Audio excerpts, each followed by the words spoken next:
One. We are live. Hello.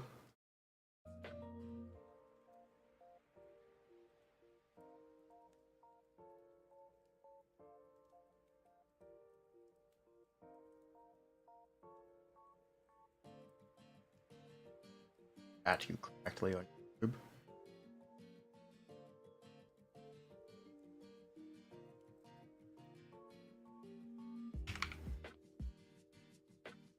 Hello, I told you guys I was going to do this yesterday. I've invited two friends of the stream to talk about the anniversary and the standard banner with us.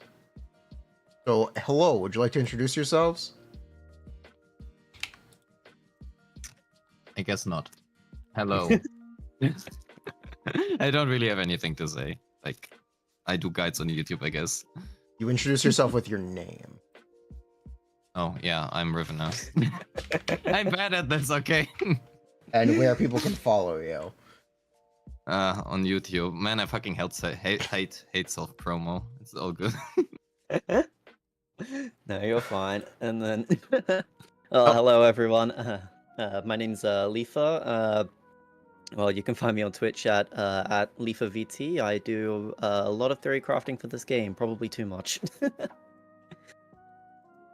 Yes, we all talk a lot off stream, but we haven't, specifically Rivenus, I haven't had you on stream. So, True. I figured let's fix that. And this seems like the perfect time. So I wanted to, actually, let's talk about, do we want to start with the anniversary rewards, or the stuff related to that? Where do we want to start? The live stream? I have no idea. I mean, did you watch the live stream first? Yes, I'm sure we all watched the live stream. Oh, wait, there has been a live stream? Oh, Oh my god, what? I was gonna say, because... Anyways, I mean, I'm quite excited for the new characters anyways, at least that's the main thing I'm looking forward to, but... Yeah. I think it's very... oh, go ahead. yeah, go. No, you go. Okay. I'm honestly kind of... I know that's kind of like a difficult topic, but a lot of people said that they are not too keen about this semi-open world thing, and if they wanted to play that, they would just play, I don't know, Honkai Impact 3rd or Genshin, and I'm like, if I can drop Genshin for this and only spend money in one game, I'm honestly kind of hyped about it. That's... I don't think that's fair, necessarily. Here's the thing about the moving to open zone-based gameplay. We had an event like that, and it was really fun.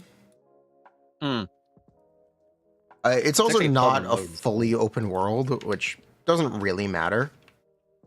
I assumed they would do more instanced missions, but an open zone structure with missions kind of fills the same thing. I mean, I'm watching the IGN gameplay of the, like, open zone missions now. I think it looks interesting, if I'm being honest, but not having any indicator of what the buttons do, because there's some new, like, vision thing that I'm not sure what it does, but regardless, I think it looks cool. Yeah, I hope it's Like- fun. It should be. Yeah, for me, it's honestly mainly a money thing, because for some reason, all three Hoyo games kind of bring new characters every month, which I kind of want, so I will need to drop one at some point. Okay, you play. And You it's not are. gonna be this easy. You are a former Star Rail man, yes? I mean, I play Star Rail actively as much as you can actively play that game, I guess. Give me a reason to pull Cypher besides she is hot. Oh, she is hot, and E6 S5 is probably the strongest currently in the game. Okay, I'm not pulling E6 S5. Yeah, then she's hot. One moment.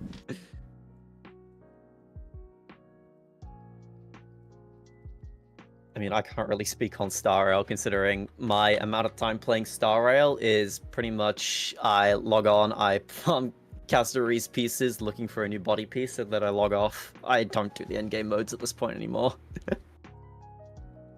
But at least regarding Oh, what was I gonna say?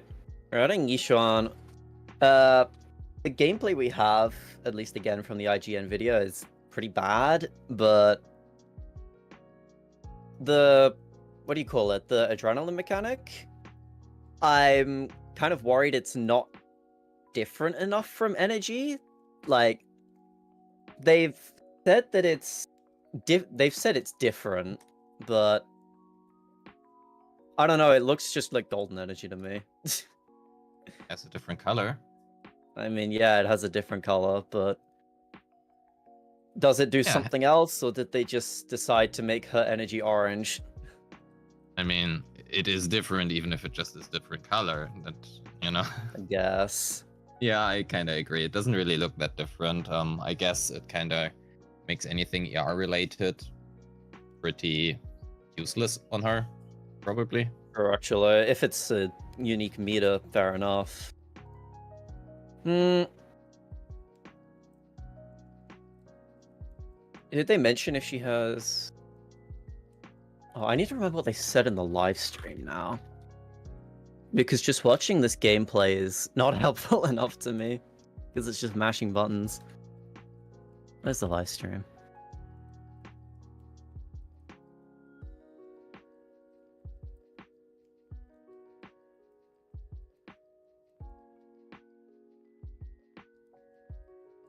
I should have got timestamps ready beforehand. Oh, here we go.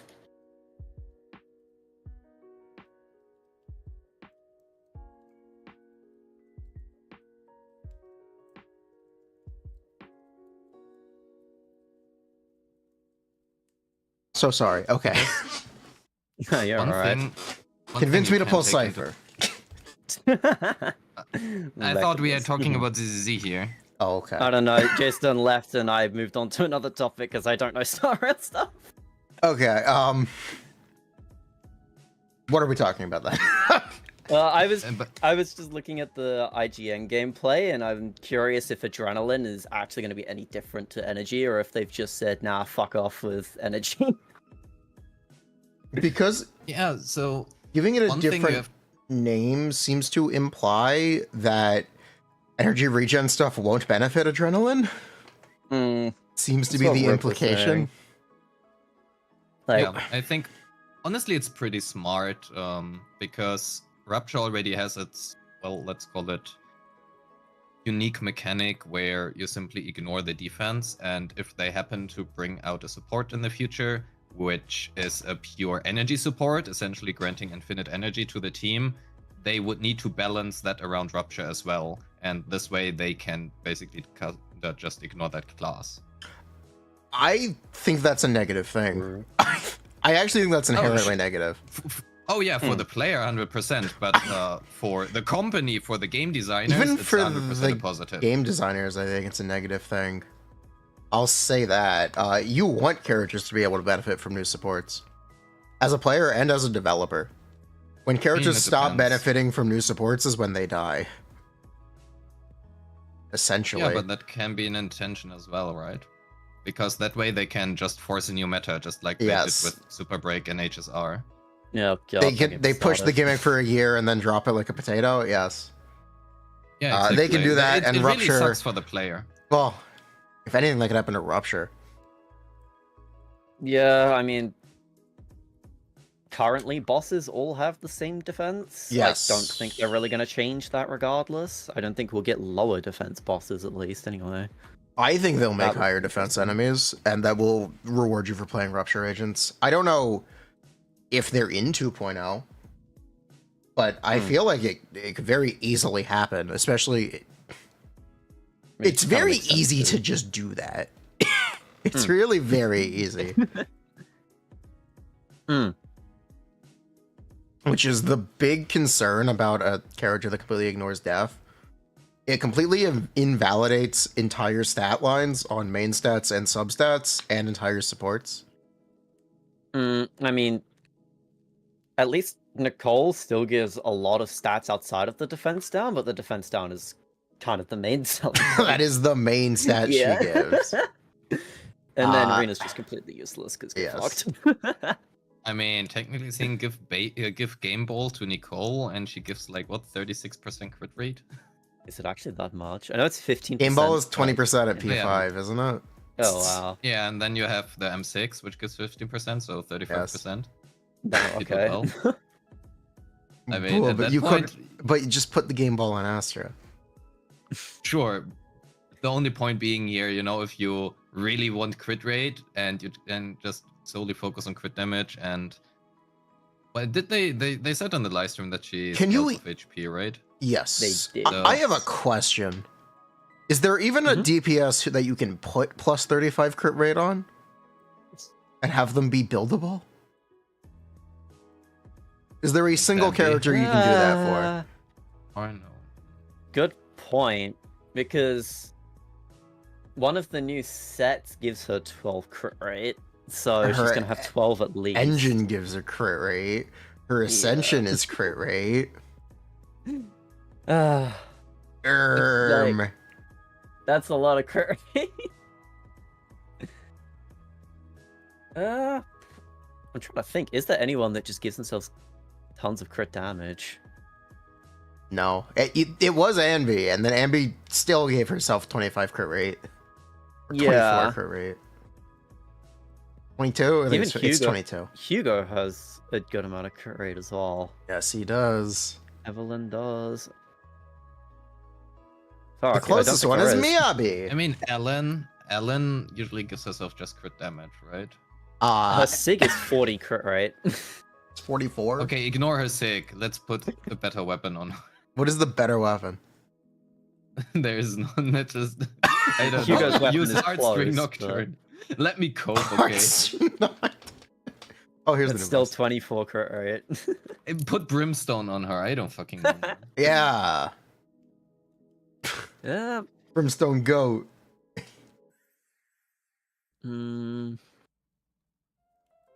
Speaking of Ellen, I don't know if I'm jumping between things too quickly, but Ellen buffs, finally.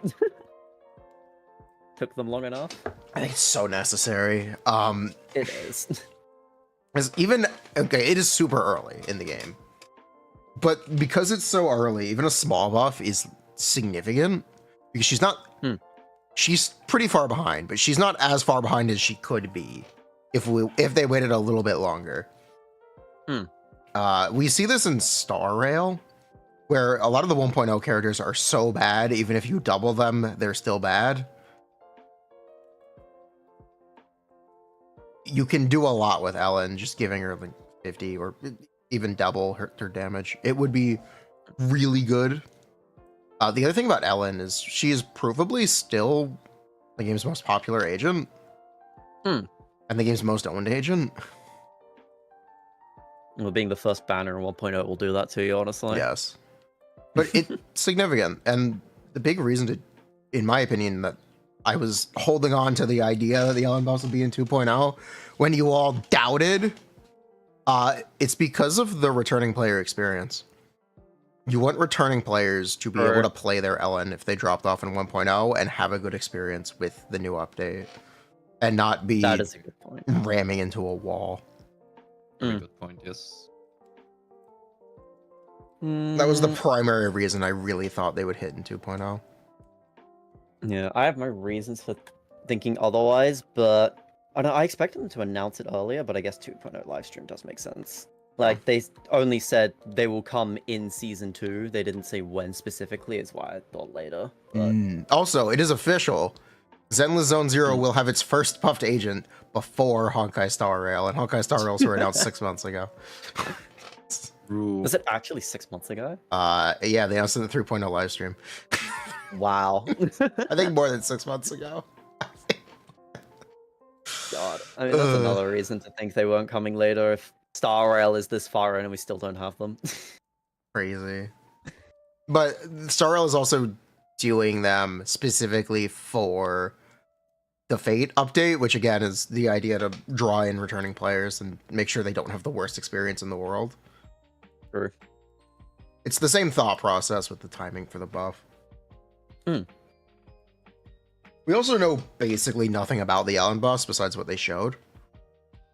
Yeah, they showed the core and additional, right? And then just animations. Yeah. Yes. I think the core is actually a fantastic change. Core is Because amazing. That means she can now run lighter without having to worry about additionals. The So she's additional more free and in core, choosing her there support. were two that changed. Yeah, but the core sorry. in itself is not affected by lighter in itself. Okay, so you were talking about the additional. Yeah, I'm just the additional. Being able to run lighter and now not having to run Rina or, well, Rina, I guess, is pretty good. Yeah, well, okay, you just ran lighter Astra anyway and took the L on 30 damage bonus. That's what you did. I mean, you have the option of mono ice, but No. she doesn't benefit from it as much as Miyabi can. No, chain freezing doesn't exactly do much for Ellen. People have sworn that I am wrong, and I have skill issue, and you're supposed to play Blade and Branch song Anomaly Mastery slot 6 Ellen. And no, you are not. I have seen it get high scores on par, but like, I would not recommend it. It's just because of the subset diff. Wait, what's Ellen's base anomaly mastery? She needs Anomaly Mastery slot 6 to be able to use the Blade and Branch song. Yeah, it's what 90. It's 94. I don't remember if the B rank engine gets up there. 93. No, it does not. That was my thought. If it would be 100, it would go up, but it's 93. Oh yeah. There's this B rank engine which increases anomaly mastery by 16. Is that an attack engine? Oh, it's a support engine. Support It's a support funny. ER engine. And I thought, maybe there is something you could cook with that, but I suppose don't. And I looked into it before. I couldn't really find anything interesting, sadly, but I tried to maybe one day. run some numbers on a potential Ellen buff last night. So we don't actually know how they're implementing Icy Blade, whether it will use the same multiplier as Hollow Zero, a different multiplier, if it'll still apply 30% def down. So that's really hard. But I can tell you that the core and additional change alone in a lighter Astra team gives her 18% damage increase. Just those two changes alone. Good. Without factoring any of the new numbers, right? Yeah, if they didn't change any of her numbers, if they didn't add any of the new attacks. That alone is 18%. How good the new attacks are, it could be upwards of 50%. We'll see. Maybe. I mean, her Icy Blade it's not slow. She could definitely squeeze them in and stun. The other complicated thing about Icy Blade is it's a moving hitbox like Sokaku's Wind. The bigger the target is, the more damage it will do. So how much damage will it actually do in combat? Even if they give us a number? Slight issue. They'll write a number, but it'll be like Nicole, where the number means fucking nothing. Yeah. Oh, wait, did they show... how does the Death Shred work in Hollow Zero for Ellen? When she hits something with Icy Blade, their defense drops by 30%. Oh. Are those Myriad Eclipse dunks for her? Potential. That's just a current gear, but I don't know if it's the new one. They didn't show what the new gears did, sadly. Oh yeah, they are going to have to replace Ellen's gear. Unless the gear is just the 30% Death Shred. And the Icy Blade attack is the only thing they move over. That's very possible. Yeah, I mean, they said they're replacing all of the old gears with the new system, where you, level them up, apparently. But Yes. So I assume they would just move a lot of stuff to Ellen's base kit and then give her new stuff. Whether the 30% defense is there, we have no idea. Oh yeah, the other cool thing about Icy Blade is it actually does buffer M2 in a pretty significant way, because M2 is 2 Icy Blades per attack. What does M2 do? It's EX2 instead of EX1. Oh, okay. So when you do my main EX2, concern you get is- 2 Icy Blades for N3. Interesting.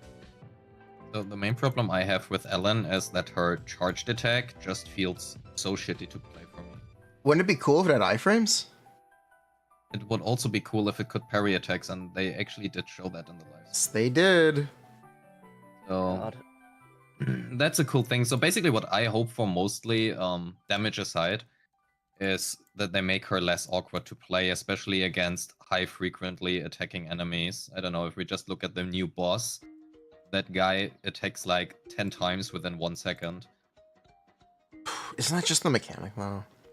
Does it do Yeah, that without the Sure, shield? but the problem is that a lot of the recent bosses have high frequency attacks, and playing Ellen into that, sure, it is a skill issue, but it also just feels bad to me. Yeah, that's fair. Uh, Yeah, they're also adding new attacks that aren't for Hollow Zero for Ellen. And we really don't was know it the anything. dash or Yeah, there's a new dash counter. Or something. Try to find the clips. yeah, I have no idea. So we don't have any idea what the multiplier for that could be. Hopefully higher. I think it's exciting how little we know about the Ellen buffs. Besides the fact that they are real. I mean, I would like to think they know what they're doing. Yep. If Ellen hits the same as Hugo, I think she's in a good place. I would think that's good. I have had people saying to me, if Ellen is on par or better than Hugo, they think that's bad because they waited until Hugo's almost gone to say, oh yeah, there's Ellen buffs, but like, who cares? Like, there's a possibility they literally just didn't have the Ellen buffs ready until this week. There's a very, very, very real possibility. Yeah, well, I mean, I think her being on par with Hugo would be good. It puts her on par with most of the cast then, roughly. Yeah. Which I think is a good spot. Bar maybe, Miyabi, slightly Evelyn, Yanagi above, but like... I think you'd want to be in a... that. I think having Ellen be pretty good is a good thing. I don't think she needs to be the most groundbreaking character in the world, but people like Ellen. People want to play Ellen. It also gives more incentives to the banner for reruns. Yes, it also helps reruns. How do you feel about reruns in Zenless Ravenous? Because I am very famous for saying I don't like reruns in Zenless. Also, there's the no attack. I mean, I don't really. So the game of the way of how I approach these games is generally I usually care more about how a character looks if I like them visually, or if I really like their gameplay rather than how good they actually are. So for me, let's for example take the Bernice rerun. I took that rerun to M6er simply because I just really like that character. It doesn't matter if she is still the greatest or whatever. Yep. So I personally think it's a good way for new players. It's a good way for people who want to just improve their character. Whether or not that makes sense in terms of actual gameplay, I can see that argument. I personally just don't care about it. I'm a big fan of this idea of pull around your favorites. So if you like Bernice, I would tell you to get Vivian. That's normally my philosophy with this. I also think Vivian generally is one of my... I think my favorite 2 releases of the year are... Yeah, I do think my favorite 2 releases of the year are Lighter and Vivian. I really like when... Lighter, interesting. Any specific reason, or just because he's a good buffer? Just quit. He just quit. I will just answer that. For me, it's Bernice and Vivian. And it's not even close.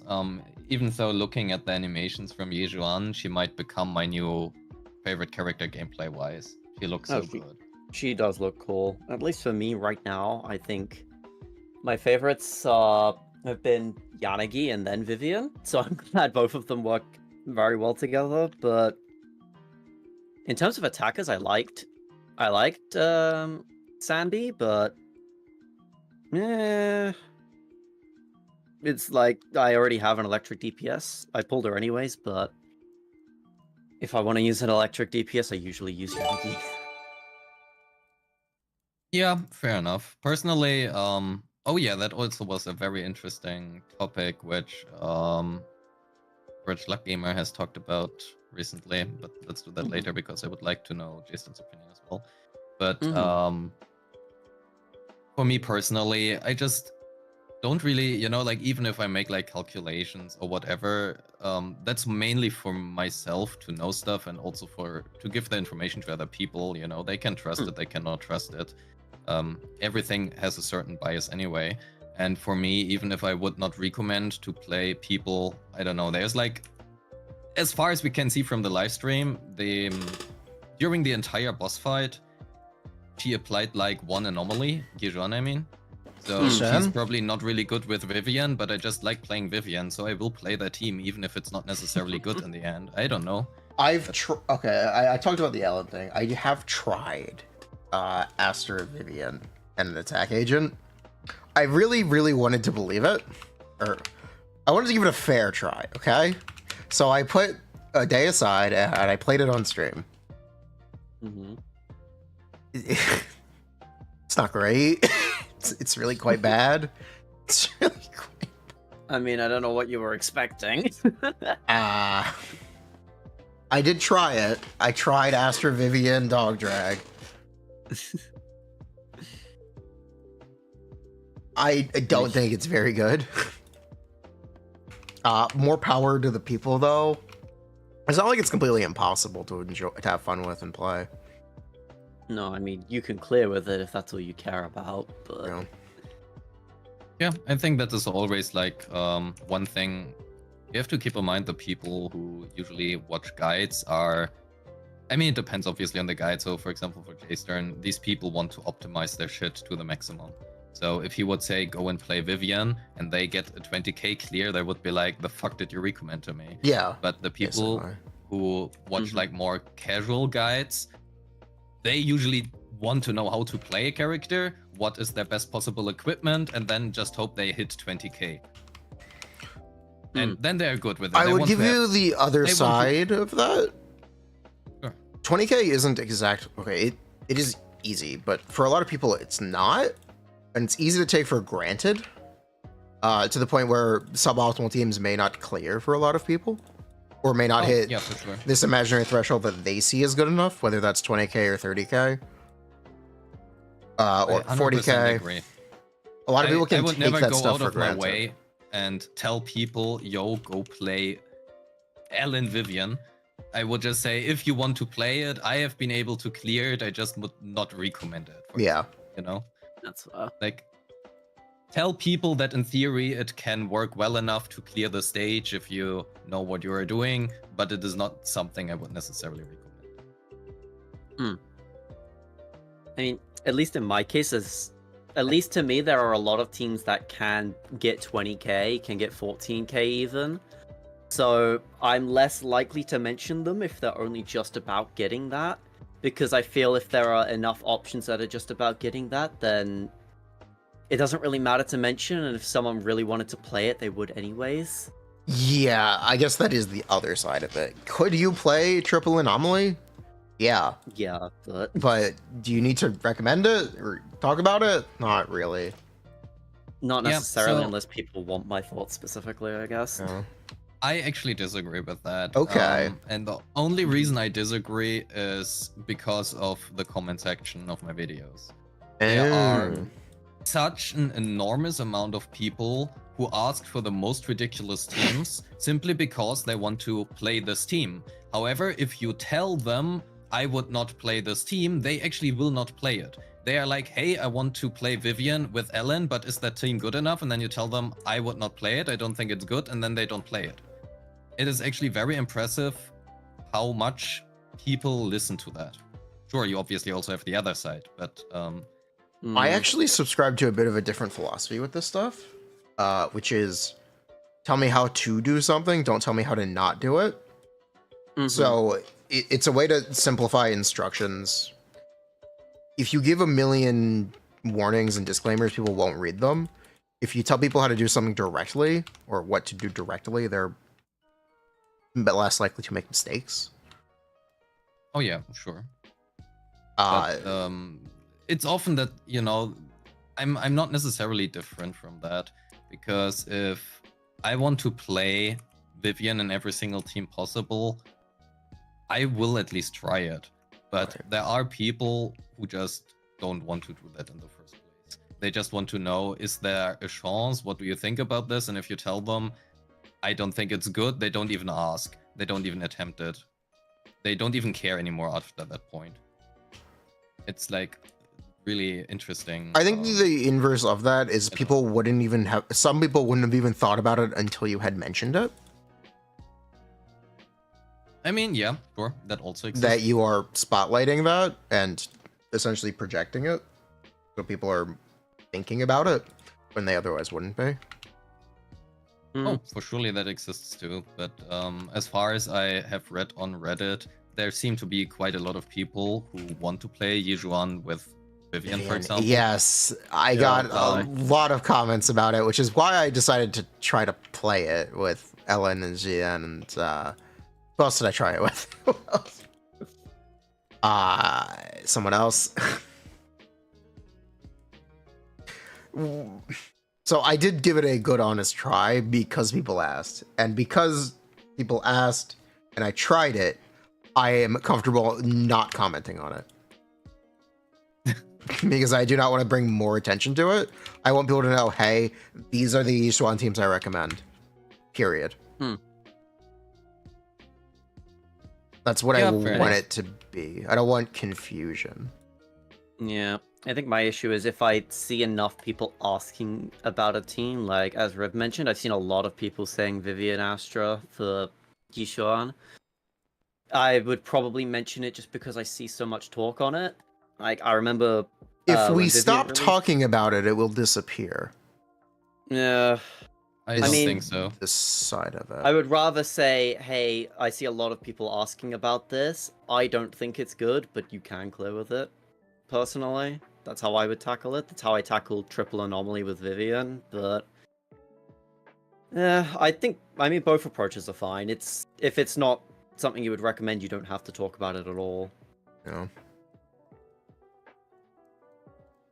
Speaking about what I wanted to mention earlier before we leave the Vivian topic, because I thought that was very interesting. So Kete and Average Luck Gamer have talked about this, and I thought it was very interesting. They have been saying that Yanagi is incredibly broken and probably one of the best characters in the game, especially when played with Vivian, because Yanagi helps Vivian so much. I personally think that is the wrong approach, and I would argue that Vivian actually helps Yanagi a lot. What are your thoughts on that? What came first, the chicken or the egg?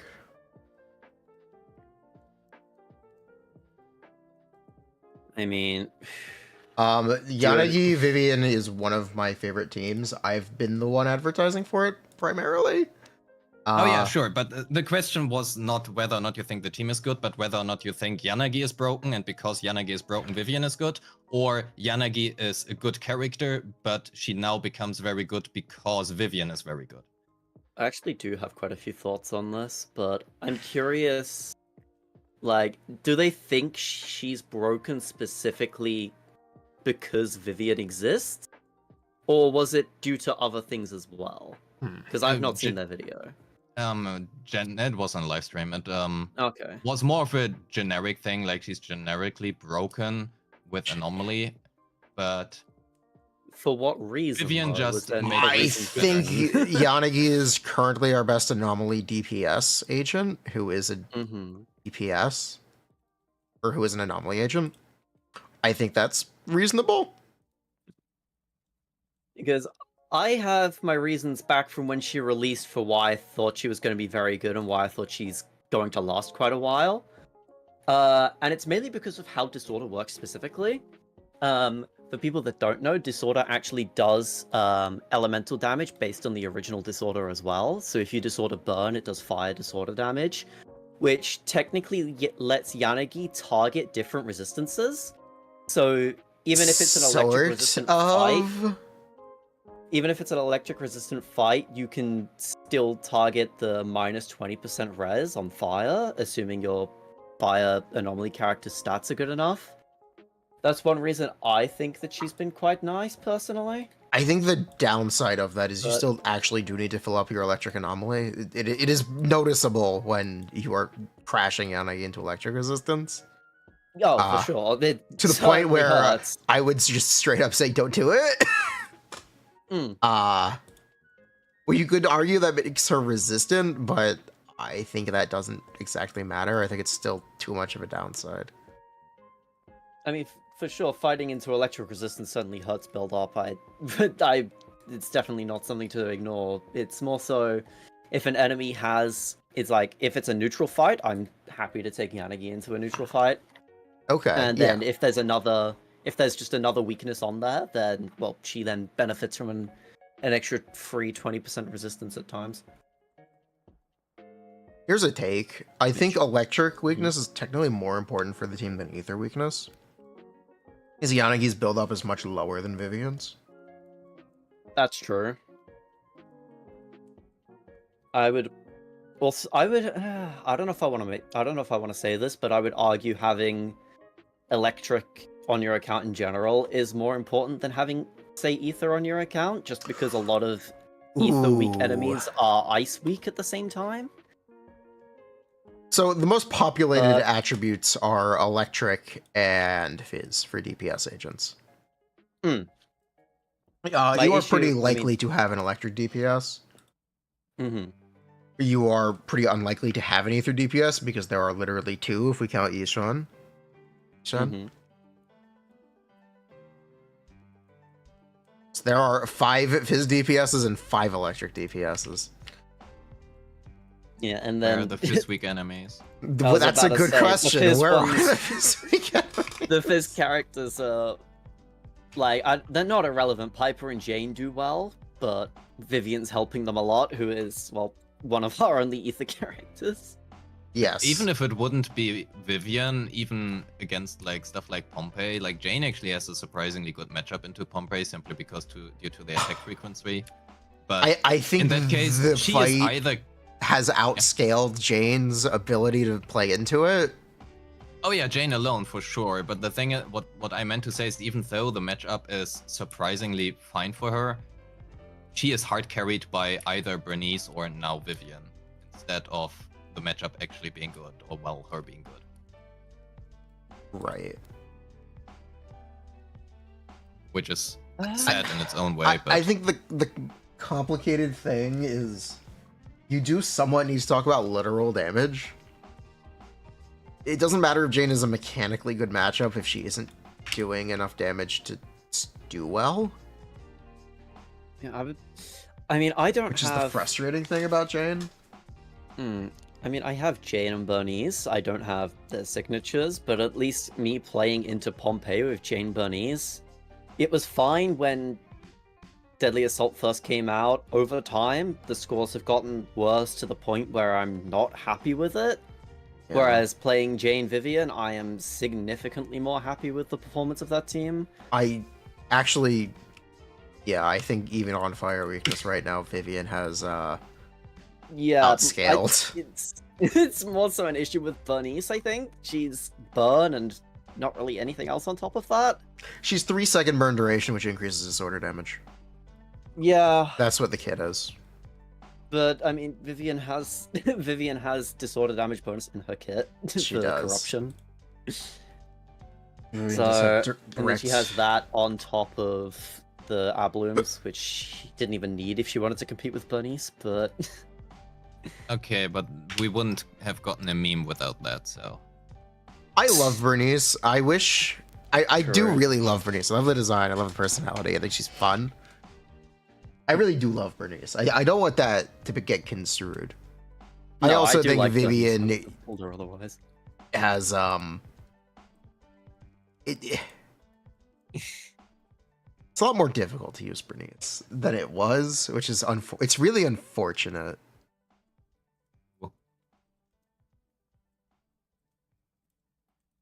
I mean, I don't know if I wanted to say Evelyn releasing has. Well, it's not kicked her down, but Evelyn being an actual competent fire DPS certainly helps. Bernice? No, I don't think so. I mean, you can build crit Bernice, M6 her, and then play her with Evelyn. That works. Do you want to give me $2,000 to do that? Sure. Small loan. Small loan. I won't pay it back.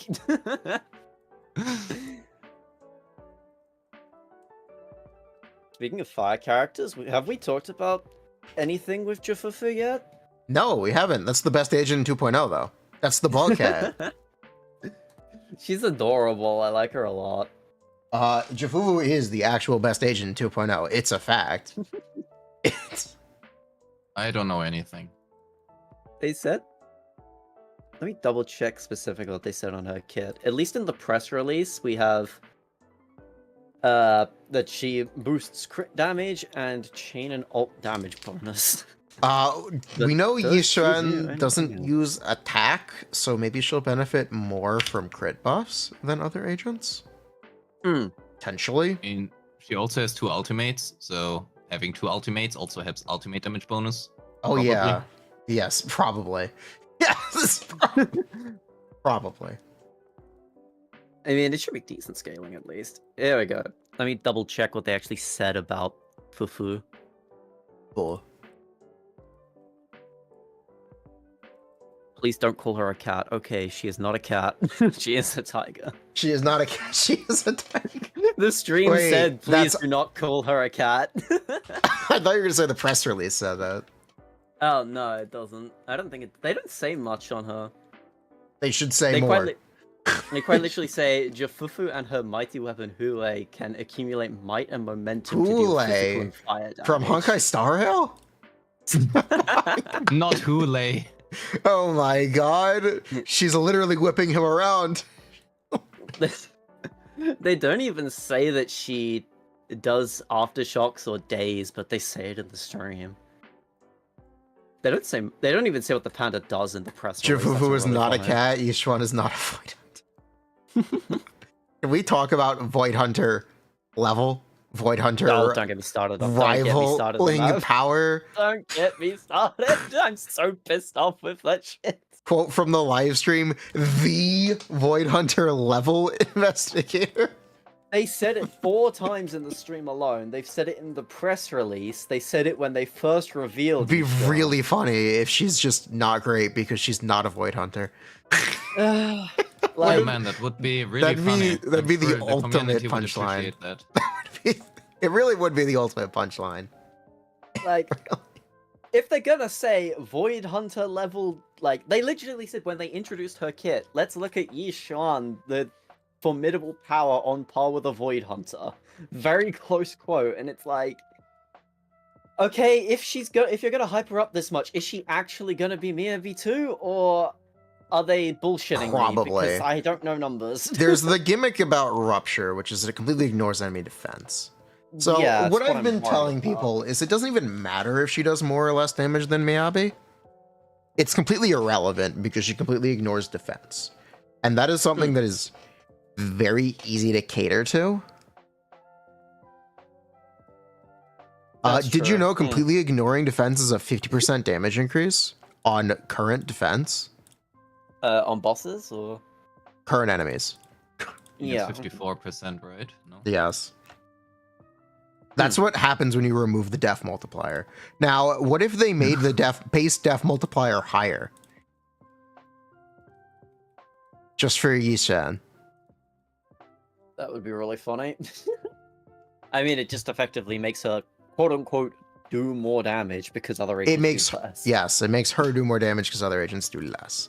So I think the exact comparisons are going to be irrelevant. And you might be a fool if you are instinctively doom posting Yishan because of how easy it is to manipulate things in her favor. That does lend into the idea of her being relevant for a year, like a super break DPS, and then getting benched. But that isn't necessarily a bad thing if that's how they want to handle it. I mean, I don't necessarily mind it either.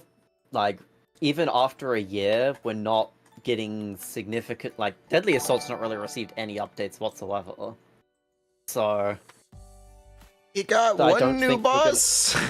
Yeah, I mean, I don't Got think two we're new gonna bosses. see...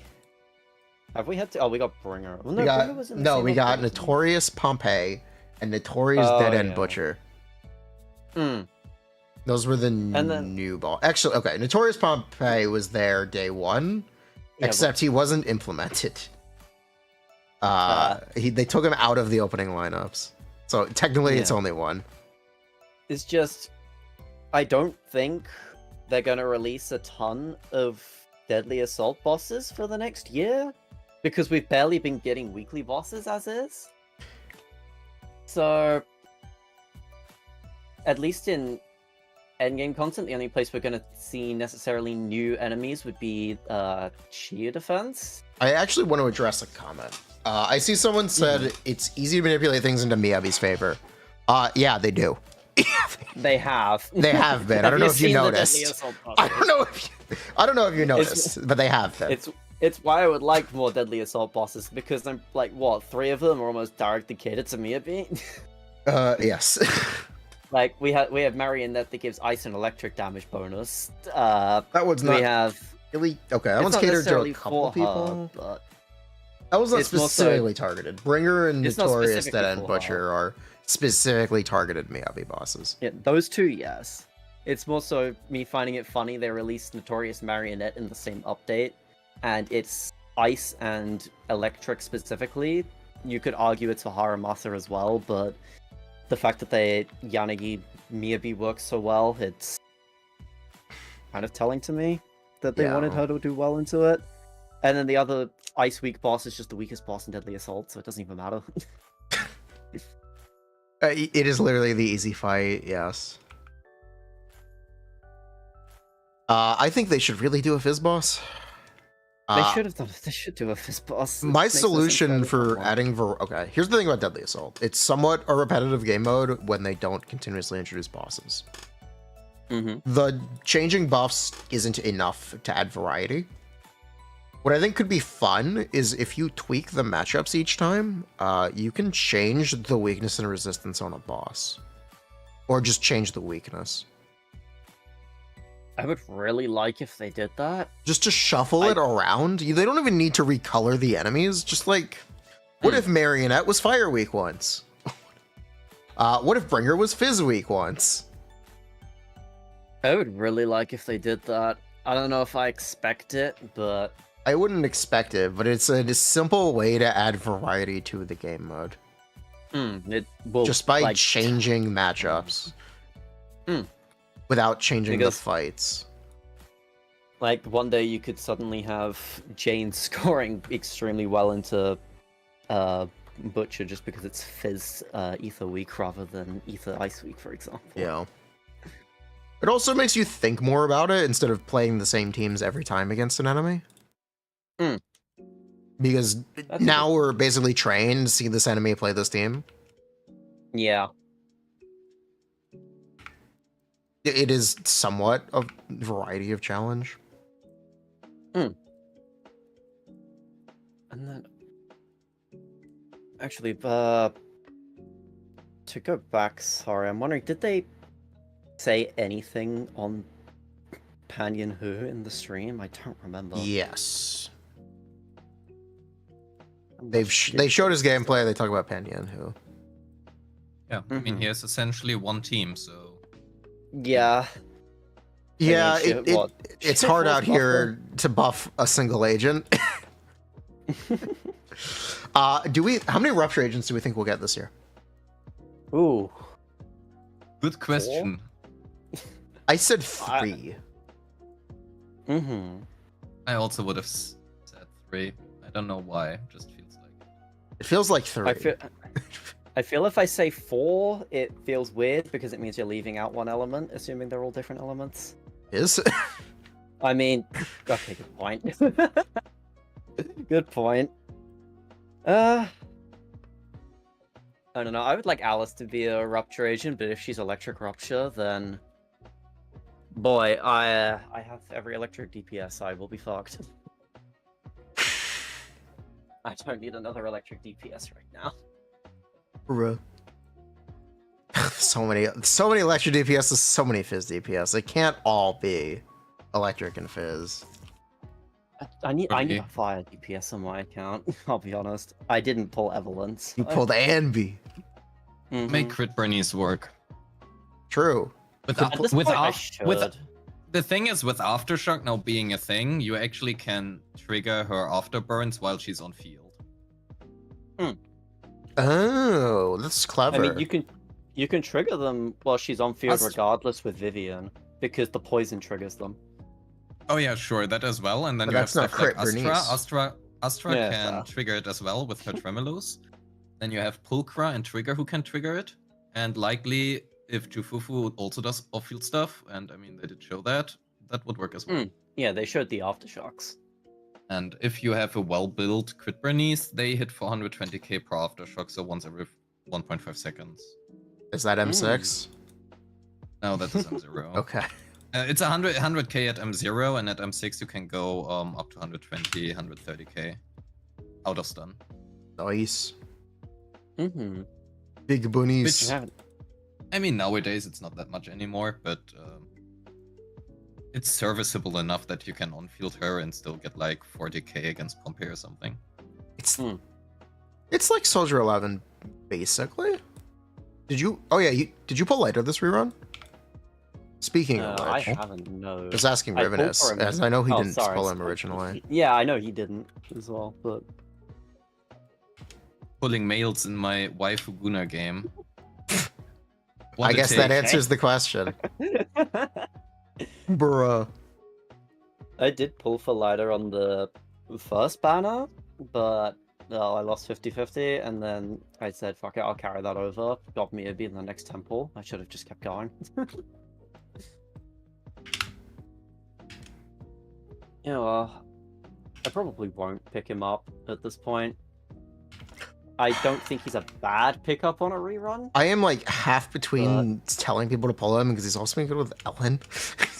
Yeah. Yeah. I'm like half between just telling people you should pull Lighter. I think Lighter is actually a good pull. For me, the problem is all the units he's good with, I don't really enjoy that much playing. So He's good with Wait, you don't like playing Bernice? Let me finish my sentence. Outside of maybe Bernice, but I'm not gonna spend up to 160, 180 pulls for one unit for you know, to get Lighter and then being able to play her with one unit. I don't really enjoy Hugo. I don't really enjoy Ellen, at least not the current iteration. For Miyabi, I have enough other team options, which I enjoy more. How is it any different from pulling another Mindscape for Bernice? Oh, my two brain cells really like Bernice. Okay, but what I'm telling you is how is it any different from pulling another Mindscape? Pulling a character just for one character isn't really a problem to me. Oh no, for sure. It would be the much more informed and logical decision to get another character instead of, I don't know, M3 for Bernice. I just like Bernice, that's all. No. I have an example of this recently. It's not a Hoyo game related, but Girls Frontline 2, a Yuhi released recently. I'm going for dupes on her. It would be smarter for me to save up for a physical team because she's meant to be a physical buffer, but her second constellation equivalent lets her be used in pretty much every team. 50% defense down, yes please. Ooh. So in that case, that's my reason, but it lets me use the character I like in a lot more teams. Cool. Even though I could pull for one better team, but oh well. Like, I would have liked Vivian Mindscapes, but I'm too poor. Because Mindscapes both M1 and M2 look really good. I think Vivian's M1 is one of the baseline mine. Are you okay? Are you familiar with the stupid baseline joke? Stupid. Are you familiar with the stupid baseline joke? I mean, if you go on Billy, you'll see so much M1 Vivian, M1 Astra. It's like...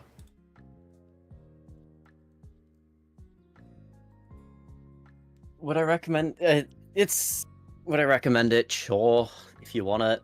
I go pulled for the it. Signature instead because the signature looks pretty. Yeah.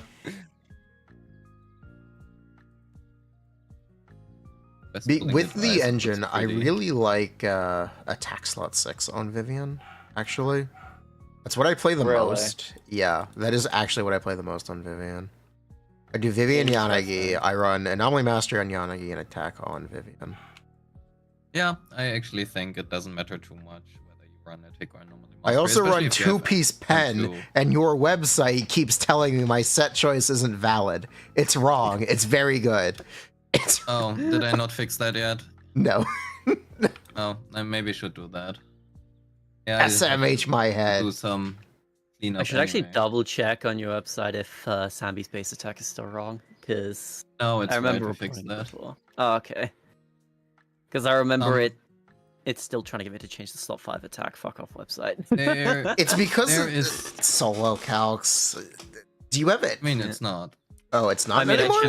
I changed it to. Is it team calcs now? It's like, yeah. You can set. Well, you can set your team. Yes, I'm talking about the leaderboard. Oh no, the leaderboard has always had it's not perfect, but there is a certain logic in there which adds buffs depending on the character, but it's not necessarily perfect because there are just too many variables. No, actually, Rev, I've just found a bug with Sambi. If you hover over her assist, it says Haramasa. Oh yeah, because we copy pasted that. F. Fair enough. Yeah, we will. It's fine. We will fix that. I did not mean to. Finding time currently.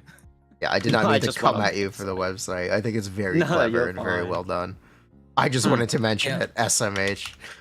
No, this is kind of important because we have a bug report channel, but not everybody reports every bug or even knows there's a certain bug. I didn't think it was a bug. I thought it was an intentional choice. No, it was not. Generally, you have to account for most possibilities. Because 2B's AP is technically better than 2B's pen on Vivian, but because of substat difference, it for me it's just straight up better. Yeah, and that's a very real possibility, and hence it should exist. Yeah. But, yeah, currently with 2.0, I have no fucking time, basically. Oh, yeah. You gotta engineer agents that ignore death. Cool. You gotta literally add more stats to your UI.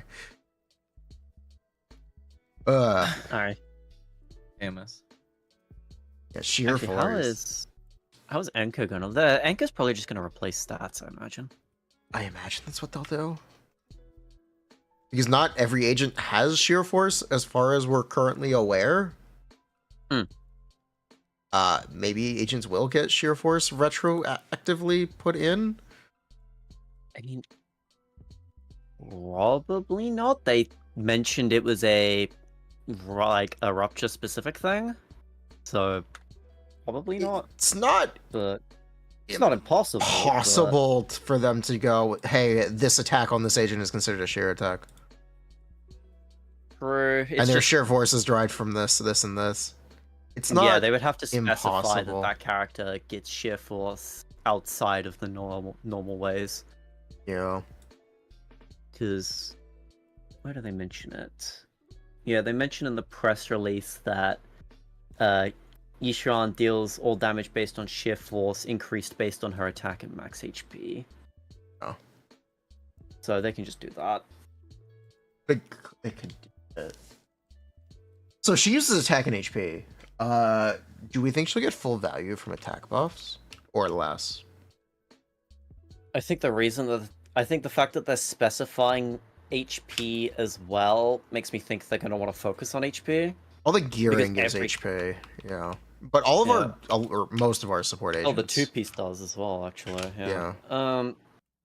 Most of our support agents give attack, and their gearing gives attack. Which I guess is the reason why she also uses attack? Probably. Like, it doesn't make things irrelevant before, but we've only had attack scaling DPS so far.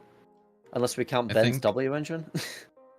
Main problem we would have currently if they didn't include attack at all would simply be who do you play her with? Yeah, she would have every single buffer we have. You can't play her with Nicole. I would say Nicole, but you can't play her with Nicole. Yeah, like Nicole every single buffer buffs attack. But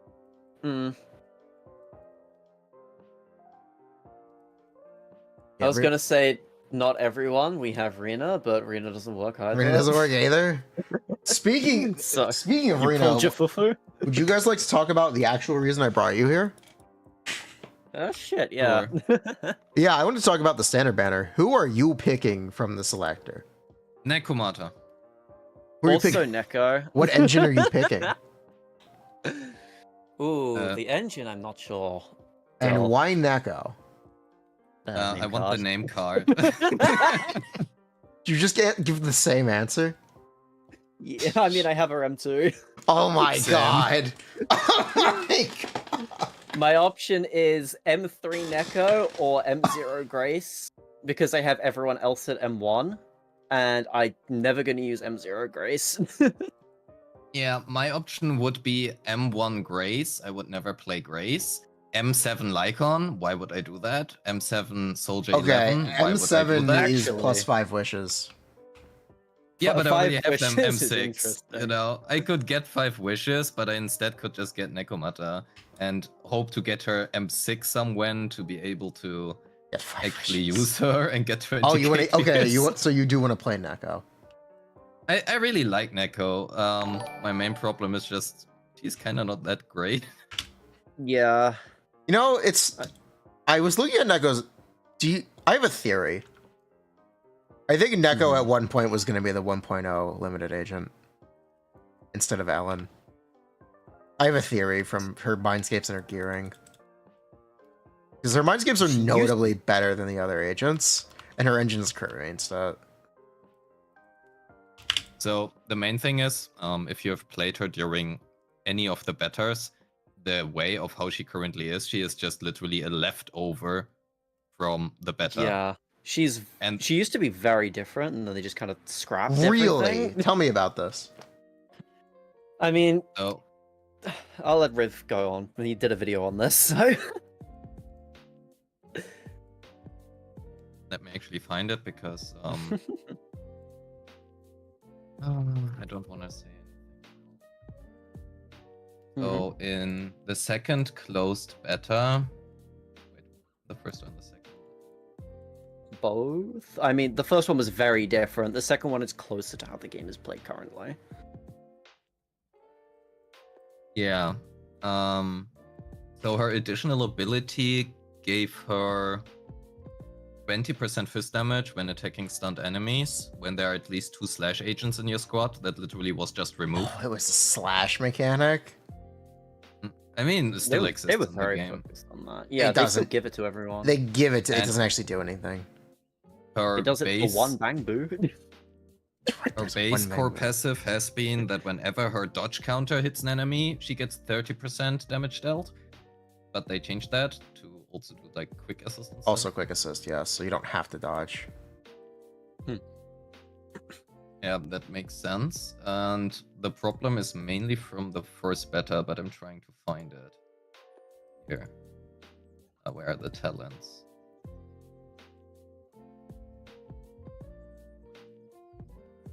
Yeah, so Neko gains an additional 60% crit damage after killing an enemy. That obviously didn't do much. Then she also gained an additional 6% crit rate for every 30% crit rate for every enemy defeated. That obviously was also scrapped. Okay. And she also gained 30% more damage when when her EX special hits an enemy from behind. That's her engine. Yes. Yeah, and she had by default 20% energy regeneration. Okay, so she wasn't actually very different. I mean, no, the main problem is that she was originally very centered about attacking from behind and killing enemies, and they obviously scrapped all of that because, again, single target bosses, killing enemies is not necessarily something you are gonna do more than once at the end of combat. And basically what they did is they took her attacking from behind thing, locked it behind her M1. And her engine. And then also gave it to her engine. So essentially all her attacks were always considered back attacks originally, and then you had the engine as well as her talent. And they kind of scrapped that, so now you need the engine to be able to deal increased damage and turn 1 to even attack from behind. I still don't think they really changed anything then. I mean, the problem is that this entire thing of killing enemies, so a lot of the characters in the first beta had this stuff where you want to kill enemies and where you want to attack from behind. And they scrapped that on every single character except for her. Right. That's kind of the problem. And then instead they gave her, well, trigger assault while she has no anomaly buildup. Yeah, that one doesn't do anything. Yeah. For So- some damage bonus on your next EX. That's kind of the problem. It's still really okay. I hate. I'm just gonna move on. So Neko is the character that I got the last from the bunch. So I built Soldier 11. I never built Neko. I would not recommend building Neko either. I built Neko, and then I built Piper, and well, Piper just outscaled Neko. Oh my god. I didn't own Soldier 11 until very late, so I never built her. I know we've talked about, in theory, Neko is as good as Billy and Corrin, but no one wants to play Neko, and no one does play Neko, so Billy and Corrin are just outperforming. Mm-hmm. She just doesn't have results to back Yeah. up anything. Doesn't have any results.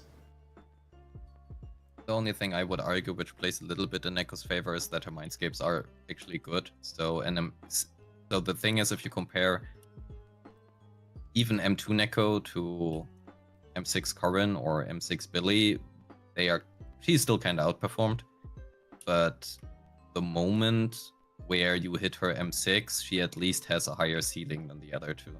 But how So- reachable is that? The thing about Mindscapes, I want to bring this up. Mindscapes on Soldier 11, Neko, and Grace are technically very high value if you play them, because they are DPSs. It doesn't really matter how big the increase is from the Mindscape, it's an increase, and it's always an increase, as long as you play the character, which makes them somewhat important. Hmm. So if you ever intend to play Neko, you should get her Mindscapes. It doesn't exactly matter how good they are, they're all going to be used. True. Yeah, the problem is, would you recommend that to a free-to-play player? It's not what I recommend to a free-to-play player, it's what I recommended to someone playing Nekomata. If I was to recommend something to a free-to-play player, I would say you have Billy, you have Corrin. Yeah. If you really wanted something fizz. I'll just put... Okay, I think the best standard banner agent is Von Lycon, but after Von Lycon, Oh, for sure. it's a bit of a wasteland. I think it's technically Soldier? I think it's... Yeah, I think I would what also would've say said as well. Soldier, but not necessarily because I think Soldier is amazing, but more so because there's a Ways you... distinct lack of fire competition, and Lighter is also just really good. I think it's just because you can build her a team that actually does perform reasonably well, which is the thing that Neko has a problem with. Because at face value, Neko is not necessarily any better or worse than Soldier. They're pretty similar. The difference If is that you ignore- can build a team for Soldier. Yeah, that is also what I would say. Also weaknesses. Yes, weaknesses, because Fizz isn't a real element. I can't believe it. I looked at they retconned Fizz as an attribute from the daily check-in. It's so funny. Oh my god. I would laugh if we get two more attributes before we get any sort of Fizz relevant content. That would be really funny. They're just gonna introduce physical too. What is Physical 2? What is the name of Physical 2? We got Auric Ink, we got Frost. What is Physical 2? Just call it Bleed, and then just make the anomaly a dot. Make them an anomaly character. Bruh. I I mean, they have bleed in HO3. This game is basically HO3 number 2, so... Bro. I wanted to disagree, but I kind of can't. That sounds too logical. Oh, all right, It's there the you go. easiest Look way. out for the Void Hunter level, power level, rival agent bleed type. Oh, so Nekomata. Just without the bleed. No, we'll be getting S-rank Billy, trust. This ring Billy's got to be fire. I would hope it's fire. I want mean- again, I want a fire DPS.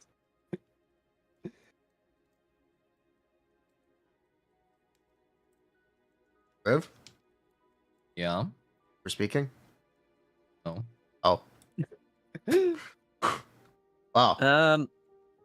Speaking of S rank, there was a funny tweet that was posted the other day from Nicole's voice actor. What was it? Like, she was like, "Hello proxies, get ready to expect something." I think it was in mid August or something. She said, and then so many people were speculating, "Oh my god, it's S rank Nicole," that she had to make another tweet to say, "Hey, I can't actually speak on this yet, but I can only say what I'm allowed to say, which is look forward to it." Then okay, she So, confirmed S rank God Nicole knows this if we're year. actually getting it or not, but It seems It's like gonna she be just Nicole. put that one out there. I think it was very funny. August, what update does that line up with? What? I think it was end of 2.1, 2.2 ish. I think. So it was. S rank Nicole in 2.2. Yeah, in the end, it's really just something like a meet and greet or something. I don't know. Probably just that Nicole shows up. It actually could be that she's going to. They're doing LAX or Anime Expo LA. They're doing a Zenless yeah. pop up. She might actually just be announcing that she'll be there. Hmm. Because I think the timing lines up for that, doesn't it? I have no idea. I am unfortunately not American. Oh, she just said important announcement for coming soon for August. Yeah. Yeah. I don't know. We'll see. Bro, she'll get flamed if it's just an in-person appearance.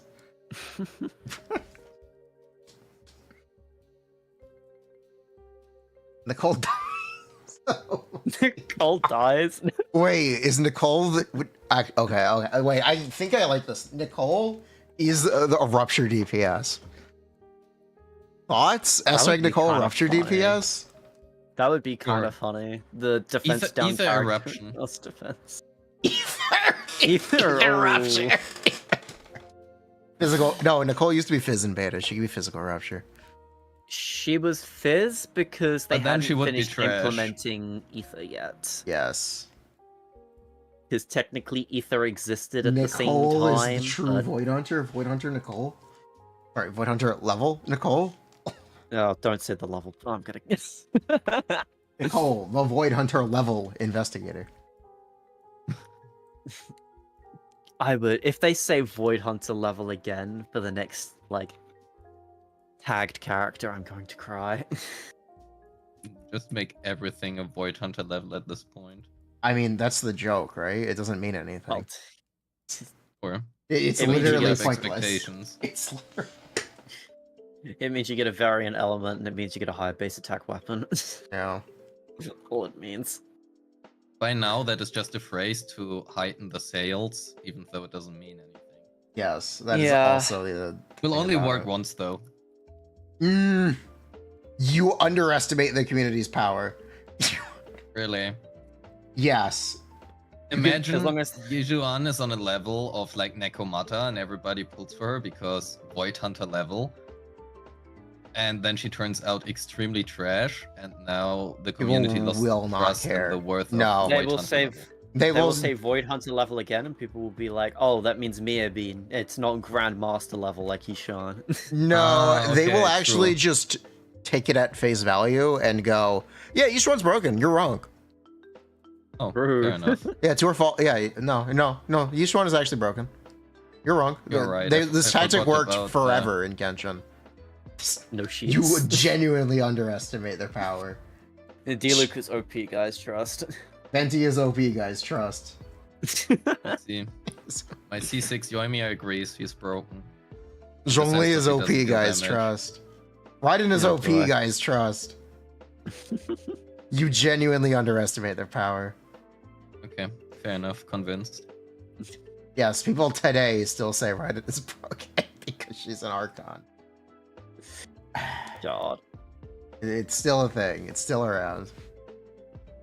Yeah, in the chats I'm in, you'll happily get people saying that Nahida's kind of mid. Yeah, that's correct. Which I agree with, but the competition is also just so much worse. Aurora with is stuff, debatably but- better in a lot of teams. I like Kirara. Kirara's nice. So, what do we do about standard agents? Say that one more time. Kinda diverted from that. Well, yeah, we're talking about standard agents. I'm picking Rena.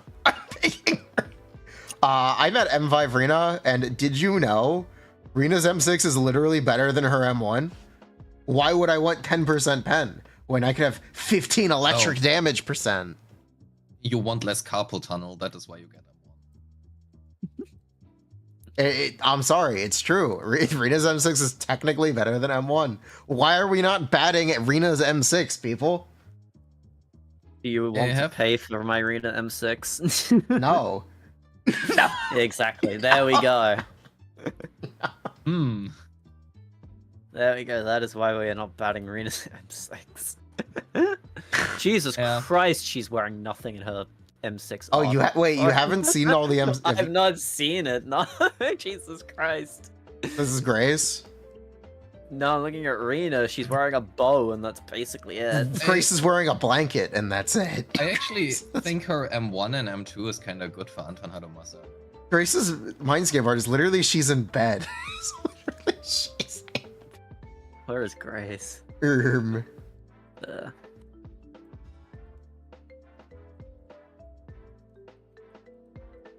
Oh wait, she actually has the car. That's funny.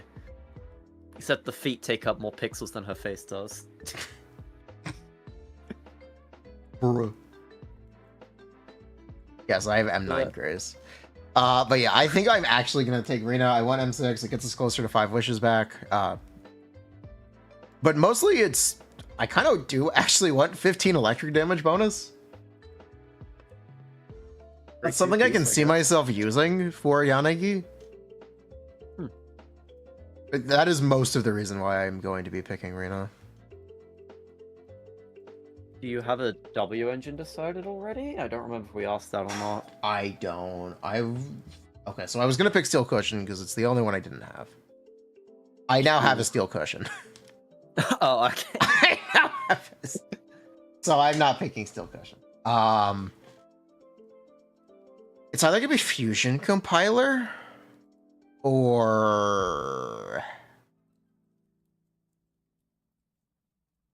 I don't know. How's Rena's engine refine? Arena's W engine weirdly gets a bigger increase at like P3 for some reason. There's some W engines that do that. I don't know why, but it randomly just shoots up a little bit at P3 rather than P1 and 2. Hakushin currently does not have a description for Rena's engine in English. Oh. Let me find a version that does. Because they messed some 10, things up. 10.2.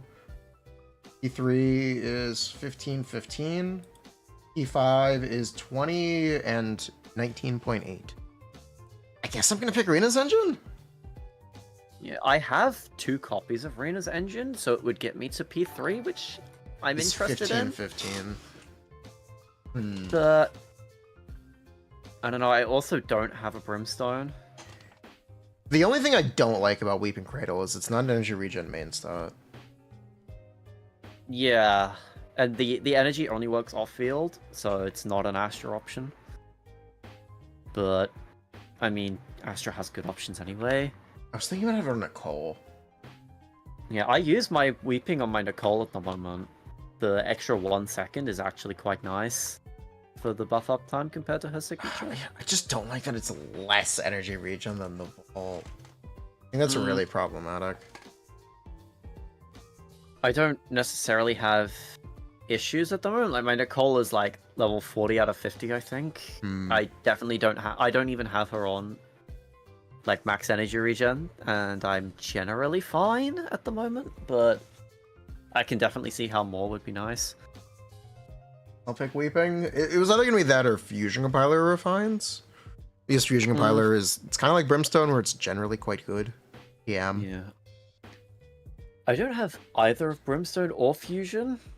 I would say I'd like Brimstone, but I don't have enough attackers where I think I need Brimstone, because I can use Sambi's engine on what's her name? Zhuyuan when I need it. Fusion, I have Vivian's engine, I have Yanagi's engine, I have P7 of Lip Gloss now. So I don't necessarily feel I need Fusion. I'm honestly considering Hellfire. I have a Restrained, but... Oh, I don't have Restrained. I'm not picking Restrained, though.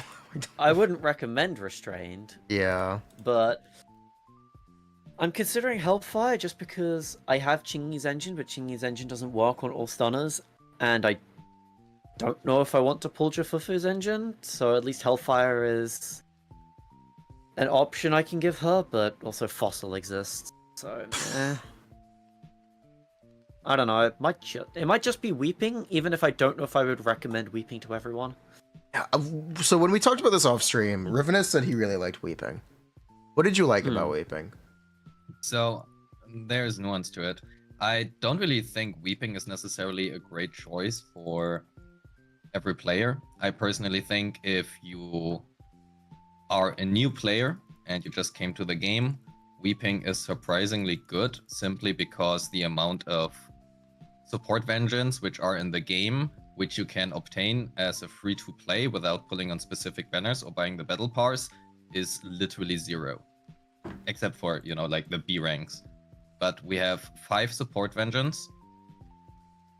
Well, we have 7, but, one is Weeping Cradle, one is Astra Signature, and all the 5 A ranks are either locked behind the gacha, so you need to pull on a specific banner, or are very unlucky, or are lucky in this case, I guess. And the other one is Game Ball, which you need to buy the battle pass 5 times. Yes, you can. Well, so, once. Yeah, sure, I mean, but you need to buy the battle pass. You can craft Slice of Time, it's just Slice of Time is the bottom of the barrel option. It really is. It's also pen ratio, but the thing is you need, technically speaking, you need 3 supports, and if you want to somewhat optimize it, you would also need potentially 2 or 3 support vengeance. And if your goal is, hey, I just started this game just today, and I want to clear Deadly Assault within 2 or 3 weeks, and I don't want to spend too much money, I would actually say Weeping Cradle is not necessarily a bad option, because Nicole is free, and you can just slap Weeping Cradle on there. However, I think in terms of long-term investment, it's not that fantastic, because you have stuff like Bashful Demon, which you can slap on, for example, Astra. You have Kaboom, which you can slap on literally any character and be it best in slot. You also have Vault, which is fine enough to just compete with Weeping Cradle to a certain degree. And then you have Game Ball, which you can just slap on most things. So in terms of short-term investment, I think it's a good pull. I think that's an interesting way to think about it, because I didn't really... My perspective on Weeping Cradle has usually been, yeah, you can get it, but it's kind of just worse than Vault on Nicole. That's been like my MO with how I treat the engine. I mean, I would kind of agree with that. The only difference basically being at R1, it's better than R1 Vault. Okay. Yeah. That's a good point. I have technically had slightly better scores when I was optimizing Sambi runs with Nicole Astra using Weeping, because the extra 1 second of buff up time was enough. It's also extra Nicole damage. Yeah. However, if I wanted to say to people, do you want to use your S rank pick on Weeping? I would probably say no. If you're willing to spend a tiny bit of money, you can get the Vault for $1 when you start out. you can pick between Anby's engine, which is shit. You can pick Billy's, which is shit. You can pick What's the other one? Corrin's, which is on Corrin, or you can pick the Vault, which is good. I don't want to be that guy. If you're gonna pick an engine for $1, Corrin, but... Steel Cushion, excuse you. Skip behind the Yeah, enemies. well, yeah, well, 2 of them are DPS, so I would recommend you just go. You have the S rank option, go and get a DPS option for them. Yeah. And Brimstone is. if you're open to spending $1, then it's there. Brimstone is one of those funny engines. It was very good for a very long time, and then Astro released, which is kind of ruined Brimstone. I would still recommend Brimstone as the #1 pick, or you know, the general #1 pick. Simply, Yeah. you have to think about. I agree. Most players don't really have all S ranks or all. Oh, I was gonna options, say and most players don't have Mercado. Oh yeah, that as well. But generally speaking, in the end, you have the choice between 5 mid-vengeance, which all have compatible A-rank options, or you are going for Brimstone, which at least can be used on 7 out of the 9 attack agents. More than 9 by now, it's 11. You can use it on basically every single attack agent except for maybe Zambi it's not optimal on, Evelyn it's not optimal on, and Hugo maybe. Evelyn and Hugo, Brimstone is literally useless on because they will get 0 stacks. Yeah, but on every other one, you can at least use it. It's never the best in slot option, but if you are a new player or simply, you know, don't have other options, it's a single exception to that statement. It's it is her best in slot engine. If you compare P5 Brimstone to P1 Riot Suppressor. If you're buying the Brimstones from the shop anyways, but I value the 30 pulls from the shop too much compared to a W engine. Yeah. But that's just me. Yeah. I think if you play GN, you should just get Brimstone straight up. I think I'm willing to just say that. I would agree. I think my issue is that I'm fine enough using Zambi's signature on it just because I have that. Okay. Since it's another S rank option, and it just lets me run triple attack on her because it's so much crit damage.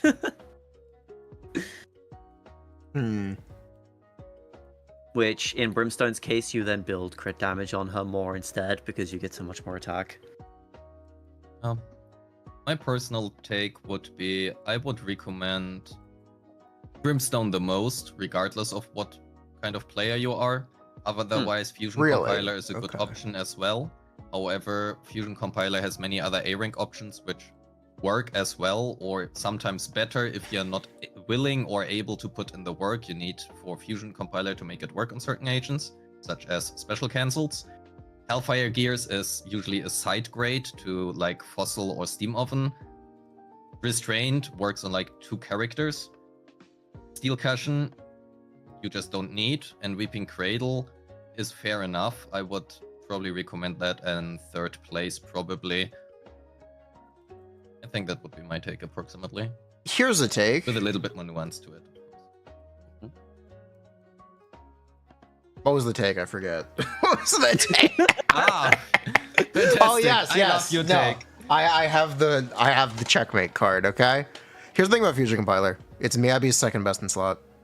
I was gonna say the same thing. If you're skipping Miyabi's engine, you should Fusion Compiler. I would agree. That's a nice way of putting it.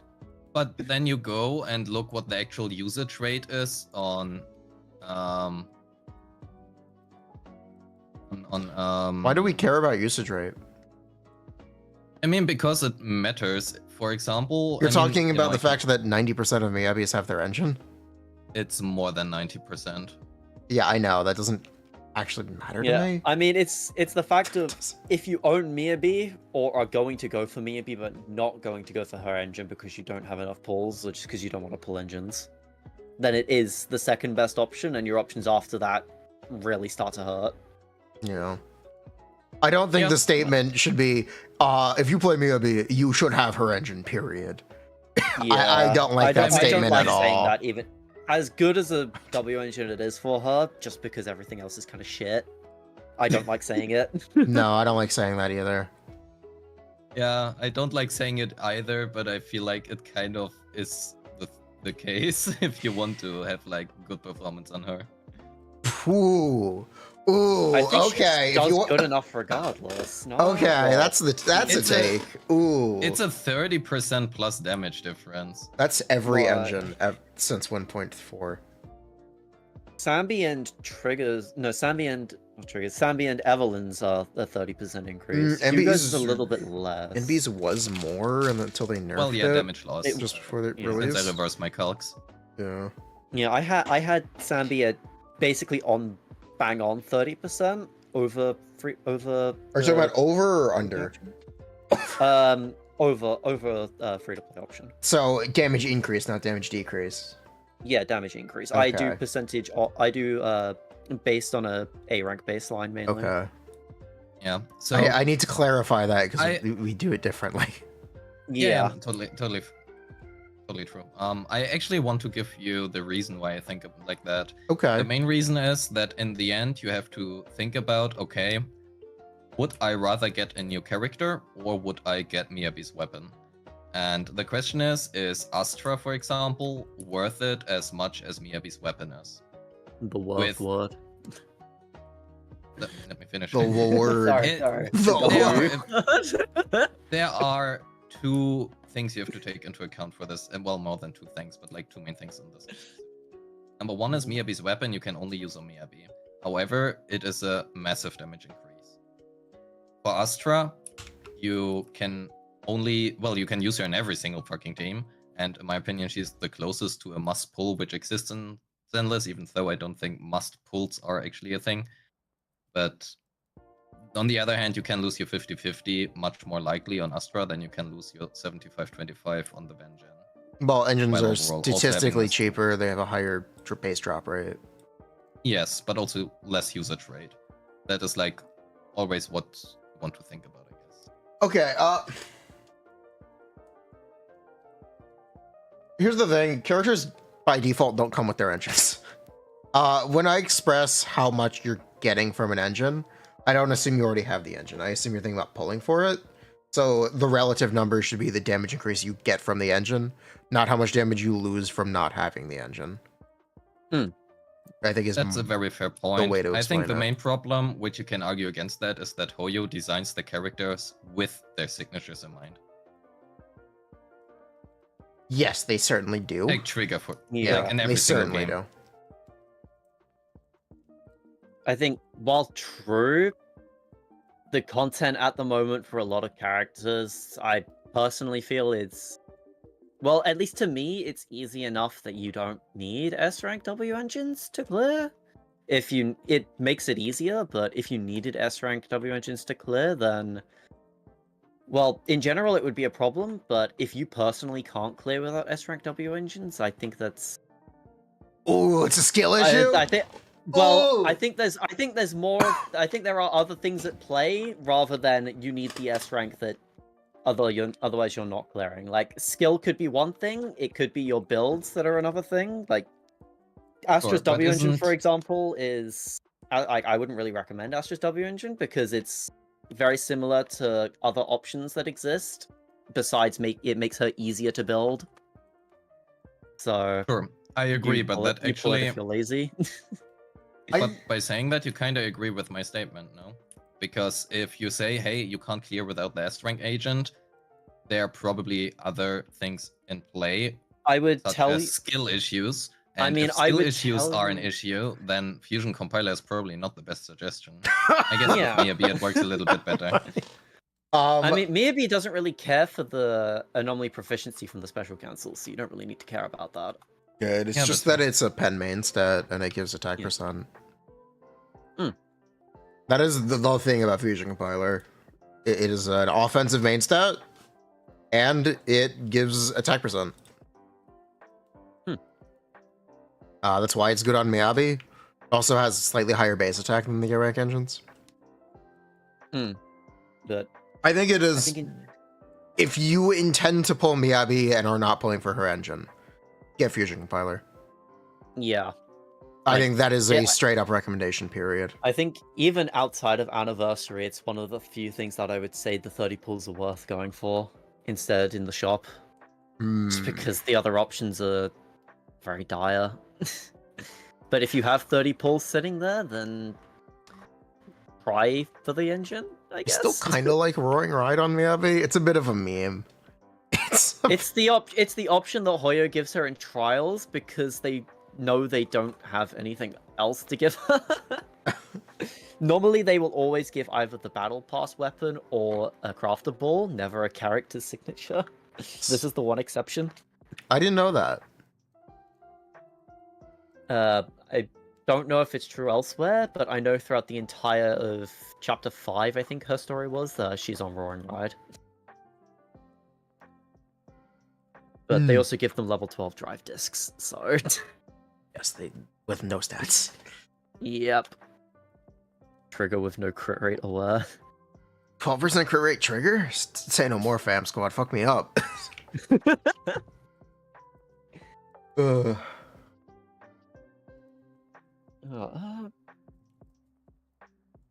what do we think about... We barely talked about the other characters. We didn't even talk about Lycon. We didn't talk about Kaleda, who I think is the hottest take that Riven has. I want to talk about Lycon. Okay, let's talk about Lycon. You don't want to talk about your favorite Kaleda? Yeah, fuck Kaleda. I want to talk specifically about Lycon's M2, and even more so 15 about energy? How or that 10 energy? How that impacts his energy choices for Mono Frost. Well, Mono Ice, I guess. Interesting. Go on. So, Mono Ice really relies on energy on him. However, the M2 allows him to get less. When stunning an enemy or triggering a chain attack. Yes. That is indeed still relevant. Because, you know, you will still have the energy after the stun window anyway. Yes. So that essentially is a 15 energy, which normally it's 10. Because he's gonna stun and then you're gonna chain attack like you're gonna trigger the stun with Lycon, which is gonna let you do the chain attack on that attack. No, you are not gonna trigger the stun with Lycon, and you are also not gonna immediately chain attack. You're gonna do neither of those things. You're gonna enter stun with Miyabi's B3. Yes, but you are wrong. You are going to do that. Most people are not going to do that. So the point being, it doesn't matter who triggers the stun or who triggers the chain attack. You get one M2 procs. Is it not Lycon needs to trigger the stun? He needs to hit the enemy that is stunned for his debuff. For his debuff. Oh, the M2. For the M2 trigger. Oh, that I'm not sure about. Let me double check. I actually own him. I own M2. I can double check this. Yeah, please do, because that is kind of why I wanted to talk about it, because if it's just 5 energy and he needs to stun and he needs to trigger the chain attack for a team member, it would be just 5 energy. However, if it is just doing any chain member's attack or just any team member stunning, it would be up to 15 energy. I'm pretty sure it's just 5 energy. Yeah, in that case, actually, then never mind. It might even be 0. Yeah, it might even be 0.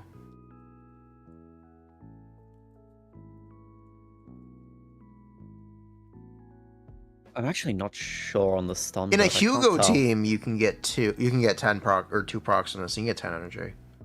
Yeah, most teams is triggering chain attacks. For Hugo, that one you can do. Hugo's chain is longer than 10 seconds. Though. 1 second, but yes. Yeah, 1 second. Sorry, my bad. Yeah, you can get 2 from this for Hugo. That's cool. Yeah, I think Lycon's best Mindscapes are M3 and M5. I mean, sure, but exactly what I thought about, and that is just something I was unsure about, which is why I wanted to talk about it. Because if it would have been, or would be 15 energy, I think it could be interesting to just run, for example, Impact on him instead of ER in slot 6 for Miyabi specifically. Usually, that falls I away think most if it's people run 0. Impact anyway. Most people run Impact, yes. The problem is, because you are doing 3 stuns for Mono Ice, because the stun takes so much time, you literally cannot do 4. Because it's threshold based, you'd rather have a little more ice from Lycon. It's not about his day's contribution necessarily. It's about what you can fit. So that's why you run energy gear on him. Because his days is essentially not as important. I mean, the main issue with energy is Sorkaku, if anything, but you still run her on AM6, no? You run her on AM6, Game Ball. Game Ball mention, whoa. Can we talk about Game Ball real quick? I think it's also another one of those W engines that gets a bigger increase at P3 for some reason.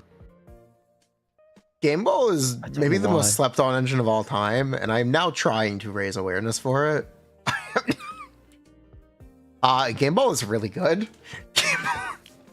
I think it's good. I think most people's issue early on was it's a very niche well, quote unquote niche interaction, but if your support is the same element as your DPS and you're generally running into weakness, then yeah, very good engine. This is literally the best support engine. This is better than Astra's S-Rank engine. And like it's 1.5 crit rate to go from P1 to P2, but then P2 to P3 is 2% for some reason. I don't know why they have engines that are like this, but they do. Yeah. And then it's still energy regen on substats, so actually good. Yeah, Game Ball, underrated engine. Anyway. I want to try to play Game Ball Astro with you, Swan. I have no idea if I'll be able to. I have one copy of it. Me too. I think I'm going for... Well, I mean, I only have P1, sadly, because I wanted the lip gloss at P5 first. And then I needed another lip gloss at minimum because I don't have enough anomaly at W engines. Real. Should have hopped on the Weeping Gemini train. I mean, I only own P2 Gemini. It's like... So... I should just craft one, but I don't want to spend the mats. Who is the worst character on Standard Banner? Do you want me to say Collator or Grace? You get to pick one. Who is it? Who is the worst character on Standard Banner? I mean, I guess they actually do something. I mean, I'm gonna say Neko for now, I guess. Even if I like her. What do you think, Ravenous? Grace. Okay, I'll let Grace speak first. Yeah. Who? Neko. Neko? I think I would have said Grace before, but she got a glow up with Vivian. Vivian makes her playable. I think it's either... Okay. So, I think Grace is a playable character at M6. She's like, okay. You give her Yanagi's engine, you can play her with Astra and Vivian, and it's very similar to Soldier, where you can draft a team for Grace. I think it's much harder to draft a team for Kaleda. I think Kaleda you can slap might be Kaleda in any as team. close to an unusable character as you can get. He is great with crit burning. I just think if you don't have lighter. Oh my god! I will get you to pull lighter one day. I swear. I think no. I think the main issue is we have 2 free-to-play stun options, being Anbi with no buffing, and Pulchra with 30% damage bonus at M6, otherwise no buffing. Yep. Pulchra, underrated agent. You just need M6. True. And then when you have 2 options on standard with like how honestly still being usable in other teams, 35% stun multi for the entire stun is still decent.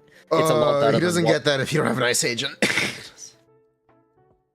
It's his additional ability. Oh fuck. Okay, never mind. I think I'd still use him on field anyways, but yeah, oh well. Anyway, the issue with Kaleda is she has a good dodge counter, but outside of that, most of her days is in the EX. if you don't have the EX, getting the energy back without M2 is a bit annoying. And then her buff is on chain attacks only during stun. It's not just on chain attacks in general. And you need to get 2 EXs off before stun. The fact that It it's feels not really specific and really niche that it ends up at Just- times not really even being better than using Pulchra. Okay, the thing about Kaleda is people play her with Evelyn. The problem I have with this is it's literally worse than a second support agent. You are 100% always better off playing Astra Nicole than you are using Kaleda Astra. Yes, that is true. That is my biggest problem with Kaleda, the fact that there really isn't a point to use her. I think your only point to use her would be if you really need Nicole elsewhere. But like, it's So if not we good are enough for me to talking- say pick her. Okay, so the reason for me to say pick her is because if you pick her, you get faster to her M2 to make her usable. She doesn't become usable with M2 though. She becomes usable. The problem is whether or not she becomes usable in her respective, let's call it, best teams. Like, Eve is still one of Koleda's best teams, just Koleda is not necessarily, well, not at all, Eve's best team. It's the But issue. the main problem is, you know, stunning really fast is fantastic, because at M2 you actually can get like 6 stun windows during Deadly Assault. The problem is Wait, what? the characters who actually, have you stun extremely fast. It's fucking ridiculous. The main problem is that, I mean, versus Firebeak, of course. But the main problem is that you kind of don't want to stun that fast because you have to build up resources on, for example, Evelyn. Yeah. So it doesn't actually do anything in the end. That's my issue at M0 Collider in general. When she has her resources, she stuns really fast, but you can't really make use of it.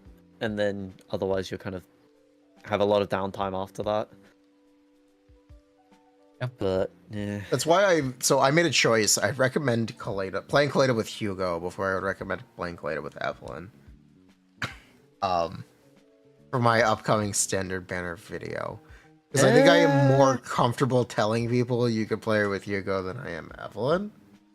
Because I'd rather people not play her with Evelyn. While true, if you don't have either of the S ranks, you know exactly which one to pick. And I think if you only have Lycaon, I think I would still say Pulchra is a fine option still in that second slot, or third slot, sorry. Oh, yeah. Like, Kaleda exists.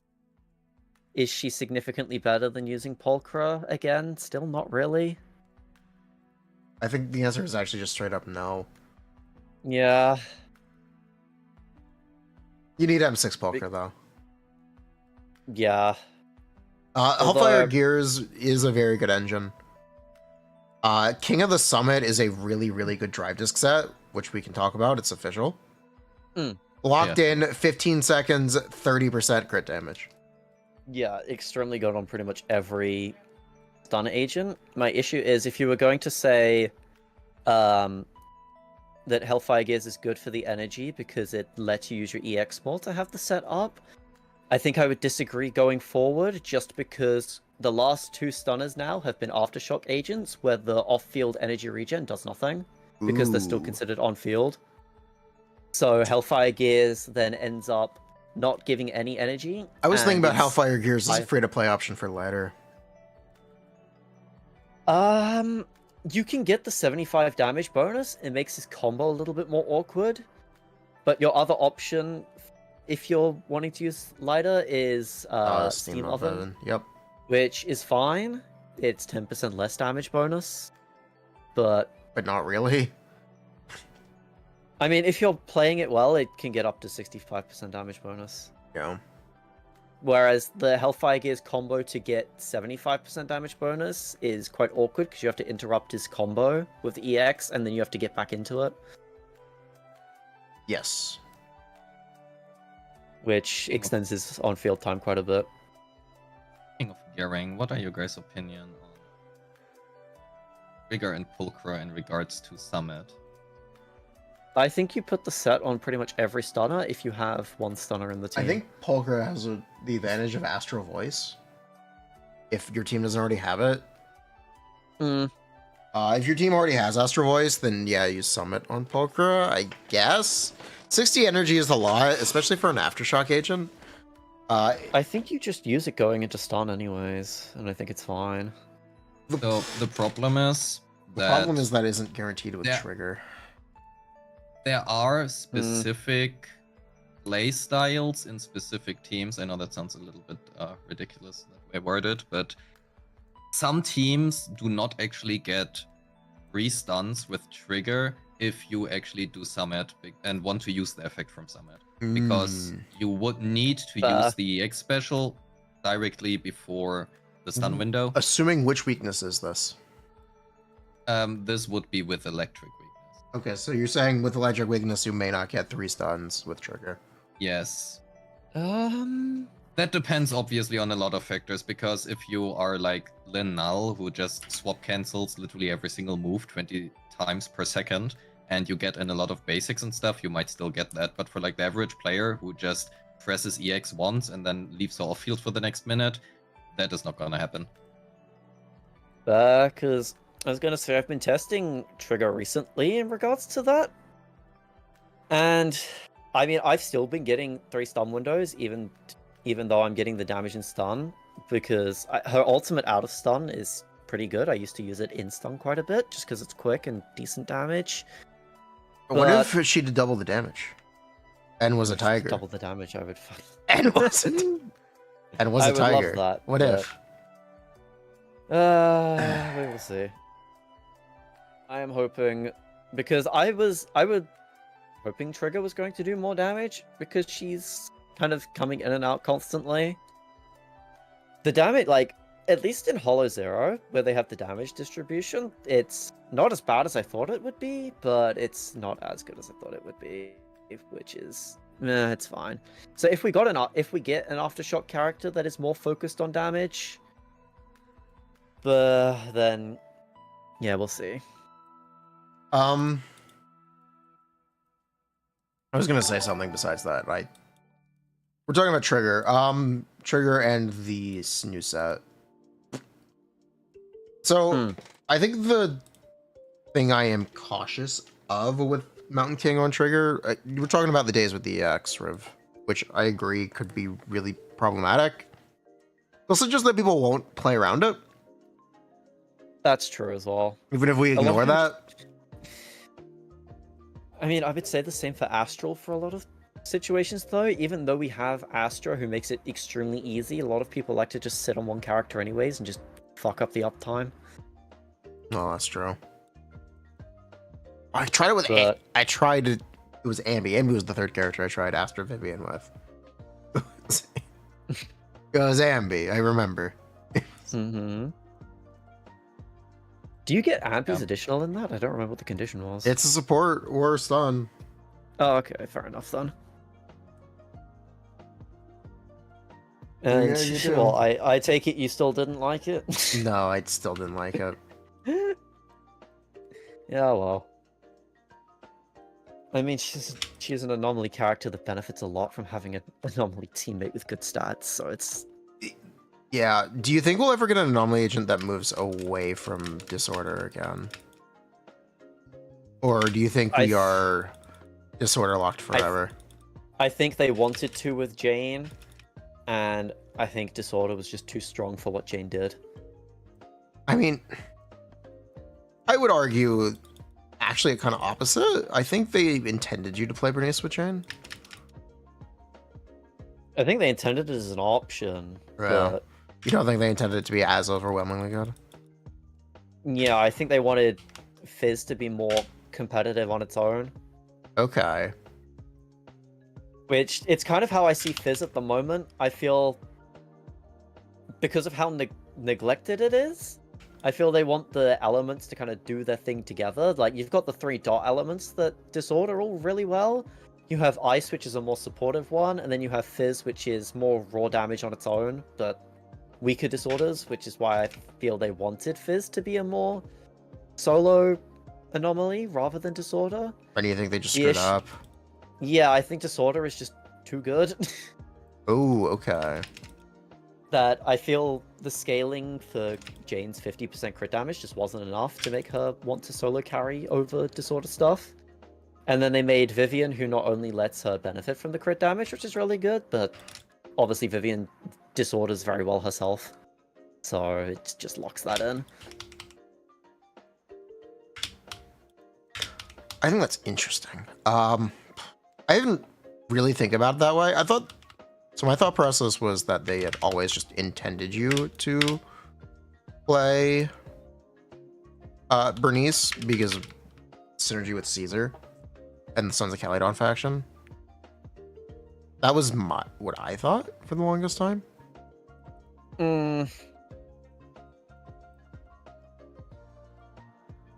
But I guess that also maybe they actually did want to differentiate Piper and Caesar. Or not Piper and Jane. I think my issue is more so with Lighter, if anything. Because I don't know, like it feels like Lighter was meant to play with Miyabi a lot better than he does, because you can play Lighter Lucy, but Miyabi obviously can't activate, like Lighter Miyabi by themselves can't activate the additional. Well, we know the story behind that. One sec.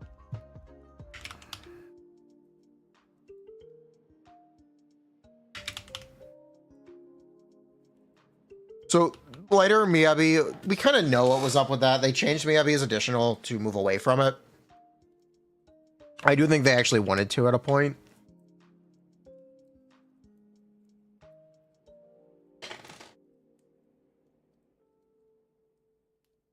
I don't know if you have a different opinion, Rev, on if you could play Miyabi, Bernice, Lighter.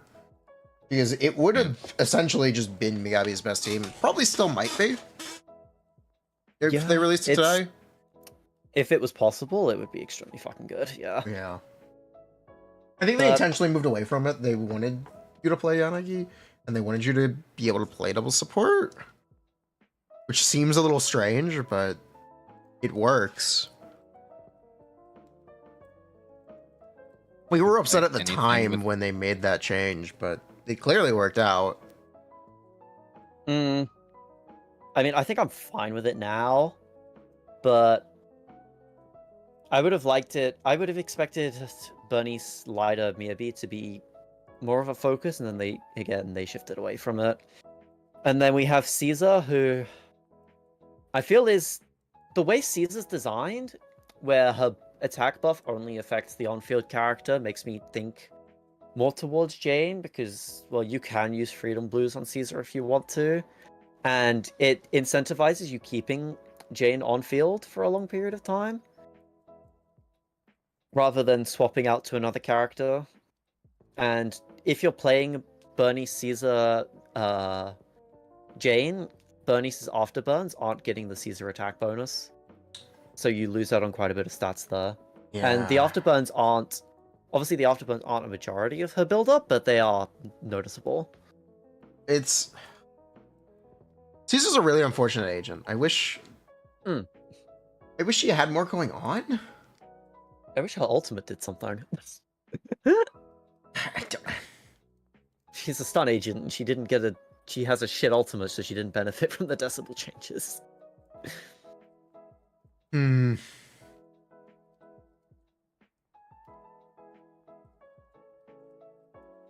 Like, I don't know, for +3, or what is it +3 or +6 assist points on a defense ult? Caesar? I have no idea. Regardless, the extra assist points just is not enough of a reason to say, hey, a defense ultimate is good. It needs to do something else. Maybe now with the new boss, who you need to like parry 10 times within 2 seconds, maybe her stonks go up. Maybe, but her parry on her EX doesn't count as a defensive assist. So if it requires defensive assist specifically, then I just want to cope a little bit here. We were talking about this was about Kaleda. Yeah, and then we. Oh my god! Holy sidetrack. Kaleda is just so irrelevant that we much rather talk about anybody else. What happened to your "What Happened to Kaleda" video? I mean, that is exactly what happened, right? She never did anything to begin with. Oh no! It's true. I'll say it. It's true. I just think in the beginning of the game, I think she was heavily underrated because she's literally able Envy. Yeah, I think she early on. stuns faster than Envy. I Also, her think dodge early count on is stun insane. multiplier is very useful to take advantage of. It's just a free 1.5 times damage, and you don't really have much other buffs early on. But I also think that enemies are so low stun amount early on that you can stun very easily anyways, so Ambi is not that much different to Kaleda. Yeah, I think that's actually fair, especially with the stun part. Yeah, that's basically why I think Kaleda is the worst standard agent, technically. Because she I doesn't... would argue Neko. She's just too hard to use. I think that you are better off playing Neko, Astra, Nicole than you are a Kaleda team. That's my hot take. I think Okay, I would Which have might to be disagree. a wrong... That might be a wrong take, but that is my I think hot I'd have take. to disagree just because... I mean, if you want to play Neko, sure. But I think I could find more use for Kaleda on my account than I could Neko when I have access to Billy and Corrin and possibly have access to Piper from Standard. Well, from the Gacha. Maybe... There's just too much competition for Neko's role that do her job basically the exact same or better. Well, you can say the same thing about Grace. Grace Also- literally has Well, a yeah, I linear think Grace. alternative. I mean, I think Grace is shit. Yeah. Oh, okay. The question She's is, what just- is better for Yijuan? M0 Pulchra or M0 Kaleda? Honestly, M0 Pulchra. I think Pulchra, because I don't need to get out of. So you don't need to you- switch I as don't know. much. Can you still get the free Pulchra or is she gone? She's gone. She's gone. Yeah, then would be the question if you don't, because Kaleda had only Kaleda and Pulchra had their core adjusted to work with, like in terms of stunners, right? Who work with Rupture. Yes, those are the two stunners, and then we had Lucy and Astra. Kaleda's additional Yeah. is the chain damage bonus, which just Sure. is not exactly. It isn't Good. exactly useful. I agree. Okay, it doesn't I really would agree do with much. that, but the question is if you like which other free-to-play stunners are you running in that team potentially? I just don't think you would run a stunner with Yishuan. You would just if run that's your double options. support. You would. I think you would still use Nicole. Ooh, you would guess use you Nicole over can use Lucy. Panyahe, right? I mean, Panyahe if would you be a if you don't have Astra either, then I think I would still use Nicole because you can get a decent amount of stats out of Nicole still, even if you don't have the defense down. I don't know if I like. use Panyahe? You use Penyon, but besides Pan, I think you play Pan. Yeah, you would use the Panda. Yeah, you use the Panda. I think you just play Panda Astra, and Astra's on Oh, banner. yeah, if you have Astra as an option, yeah, you would. If you are playing, you can theoretically get Astra.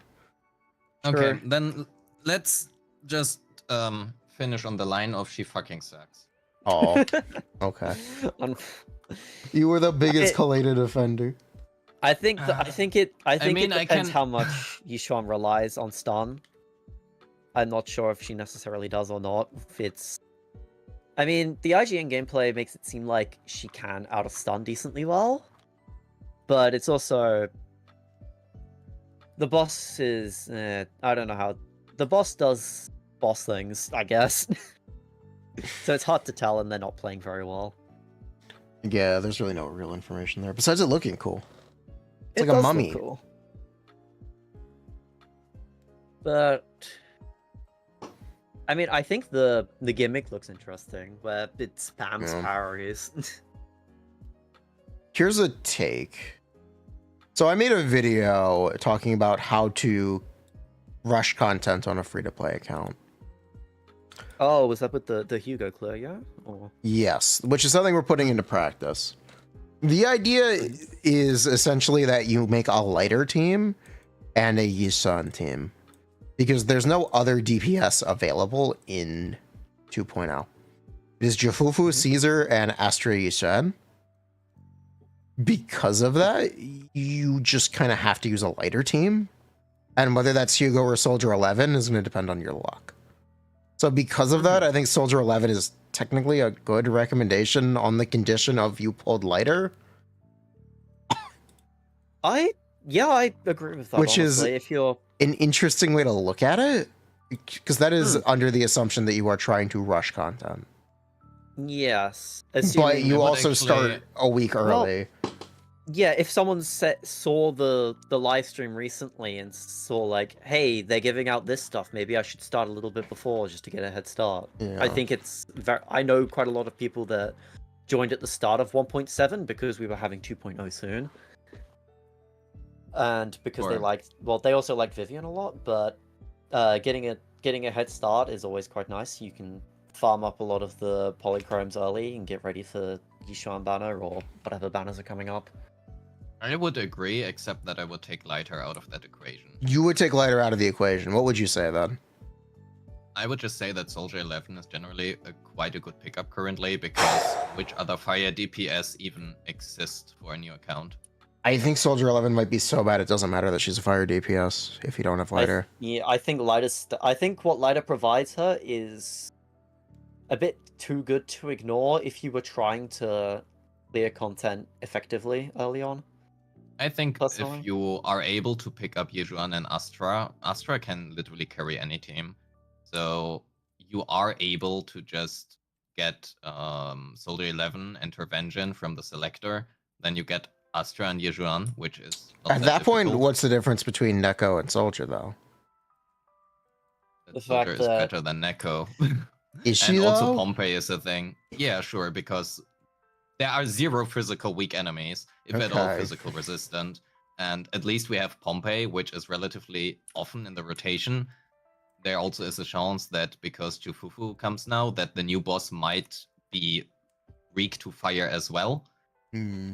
So I I'd like- wouldn't necessarily say When that the content Soldier creators in ser- We itself- can check that. We can What- check that actually. When the content creator server rolls out, I would like to see you try to play a free-to-play accessible Soldier team with Astra. Funny enough, we can actually check if the boss is Fire Week. It is. It's a red ethereal. It's Fire Week. You can so if you look at the HP bar that shows up like next to an enemy, there's a little triangle next to the anomaly icon that shows that lights up if you're hitting an enemy with an element they're weak to. Wait, and that is it a li- thing? Yes, and it lights up for fire. So this boss is Fire Week and it is Ether Week because it's lighting up for Auric, but it is not Fizz Week. Well, Well, no. there we And go. it is also not Fizz resistant. This little red badge right there. This little Oh god, how the fuck do you even know there it that? is. I've known that since CBT2 because I was like, what the fuck? You've known is that wait, since no, cock and since ball CBT3, torture? It's some sorry. weird shit you're into. Since CBT3 when they fuck? added the display. Because I'm like, what the fuck does this triangle mean? Why does it light up? And then you tell if it's resistant by your damage numbers being grey. The next S rank that's investigator so is Leifa. But yes, this boss is Ether and Fire Week. We don't know on resistance. I would like It- to see you try, when you start recording coverage for your Yisuan guide, I would like to see you try to play a So- Soldier 11 Astra team with I- some different stun agents.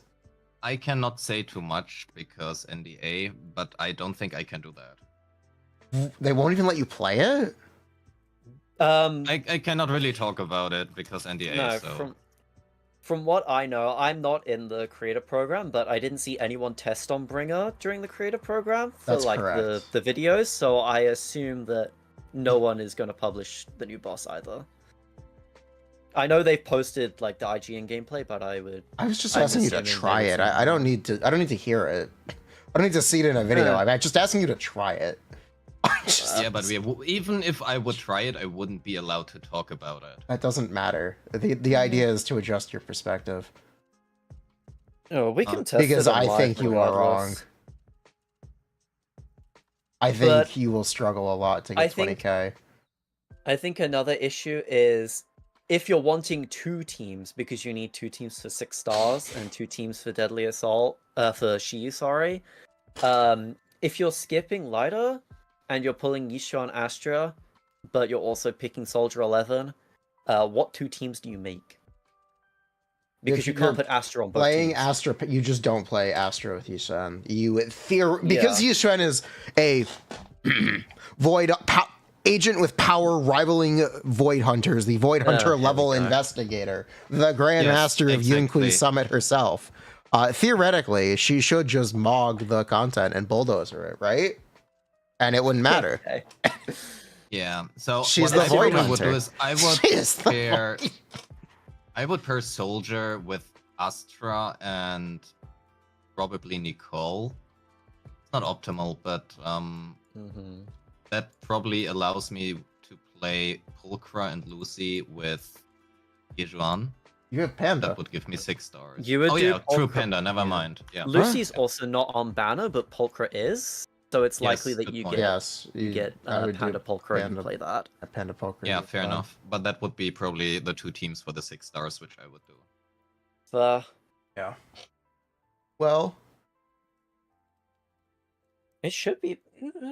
My argument is just I simply think Lighter is too important for Soldier 11's performance to ignore. Yeah, if you want to perform well, 100%, I agree. But well, the idea of it being advice for a new account means that the teams need to be performative on a long-term account, because otherwise they aren't going to hit the minimum. I mean, sure, you also can make the argument, that is really the worth idea. it to spend 2 of your selectors for 300 polychromes? Your selector. When you put it that way. What else see it as use your selector for? Like, what's your honor really worth? You know. It's not one is... selector, it's 2 selectors. You also need to arrange it. It is called endgame content in the end, so like you're not intended to clear it immediately, but if you want to, that's the fun. That's the fun of it. The fun of it is to do it before you're ready. Leifa, I think it's fun too. That is nearly 2 pulls every 2 weeks, okay? Oh, my 2 pulls. Whoa. Like, you know, someone asked me what the difference between 6-star and 9-star Deadly Assault is. And you know what I told them? It's maybe 1 Boopon every month. I don't even buy the Boopons, so it's like 20k Denny's. It's 20 resin. It might literally be less than 1 Boopon every month. Yeah, I think a lot of new players, and I say new players specifically because, again, I've had friends start recently. Oh, that's awesome. They started because they like Vivian a lot, but I think they're focusing a lot on clearing really quickly, but they're not wanting to make pulls too clear specifically quickly. They want to pull what they want, but they also feel like they're entitled to have that 9 stars instantly. Which is where my take of it's endgame content, you don't need to clear it instantly comes from. But I don't know. What I tell you is the fun of doing the endgame content is for it to be this barrier. Yeah, I would agree. The reason that progression works is because you hit barriers and you're motivated to overcome them. That is a psychological thing. The only thing I would argue is if you look at what is available for a new player, I mean, clearing Shiyu is 720, right? Every week. Yes. Other week. Well, every 2 weeks. So that might be slightly more worth it, especially if you want to get a quick amount of pulls because you have the one-time clears. And then is the question, if they are already gonna shill Ether Fire, they are probably gonna do that in Shiyu as well. Yes. Because I mean, then is the question: what are your actual options to clear a Fire Week stage? Here's the other: they are pretty likely to rerun Miyabi in 2.1. Yeah, I mean, I guess sure, but it's around the right time. So it's around the right time. Throw that one out there. Chances are we're gonna immediately see a bunch of Ice Week. I don't think we so. see a lot of Ice Week quite often anyways, just because it tends to be paired with Ether. Yes, it's true. The game revolves around Miyabi. So, I mean, I would anyway just say, if you're a new player, just pick Lycon from the selector, regardless. I think generally I would. I like recommending things that people will play. I don't like the idea of pulling something because they heard it was good and it sits on the shelf. That's the thing that I don't like, and that's why I don't necessarily think I like blindly recommending Lycon. I mean, I think if they pick Lycon from the standard selector, they will use him, even if just because they have limited options. And I think Jafufu gives the decibel extension to the panda now. Okay, but there are a few things you have to consider. First of all, the people who are asking for recommendations don't really care about picking what they like anyway. It's not about what they like, it's about what they play. Sure, but I mean, if they are not sure, hey, which Zender character should I even pick? And you just tell them, well, pick what you like. What do you use? Do you use this? Yeah, sure. But I mean, from a general perspective, because you don't know what everybody likes, we have to think about it in a way of, hey, what kind of video can we create where we can provide the most value to the most amount of people? And then is the question, you wouldn't recommend Nekomata to a new player unless you like Nekomata. It applies to every character anyway. If you like them, pick them. My video is being edited right now. I'll just tell you what I say in it. I make a guide. It's basically a mini guide for every single character. Is what I did. I was showing the doc on stream. That sounds a lot of work. Going frame by frame. It's like a 50-minute video. The decibel refund is not to the panda. What, 50 minutes? The decibel refund isn't, but the extension is. So I basically made a guide for every single standard banner item. Is what I did. It's like 50 minutes long. Which is why it's not done yet. Fair enough. But I mean, in the end, if you would need to recommend, hey, in which order should you pick them if you care about account value? Then I personally would argue Lycon is probably the best pick. I would tell you account value doesn't exist. Because it changes. I would tell you to then wait until the end of 2.0 and see what you ended up getting, and then pick. If you wanted to set yourself up like that. If you intend to pull Miyabi, yes, you should get Lycon. Yeah. I'll just say that. Or if you wanted to pull Ellen for the Ellen buffs. You should probably pull Lighter, but... Well, yeah, but... If you don't have Lighter and you don't want Lighter, you should pick Lycon. Who may be more unpleasing to you, which is funny. I think you wouldn't necessarily recommend Neko, Khalida, or Grace, probably. So the question is... They are... Lycon, pull them if you like them Furina, characters. and Soldier. Well, Soldier falls in the same line as Grace and Neko. Really? If you want to boil it down, you don't think so? You think she stands taller? I think she is slightly better than Neko, not necessarily because she performs better in a vacuum, but because there are literally Fizz isn't real. Fire weak enemies, but there are no Fizz. Okay, so you're saying because Fizz isn't real, Soldier 11 is better than Grace and Neko. And because Deadly Assault does have Pompey, and now also in the new boss, apparently, there are at least 2 possible situations where you could at least use Soldier, but you can't use Neko. At least not effectively. I'm just really hung up on this idea that Soldier fundamentally is not good enough to do that. That's the thing that is hanging me up the most with that idea. Yeah, I wouldn't necessarily say, okay, pull Soldier 11, but what I would say is, if I would need to recommend you an order, it is probably Lycon and Rina, then Soldier 11, and afterwards the other 3. Okay. I'm not gonna lie, I actually have an issue with M0 Rina, but... I have an issue with Rina in general. Well, I think the main argument for getting M0 Rina is just so you're closer to having M1. Because the buff duration on M0 is so short for 99% of people that she's basically doing nothing for them. I would tell you she's doing equally nothing with M1 in those cases. I mean, with I have M1. At least when I play Miyabi Yanagi Arena, I have 100% uptime. I can get close to it with M0 anyways, but that's just because I'm used to it. Yeah. But I think most people, well, you'll see at least some use from her with M1, whereas I don't think you're gonna really see her doing anything with M0 is my only argument for not picking her. I feel like I want to argue against this idea of M1 being this transformative Mindscape for Arena. I don't think it's transformative, but I feel like it's a bit wrong and a bit misinformed.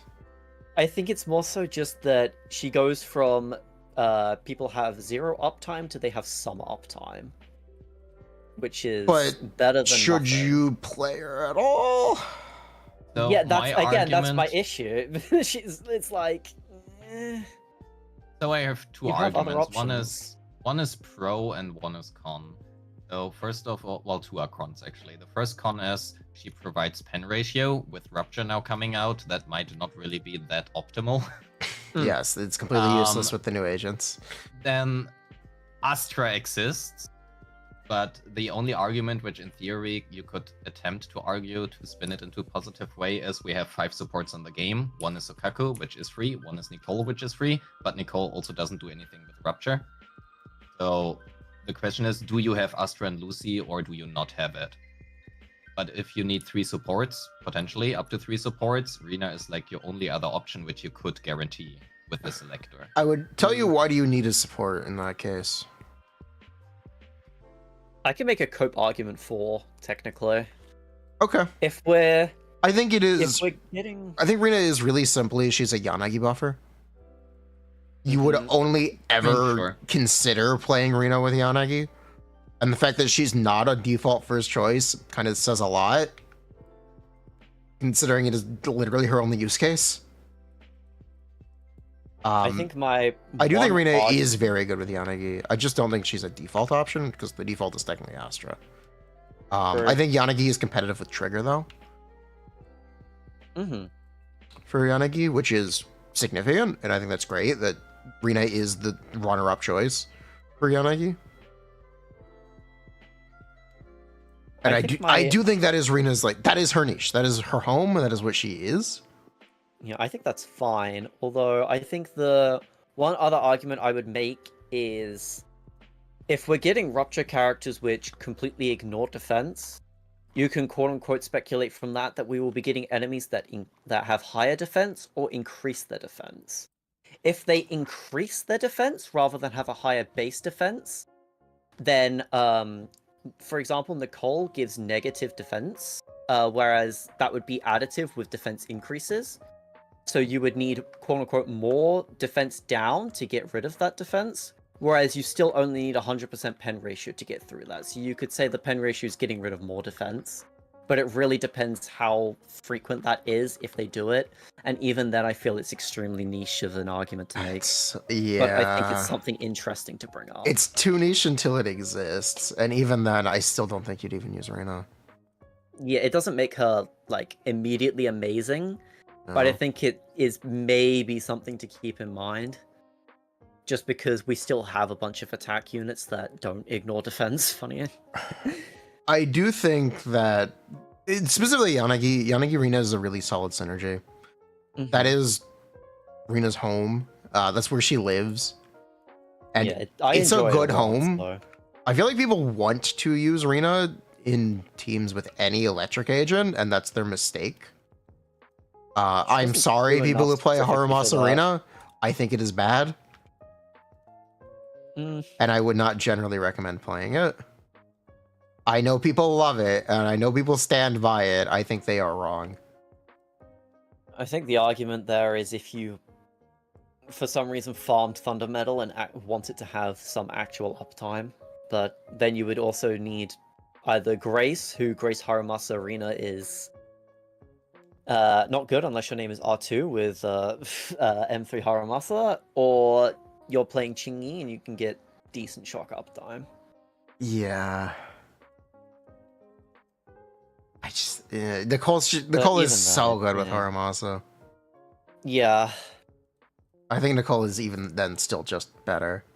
Oh, I do think she's better, but then you would also go farm a new set. But like, Well, even if you look you at should Thunder Metal, anyways. even if you play Thunder Metal Haramasa Grace, I do think Nicole is actually still better than her. I just think you don't have Thunder Metal up like at the times that you need it for it to even do anything. Thunder Metal's a theoretically very good set. Hmm. It's kind of a shame that we don't have a. It was supposed. Okay, so Grace's intention is that she is a mono shock DPS. She increases shock damage directly. Thunder Metal they implemented in the game. That is supposed to be the Grace set. I see the vision. I wonder where they made a mistake to make it not a vision. Because Yanagi can be a mono shock DPS by triggering disorder herself. Well, one mistake was the fact that they designed all the characters without rarities first. Everyone was just a character. So the intended team was Anton, Grace, Furina. You have Grace provides the shock for the Thunder Metal team. Rina increases the shock duration for more shock damage and increases pen ratio, which obviously synergizes well with Grace. You get exactly 100% pen ratio if Grace had a pen ratio core, which she used to. And then you have Anton on field making use of that shock and also triggering extra instances of shock. The main issue, I think, came from the fact that they did not. I think the issue is that they didn't account for the fact that attribute anomalies snapshot stats at every point of build-up, so every character provides stats. Yeah. So the anomaly ends up doing 0 damage because you want to build Anton for crit, not anomaly. Yes. But if you build Anton for anomaly, he's doing fucking nothing. So it ended up being your anomaly does no damage because it's diluted, and you have, because you're doing basically no damage there, you're missing out on a lot of damage. Where you could, so you're effectively losing out on buffs because the shock damage does nothing. Yeah, that is. I don't know if Anton is entirely the issue. Well, people did try. People did try Lucy, Rina, Grace. People did play it. It happened. It was a thing.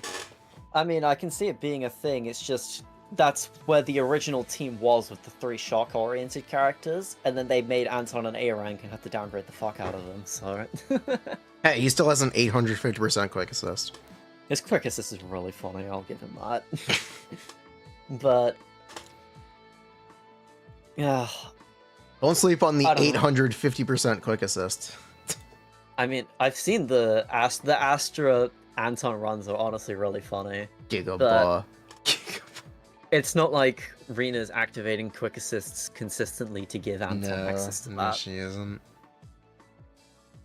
Yeah, well, it was one of the 2 teams. Well, the other one of the 2 teams that they had actually planned out. Yes, on they launch. Planned out Kaleda, Ben, and another character. Well, on launch as well. We had Mono Ice with Ellen, Lycow, and Sokaku. We had Mono Shock with Anton, Grace, Arena. Yep. Fizz and Fire kind of got fucked over the entire of beta, so they made Piper to activate 4-piece Fanged Metal and be quote-unquote a support for the Fizz DPSs. We know how that turned out. And then they made Lucy as a Fire support because Fire didn't really have a good 3rd slot. Since we had... we had Koleda Ben, which was supposed to make Koleda into a DPS. It didn't. Koleda was an attack agent in beta. Beta 1, she was an attack agent. Well, they didn't have specialties then, but they intended her to do damage when paired with Ben. Yeah. And then you had, and then they also wanted her to do stun when you pair her with Soldier. But you never had a good 3rd slot for that, so they made Lucy to pair for a Mono Fire team. And then it was just... There's a little bit of incompetence. Lighter was originally going to be a DPS. Yeah, he was going to be Anton too. They were going to try it again with Lighter Bernice. Yeah, he also increased burn duration, so... Yeah, they were actually going to try it again. Makes you wonder what they were going to do with Bernice, but oh well. We will never know. but it's fine. The early beta stuff is interesting. I think they have a much better grasp on it now. We're actually gonna see, hopefully, a full team debut in 2.0 with Panda, Jafufu, Yishan. That's what I like about the Aftershock characters a lot. You could argue... Okay. Well, not necessarily all Aftershocks, because we have Astra who does her thing. But the more characters we get that do their thing on field, but from inactive, it means kaboom stonks go up. Oh, boom! more boom stacks, which it just makes it naturally a better engine. Consider this: the more weakness matching we get for DPS and support, the better the game ball gets. That is another thing. We just don't have enough support options to do that right now. Yishen being either, which is the same as Astra being significant. Let's go. You can, well, technically we have one. We have one character for everything that can activate it. If you say there's not a Fizz character, most characters deal Fizz damage on their basics. You can activate it on Fizz weak. So we don't even need a Fizz support. Does that even count? It does, as far as I know. Really funny. It's a really specific condition, but for how it's handled. But yes, it should work from what I know. It's really funny. Because they word it as attribute counter, but it's deal damage which the enemy is weak to. So when the triangle lights up. Oh. Apparently it does not need to apply assault. I don't think it doesn't check for build up. Oh. As far as I'm aware. But counter argument, Astra can't do Fizz damage. Counter argument, it exists. Every other support can do Fizz damage. But yeah, well, I just think it's really funny. That is funny. I mean, the argument against Lucy is the fact that she doesn't keep game ball up constantly because the balls don't count as her damage. They're a separate thing. Yeah. Speaking of Rena, Grace, Rena, Vivian, but it's probably all right.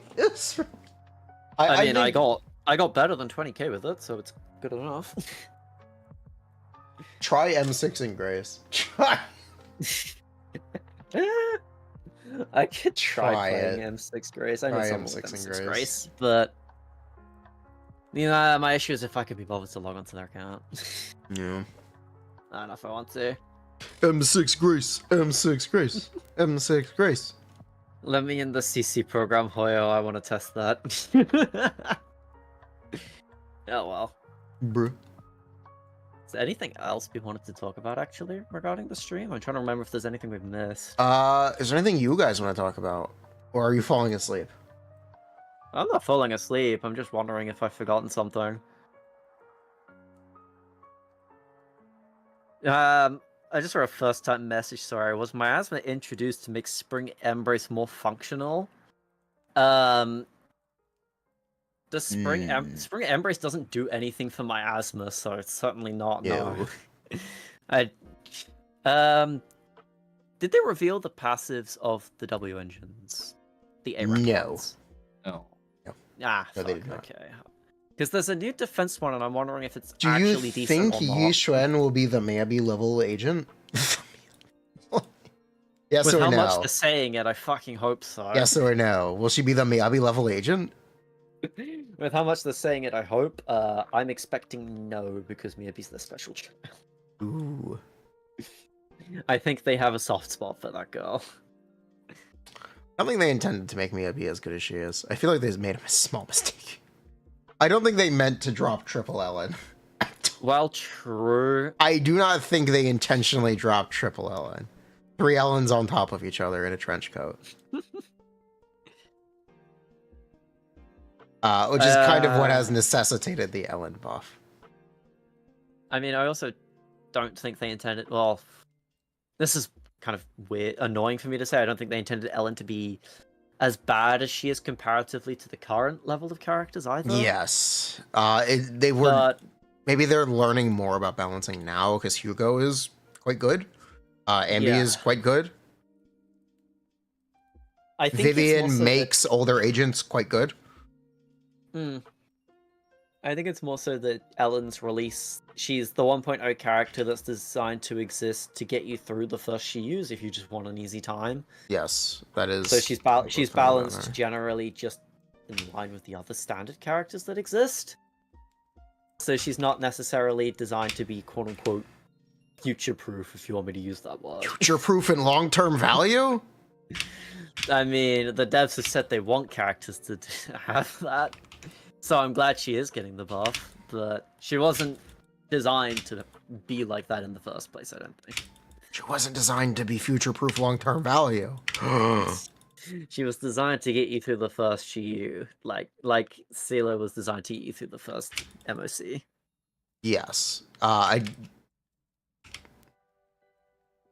And then they slowly increase it from there until they find a power level they like. In Star Royale, however, they just never found a power level they like, so it's still going. Do you think they like the power level they're at now, then? Currently, I think so, yeah. Because we're not really getting any characters, well, we haven't for a while, the characters that are significantly better. They're all kind of roughly around the same area. But they're slowly increasing their HP still of both Deadly Assault and Shiyu. Not like a ton, but they are increasing it. So I think currently they're happy with the character level, but are increasing the level of enemies until they find a point where people start to struggle against the content. Because my issue early on was content felt way too easy. I know it kind of had to be easy because they need to see, like, they need people to actually clear. Yes, they do. And then balance from there. But I feel it wasn't necessarily going up fast enough, if that makes sense. Content felt really easy for a long time. And now then they had the decibel changes in 1.4. They increased the base stats of enemies by about 20% in 1.4 as well. And I feel from about 1.4 onwards is where things started to feel like the game was actually at a point they were happy with. Okay, we'll go with that. Like, they had to increase the base stats anyways because of the decibel change, because the decibel changes means you're getting a lot more damage out anyways.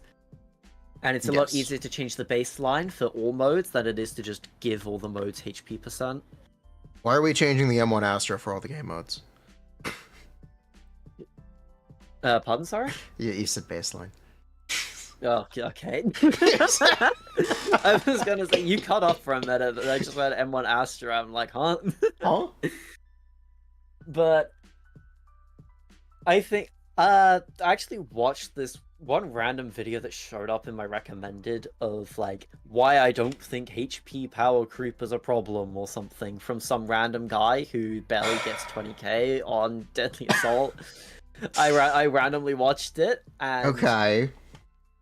He also said, funny enough, that he doesn't think any sort of HP creep or whatever from before 1.4 mattered. And he had, well, as far as I presume, he had no idea they even increased the base stats in 1.4. Yes, they did. Nor had any idea of how much they were increasing the stats by, because he's a casual player and you didn't give a shit. So I find it very interesting that two very different people had quite a similar opinion on that. Well, I have something to... Your damage isn't stagnant. It's kind of what I talked about earlier. When you stop getting supports, that's when you truly fall off and die. Yeah, okay. Characters now still do more damage than they did back then, and they will in 2.0. We're getting the new set that increases the damage of every team with the stun agent in it. We got Vivian, who actually made Jane a good character again. Before Vivian, you can make the argument that, yeah, Jane is like almost impossible to consistently 20k with on a lot of it as a DPS. That's not really true because you would play her with Bernice. And a lot of people are, I think they're still getting like 30, 40k with it.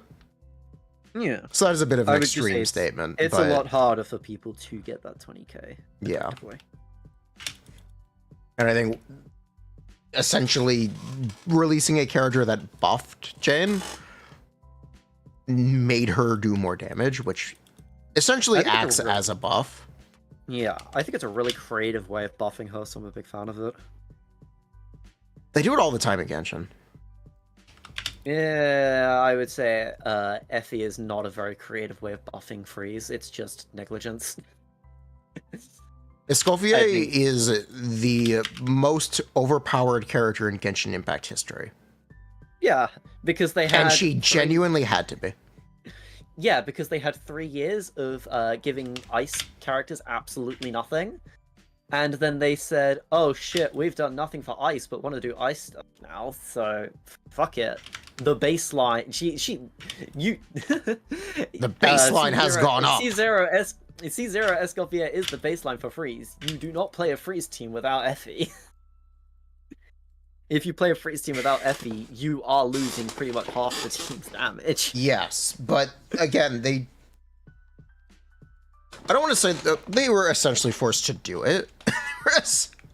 I don't think they were forced to do it if they wanted to release. It was either that or you directly buff the ice. I think they could have. You could directly buff cryo.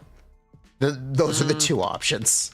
I think they could have just made more cryo characters to give more options. They still rather than shoehorn everything on Effie. But they probably still will. It is also an issue. Reverse melt still exists. Yeah, it does. I mean, they gave Sitlali for that, which I appreciate. No. But Sitlali does not buff cryo. No, she doesn't buff cryo, but she buffs reverse melt as a reaction. That's not reverse melt. That's the other way around. Never mind. Anyway, I'm thinking the other way around. But yes, it's more so the fact that I don't mind Sitlali existing because it's a cryo character that does something when we've basically had nothing cryo in general for 3 years. The last decent cryo release, I would say, was Ayaka, and that was just at the time of Ayaka. Since Ayaka, we've had pretty much nothing. Shenhe, who is Ayaka? Yeah, well, Shenhe was an Ayaka buff, and not a significant one. I think you're kind of wrong about that. The problem is that Shenhe... I just don't think Shenhe's numbers were big enough. They aren't now that Furina exists. Fair. But they were for the time. Because Kokomi existed. And that's who we were playing and balancing around. Because you wanted players to switch to cock. Yeah. Or at least that was the intention. Right. Guys, I will have to sign out. I still have to do. Oh, okay. You Unless take care. there is something we have missed. No, I think... Not that I can think of, considering we moved to Genshin stuff. Yeah, we are, at this point, just chatting. Thank you for hanging out, Ryan Reminisce. Yeah, we will have to get you back in the future.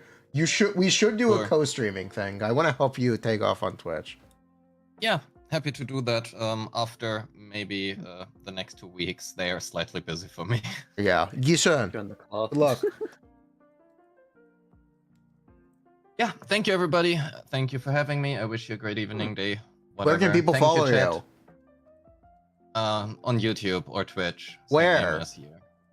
On youtube.com/@IamRivenous or twitch.tv//IamRivenous. Thank you. / even. Who the fuck types backward slashes nowadays? Well, thank you very much. See ya, guys. Bye. Bye, chat. Hey, bye. Bye. Bye. Is there anything you wanted to discuss before we end, or is that? Do we want to keep arguing about Escoffier? I don't mind. I think she's broken as fuck. I think she's broken as fuck, and I think she's broken as fuck intentionally.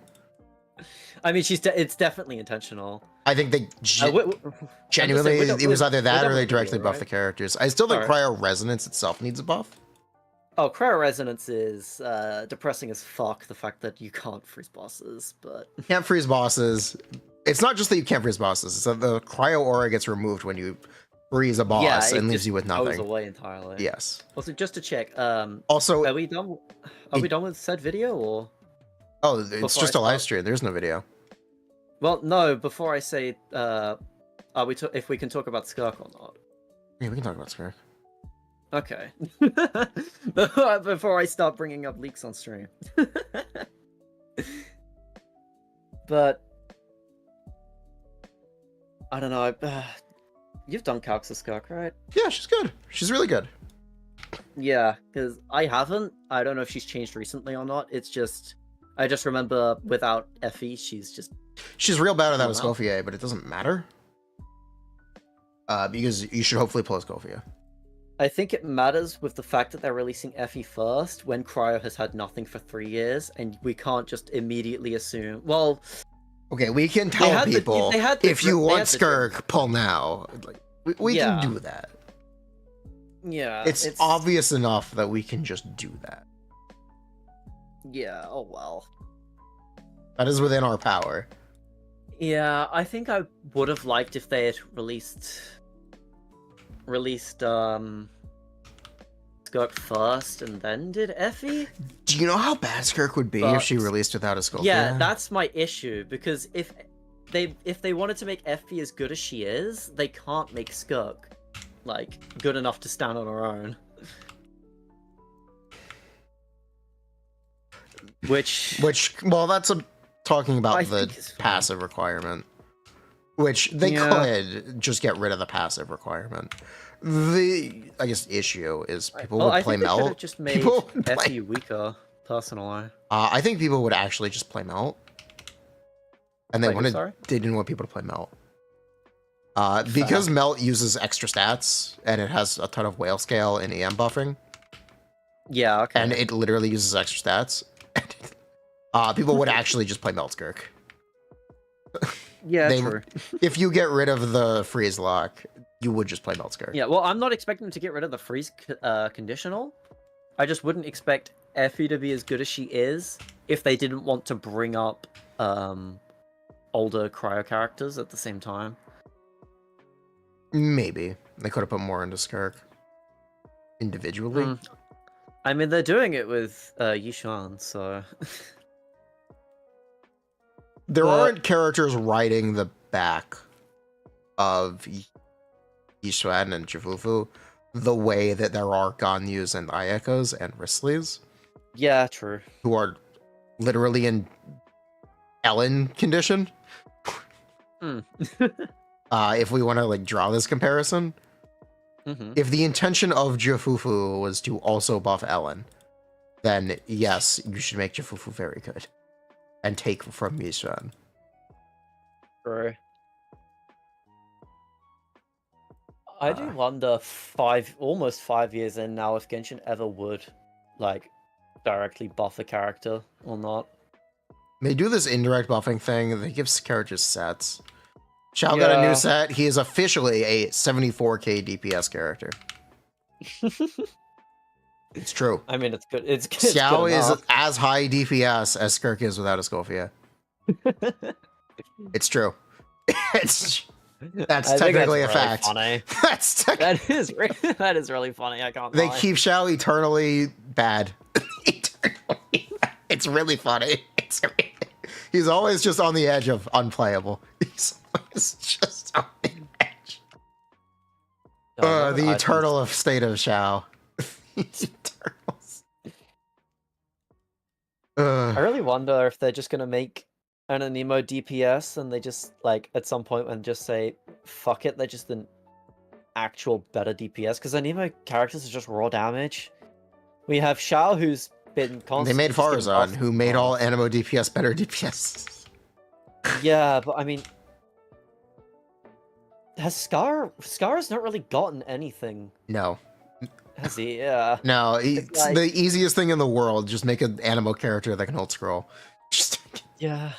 They did not clear that simple barrier. They did not clear it. I mean, I think it would be really interesting if we like they made Dahlia Who's Mika? wanted an attack speed buffer, but I really think they should just go and give a decent amount of attack speed at some point to a character and just say fuck it, because it doesn't do much for a character with hit lag anyways, and then it allows us to do something really funny with Skara. So the issue is if you give too much, you could possibly make someone without hit lag just way too broken. Actually, did you know attack speed is inconsistent? You get more attack speed from attack speed on 120 FPS. Yeah, you're giving a advantage to players who cheat or play on their iPad. True. I still find that is an actual thing with Wanderer, by the way. Yeah, well, it's and Iado. But it's better at low frame, isn't it? No, it's better at high frame rate. Is it? Yep. It's much better at high frame rate. I know there are some attacks. I know Ganyu's ult can get, I think it's 1 extra hit on 120 frames, but loses like 3 on 30. That's Lisa, I believe. I think Lisa has it as well. I know Ganyu has it. Lisa... I believe Ganyu's is always 50 projectiles. It's 50 at 60 FPS. One sec, let me find the... Is it 51 at 120 FPS? I thought it was 47 at 30. Okay, that's funny. Let me check.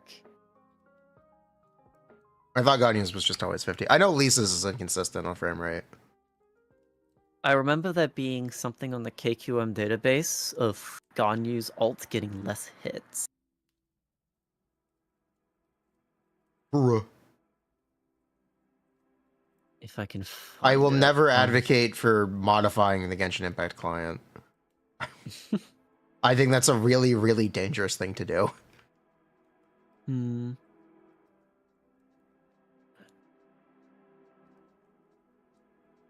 they remove it? It's not hit. Where is it? I remember this being an entry.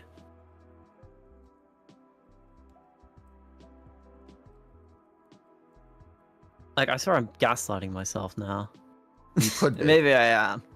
You actually could be. Maybe I am, I don't know. Yeah. And you'd quit.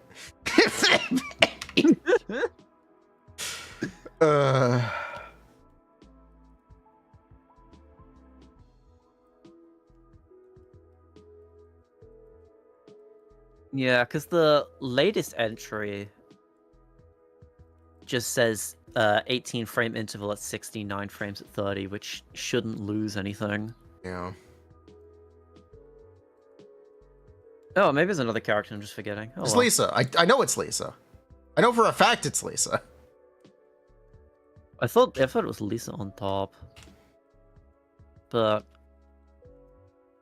bro, I searched Lisa FPS on the KQM TCL and it comes up with fucking Dragon Strikes. Nice. It doesn't even have Lisa mentioned. Yeah, it's kind of hard to find things though. Yeah, oh well. Not my fault. I wasn't in charge of that. One thing I find funny with Genshin is how much stuff is reliant on ping. Yes. You know, It's proc rates really are weird. dependent on ping. Every sim with official is wrong because of ping. Yep. Every single one. It's another proc which is conditional on ping is Raiden. Beta's ultimate. Beta, Raiden, anything with a timer between hits. Albedo. Albedo does not hit in perfect 2-second intervals because of ping. It's actually, I mentioned Beta specifically because if you have 100 ping or higher, Beta can actually double proc. She can double apply Electro on her ultimate per tick. So she gets quite a lot more Electro application if you have high ping. Literally makes her worse though. It's really weird. I don't know why they did it. But yes, anything that relies on a timer from hit is delayed by ping. Yeah, Bond of Life is something that includes Cloran. Related, but because Cloran is a timer that is based on hit. That's the reason Cloran has a delay. Yeah, the Bond of Life part did not need to be ping based, given how it's handled. But oh well, fuck it. They decided to make it ping based. It's ping based. Zenless is completely client-side combat, so it is unaffected by ping. Yeah, they calculate the stats. Well, they check with the server for stats at the start of combat, and then after that, it kind of desyncs, and you can just play the combat without the server. Yep. But for some reason, the TV, moving on the TV, is server-sided. That's correct. The TV is server-side. I don't know why. That seems so stupid to me, but oh well, I guess. Enjoy lagging on TV, I guess. Yep, that's correct. You lag on TV. I didn't even know that until someone mentioned it, because I've been on EU server, I've never had, like, issues with ping, because there's nowhere it's relevant. The benefit to making things server-side is you can't cheat. Yeah, but... Zenless is a game where it is technically possible to cheat. Should you do it? No. There are cheat clients that exist, I know of a You couple, will get banned. But, yes, I know someone that... It is inevitable. You will get banned if you cheat in Zenless. I know someone that loaded up with a cheat client by accident, and they got banned almost instantly, so don't do it. They weren't even using it for cheats, they were using it for an FPS unlocker, which is stupid because Zenless has unlimited FPS. So it's completely their fault. Yes, you will get banned if you cheat. Do not do it. Yeah. Not even once, chat. But yes, it is technically possible to cheat in Zenless with the side effect of being banned immediately. Yeah. Zenless caps at 300. I have no idea if there's actually a cap on frames. It says it's unlimited. Do you have a 300 hertz refresh rate monitor? If you do, how the fuck did you get one? If you do... I mean, 360 hertz monitors exist, but way too expensive. And I don't think there's a PC, like... I don't think can a 5090 even run this game at 300 FPS? I'm sure it can. We don't have ray tracing. I mean, I have a 2080. Yeah, we don't have ray tracing on PCs, so fair enough. Where is my ray tracing on the PC client, Hoyo? Xbox is getting it. It's possible. They've just disabled it effectively. Well, it doesn't. Well, it's not that they've disabled it. The stuff to implement it exists, but they intentionally removed some of it. They've monetized it. Yeah, platforms are paying for exclusivity. They were sold out for the ray tracing. But Xbox has it, so it's not PlayStation exclusive like Genshin's. No, it's just or not Genshin's. Which one has it? See, ray tracing exclusivity. Genshin has 120 FPS exclusivity. Is it Wawa? Yeah, that's exclusive to fucking. No, Wawa has ray tracing on everything. Yeah, but it looks like shit. But it looks. Yeah, well. The only reason I use ray tracing on WoW over not is because without ray tracing, the game just does not have reflections. The reflections are so blurred that you can't call it a reflection. Pro Games is a funny company. Yeah, they're very funny with how they handle certain things. They're like oddly incompetent. They're like oddly... Yeah, It's You'd really think this weird. was their first game ever, but it's not. Yeah, no, they have PGR. They have a lot of this stuff. They have a lot of experience, and they're still just incompetent. Like, one way of installing updates is called a HDiff, which basically lets you install only the updated content, not the whole game over again. The game did not have this for a significant amount of time, so you had to reinstall the entirety of. You don't remember that they couldn't in 1.0 they couldn't kick players off of the server to update the game. You didn't know? Wait, you didn't remember this? When they rolled out updates in 1.0, they didn't actually know how to take the game down. You had to log out. They asked you kindly. They had to log out, and you could just not. Well, I don't remember that because at the time I was living in London in a dorm where my internet was quite literally 0.3 megabits per second. So I would get kicked out of the game constantly anyways because the service was so bad I couldn't maintain a connection. Like, my internet was bad, yes, but I didn't have that happen on my other Hoyo games. But it's weird. I mentioned the update thing as being weird because this problem persisted until 1.4, by the way. Yeah. Oh my God. Yeah, it was there for a long time.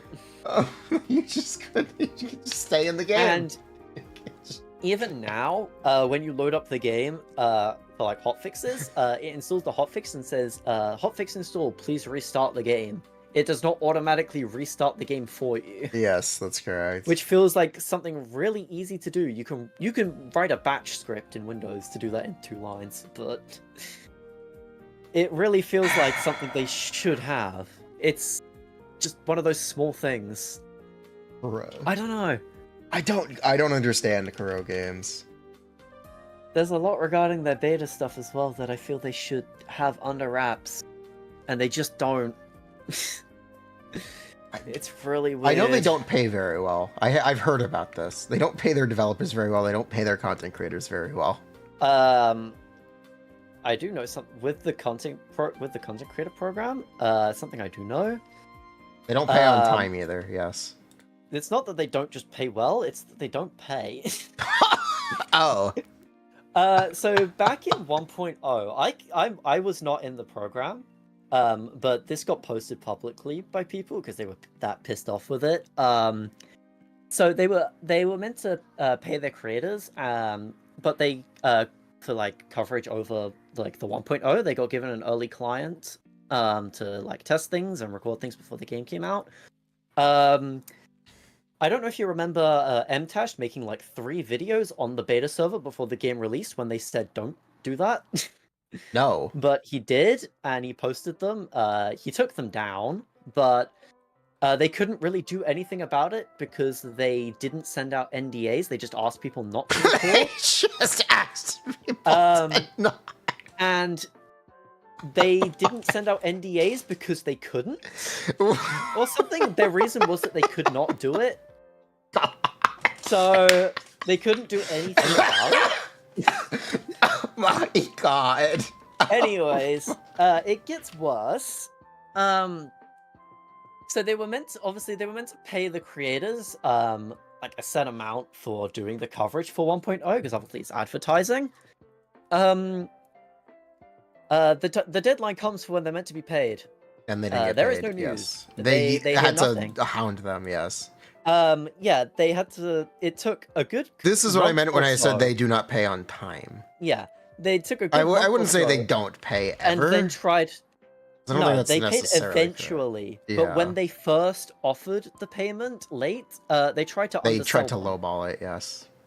which extremely scummy. Considering at the exact same time, in China, they were almost getting sued and labeled as a black company by the government because they were failing to pay other companies in China. So I don't know if they just had no money at the time because the game just released or what, but yeah, it was really weird. You really would think this is their first game. I don't get it. I don't understand that this is not their first game. No, because I mean, even with PGR, they've sorted out a lot of things with PGR, but then PGR Global released, and they had their whole can't afford $1 bullshit. Wait, what? Or, so the way, well, pretty much all gachas, they have their monthly pass. You pay $5, you get the currency every day or whatever.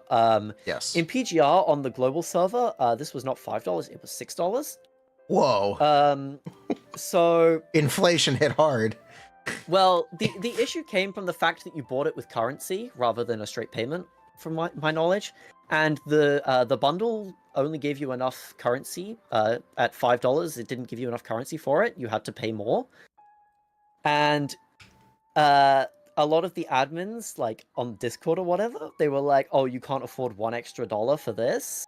Okay, that is not rather than game's actually fault address the issue. if it's a community Discord. And then rather than properly address the outrage, PGR now has 2 monthly passes, and one is just What $1 is cheaper. $6? Yeah, one is $6, one is slightly Oh cheaper, my god, but you get that's slightly really less. funny. Which is a really stupid way of doing it. It's really But- funny. Oh well. But another thing was the fact that the So first people buy event both, on- clearly. The first event on CN, the first event was fully clearable free to play. on the CN server, you could get all the rewards. I think it was some like lottery thing, so you put in currency each day and you get like random rewards out. On global, you needed to do stamina refreshes because they increased the amount of stamina required for things. You needed to do stamina refreshes if you wanted everything, which was not a good. It was not a good look for the global server for me initially. I mean, have you heard about the Nikkei trauma? Oh, the Nikkei stuff recently is really funny. That's basically almost what happened, sort of. Yeah, there's so much quality of life on the Nikkei CN server that it should just be on global. Did you see their response, by the way? Why don't you tell me specifically what it was? Let me read their wording for their response. I have it here. Yes, let's hear it. To quote, what is the exact quote? We believe that the two versions, China and global, will grow in their own directions under different conditions and circumstances, that one day their differences will enrich one another. That is their reason for global only getting the faster loading times. You mean China else. only getting the fasting loading times? No, China has all the quality of life. Yes. They, after Backlash, they have said they will bring the faster loading times to global. Oh, okay, we're getting faster. Okay. But they are not getting anything else. No buff characters. No. Well, I can understand why they changed some characters on the CN server. They had to censor characters for the Chinese server. They also got rid of all the dark-skinned characters. It's not just censor, they straight up removed some dark-skinned characters. Yes, they removed all the dark-skinned characters. Yes. And one that I remember is extremely meta-relevant, so... However, they also did censor a bunch of other things. However, on that... it is extremely easy. There is a bypass switch to just get rid of the censorship. It's really easy to bypass it. Really? Well, yeah. Dark skin characters ever get released though? I don't think you can access the characters they straight up removed, because while yes, they would technically be in the game client, there is no way to obtain them. Yeah. Because they're obviously not in the gacha pool. But, like, for characters that they had censored skins for and whatever, because Lamau China, yeah, it's the normal version. Interesting. I find it funny how many gachas are fucking up recently, because we had the Infinity Nikki stuff before. I didn't know. Well. Okay, what is the Infinity Nikki stuff? I thought that was a game where you buy dresses. It is, but I'm not entirely sure if they were like bought out by a new publisher or not, but they had a recent update where they retconned the entire story that they'd built up so far. They retconned the story, okay. They retconned the entire story and restarted it, and now it is very shit. So they revealed that Goku was secretly an alien the entire time. And it changed the story forever. Real. But it's not just that. Another thing that they did was... Well, they've done a few things. Another main thing that people complained about was they followed in the footsteps of their old Nikki games, where at the moment it's like all of the costumes, they're in sets, and they have a set amount of items in that set. And it's like HO3, where you do 20 pulls and you get a guaranteed item from that set. So after a set amount of pulls, you will get everything from that set. Effectively, they did what they did in their old games, where they added more items to a set than was currently available. So you needed more pulls to guarantee the entire set, which people got really pissed off at. Because it went from needing like, I think it was like 180 pulls, and now you need 220 or something like that. Because they added 2 extra items. But in their older games, they went from sets of like 9 or 10 items to sets of 17 items. Okay. Which is a significant amount increase. So they tried to make more money. Yeah, so they could have just made these like accessories, like bundled them in together. But like, because obviously if someone's pulling a costume, they want to pull the entire set. So I think they backpedaled on that. But they've also had something recently where they've randomly been taking away people's polls, Oh, wait, what? and I don't understand Wait, really why. wait. But Is there proof there's for been this? There was some post where people have had both free-to-play pulls and paid pulls just randomly lost on their account. And then there was one random guy Randomly that got lost given on- like 60 standard pulls. What? Let me see if I can find the Reddit post. Yeah. Infinity Nikki tragedy continues. Players report having pulls revoked for no reason. They are stealing polls. Okay. This happened in Wuthering Waves? I don't think it happened in WuWa, but early on in WuWa, the JP server were kind of missed. Well, I think this is really stupid, personally. The translation of Ji-Yan's weapon was incorrect on the Japanese version. So they rolled back all the polls, yes. Yeah, they refunded all the polls for it, and they also gave... well, this is something completely different now, but they gave back all the polls, and they offered people, like, refunds, or, like, they sent out forms to players, and they could request what they wanted as compensation. They leaked the list of players they sent that out to, so all their emails got leaked. But anyways, the issue was they thought the weapon would work well on Calcador because of the translation issue. Even with the translation issue, it would not have worked well on him.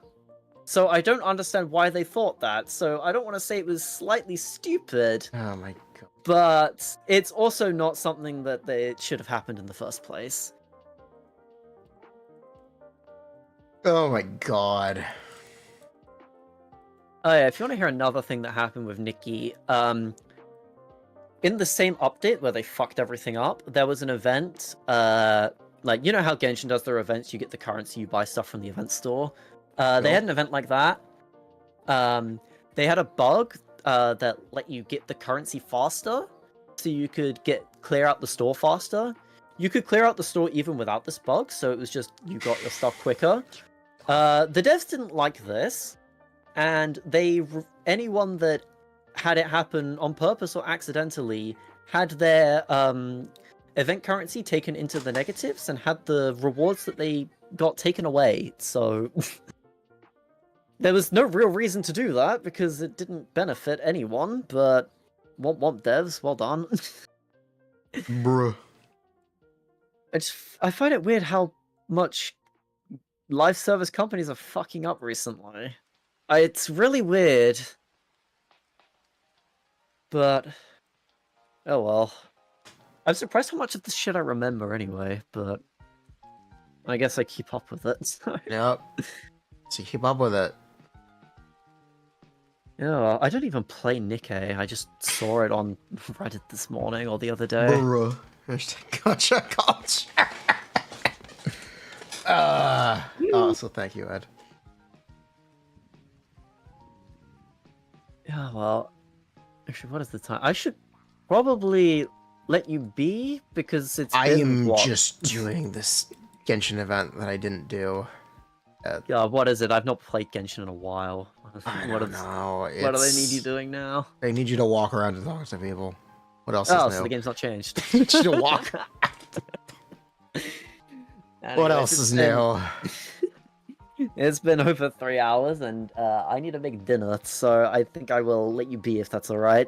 All right, take care. But yeah, thank you very much for Leifa. inviting Where me. can people follow you? If people want to see me stream, I will be back to streaming starting next month at twitch.tv/LeifaVT. I will be probably cramming a bunch of Yushuan stuff, most likely. If you want to see more stuff, you can find me on Telegram at justleifa. But yeah, thank you very much. I will take my leave for now. Thank you, everybody. Thank you, Leifa. Hey, bye-bye, everyone. Bye-bye. Okay, we are back.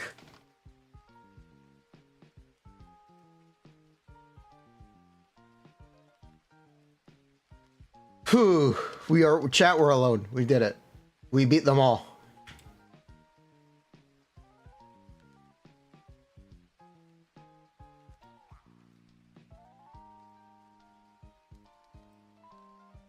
I believe his links, they were dropped on Twitch. Those were friends of the stream. I am Rivenous and Leifa. We talked Zenless and Genshin and Nikke and all that cool stuff. Time to torture myself. How much longer do I need to play to get the crown? Archer, I'm still really excited for Archer. I am still really excited for Archer. What is a 3-second pause on stun timer in Zenless? It's quite good. Are you talking about Yishuan's M2? Because that's what it is. It's very good. Yishuan's M2 is very, very good. Yishuan M1 and M2 are very likely 20% each. She very likely actually has very good Mindscapes. Oh, you didn't hear that from me.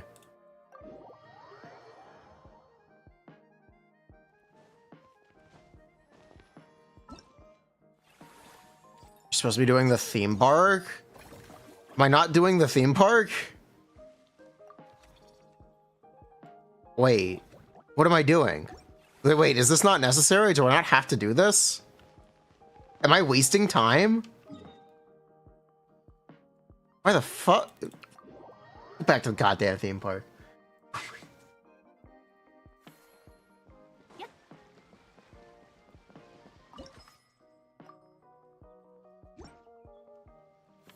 Okay, how does this work? How does this? Time. There we go. Looks like I didn't do anything today. Okay.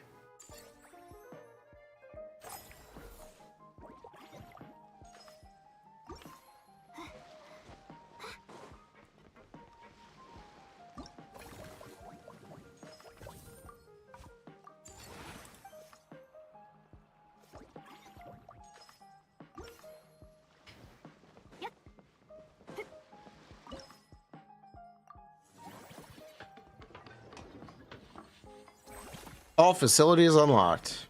Augers.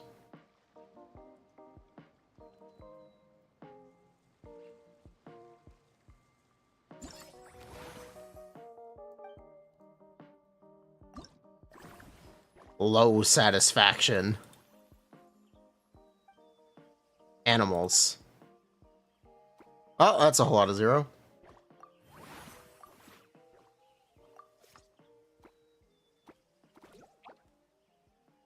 Oh my god. Can I rotate? I can.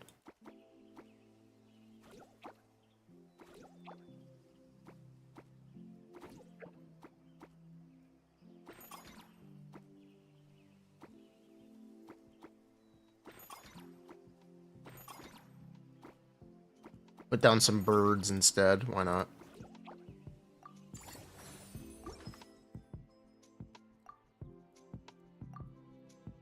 Okay, we're broke.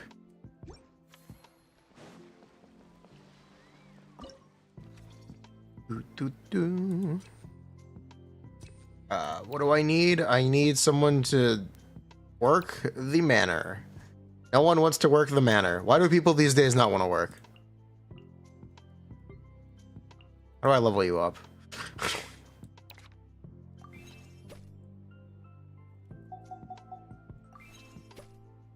Kids these days just don't want to work.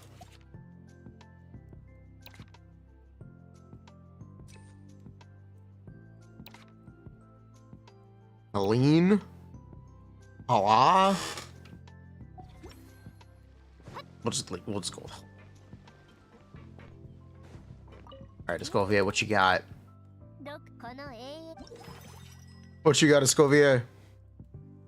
10% more revenue.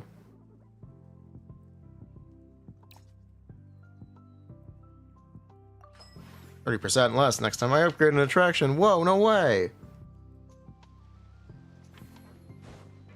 TikTok millionaire. Aw.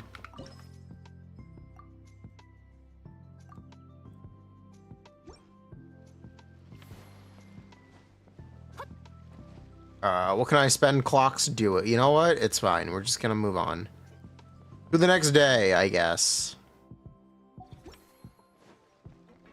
Wait, there's a boat? What's the boat do? Nothing.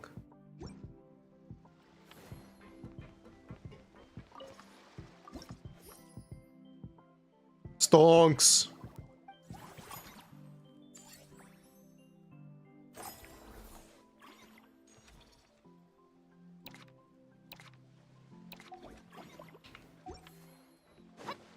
All right, Escovia, what you got for me today? Also, we're streaming Genshin right now.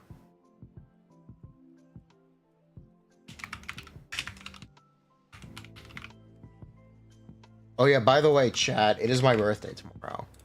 So tell me happy birthday tomorrow. I will be happy. True.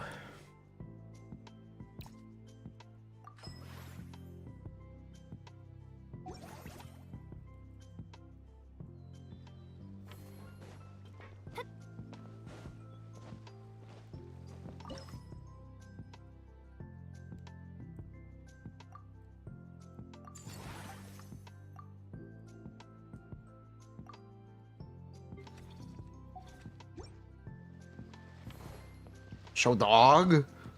Bruh.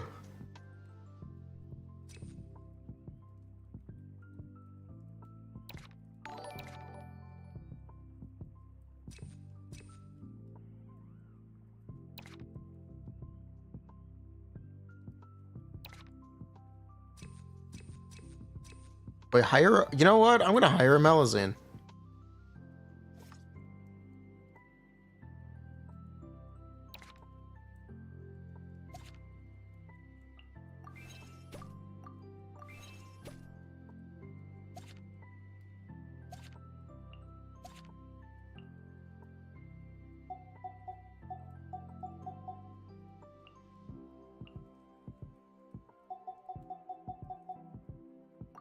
Okay, we're not gonna hire a Malazine. We can't afford to hire a Malazine.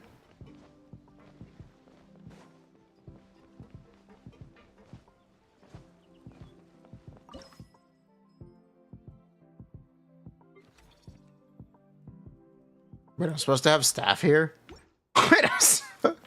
Wait, we're supposed to have staff for Mellow Manor?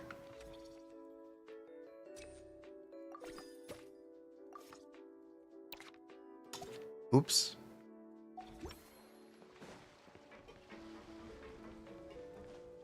Oh, that's my fault.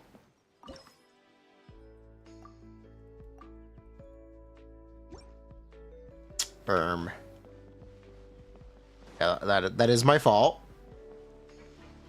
Very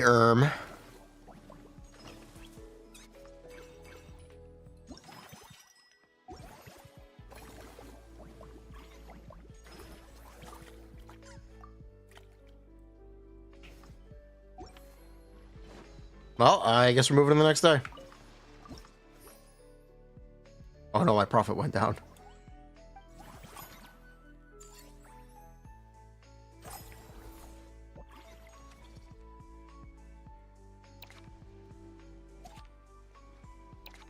You know what? I guess we're just gonna hire Uncle Scimitar.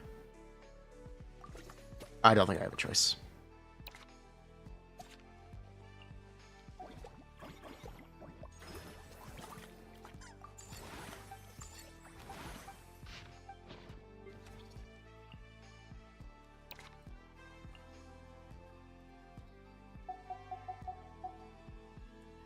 Right up this Malazine.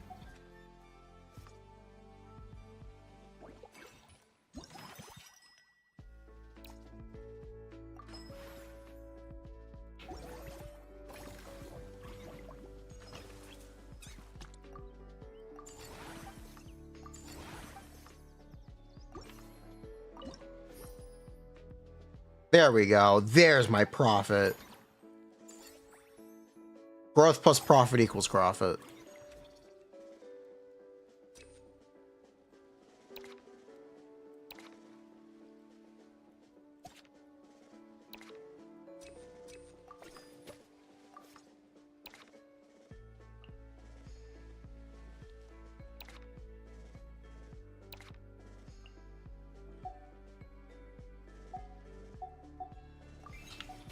do I think about this?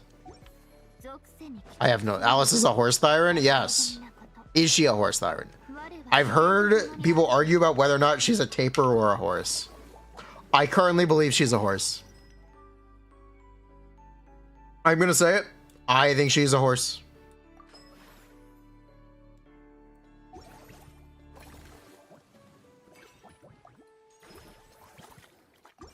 Going out on a limb, I think she is a horse.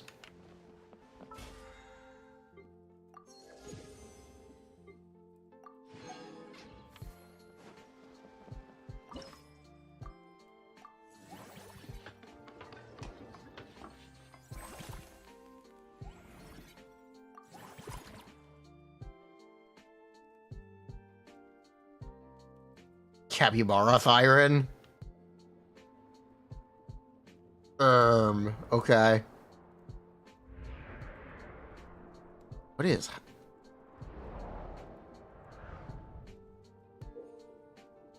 Whoa.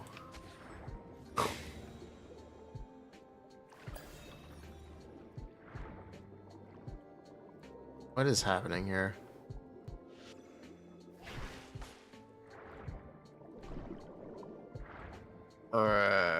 Press T to slow down. Oh.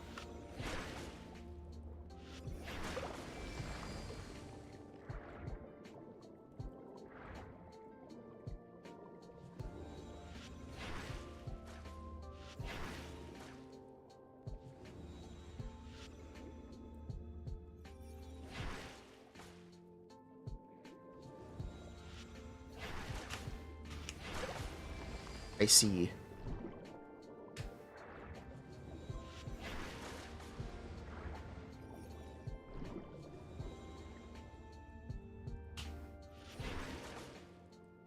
Dang it, I missed.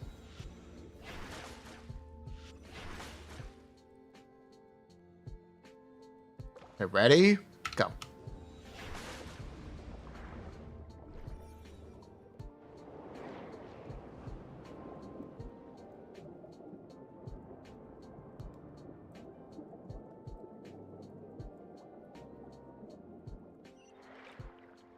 So bad. Oh, I don't know what you're talking about. Do you know Escoffier is, in fact, a people who can dolphin dive? She is of the people who can dolphin dive. What is this? What is this? Oh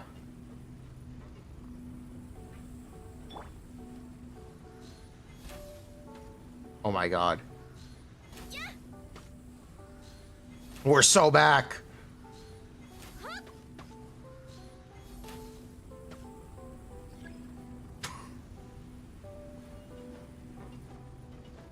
Oh my god.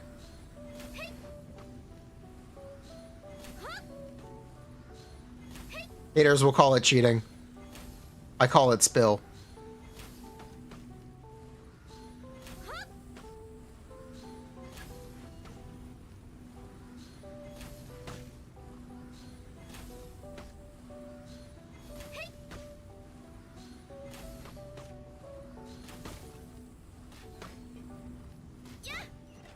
Excellent work, Agent Ganyu. Do we believe it ended? Yes. We are now trying to get the event done. Divalette did it better.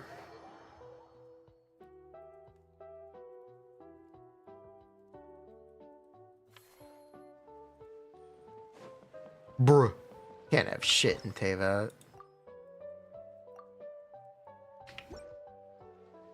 3 hours of yap. Yeah, it was. We were with Leifa for a while.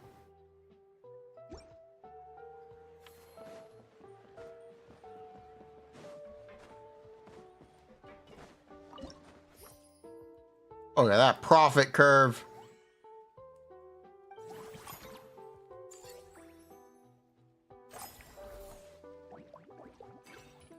All right. Escovia, what you got? Yeah, sure. Sounds good.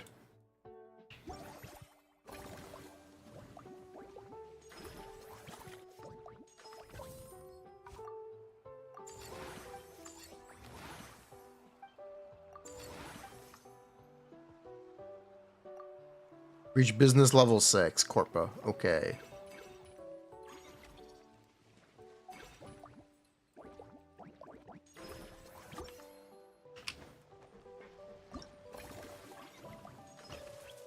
Can't do anything about any of that. Okay.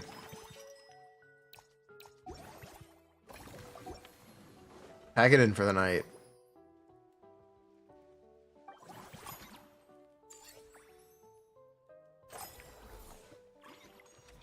Oh my god, new staff. Oh my god, they're higher leveled. Oh my god. Which is the one with... New masterpiece, I think? I don't know. Anyway, we're gonna hire the new, more expensive staff.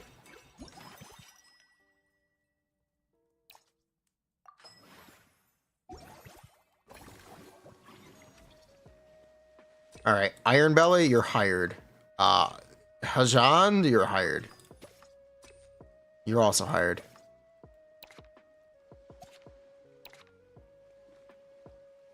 Get out, Uncle Scimitar, you're fired.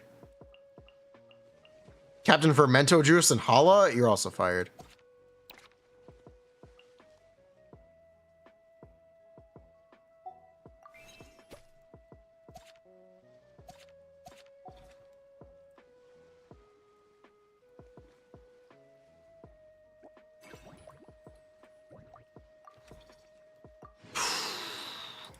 We got the bow.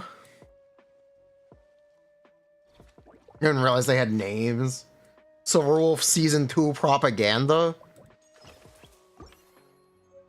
Oh, E2 Silverwolf. Wow, my profit fell off a cliff.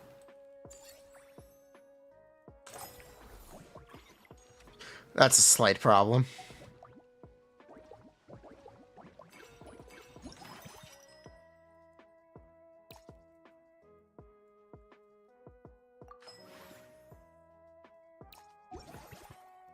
Alright, I guess we're gonna do this.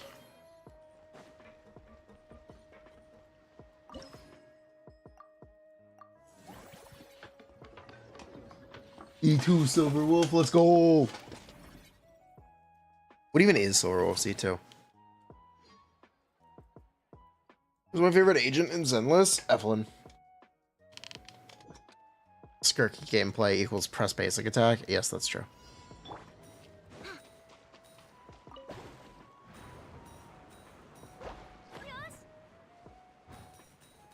Gripping, I know.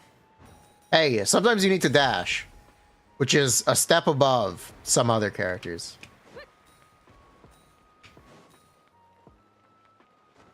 It is official. N2W is bad. By the way. N2W is in fact bad.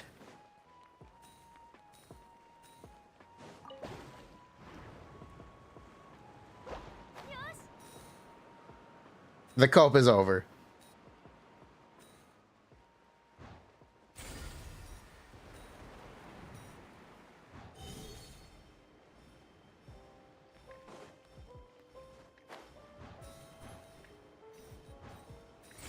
Press E?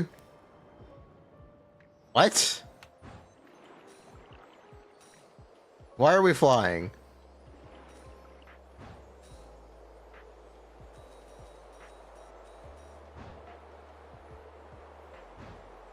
Oh my god, they added power creep to Genshin Impact.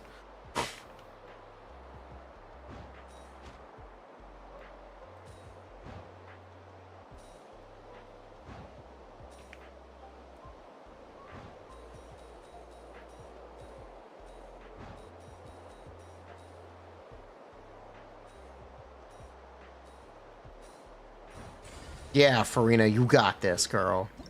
Excellent work.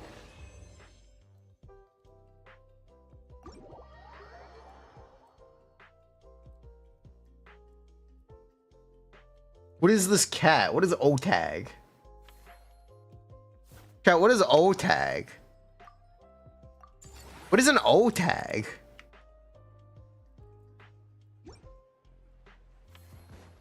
O-tag mad, bro? What? I just asked what an O-tag was. It's an ugly cat. There are many. It's a cat. That's your question, O-Tag? O-Tag. It's a meme. It's gato, which means cat.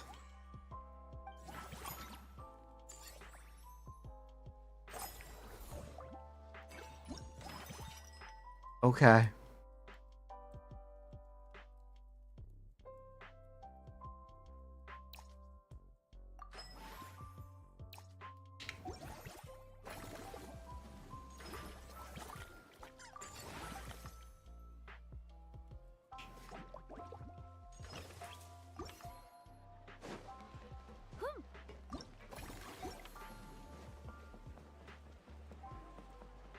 How's my PC? It is fine. So I see that as an absolute win.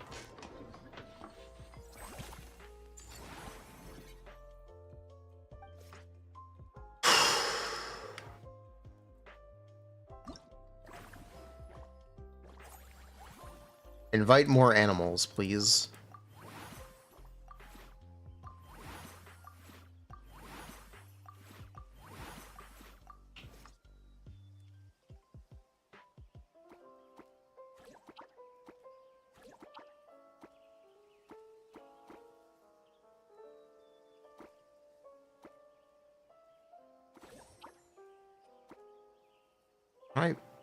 I completely fill this in. Let's find out.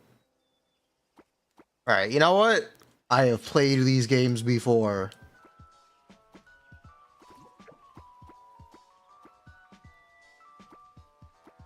But clearly I have not played these games before.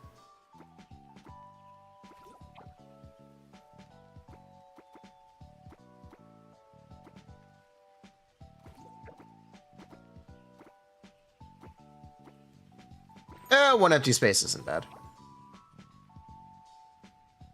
We're gonna have one empty space, right? No, we're not. Hold on.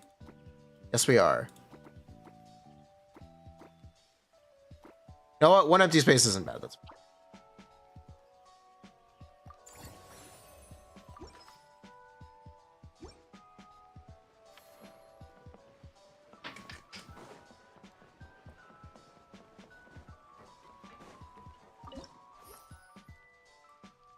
bonks.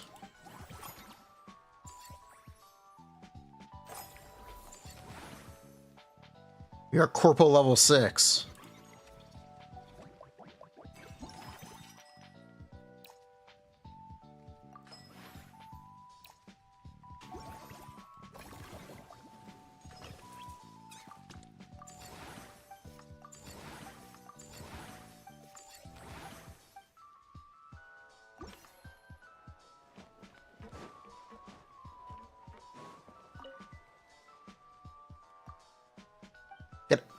Thank you.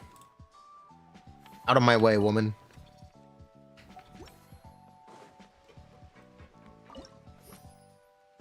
Stonks.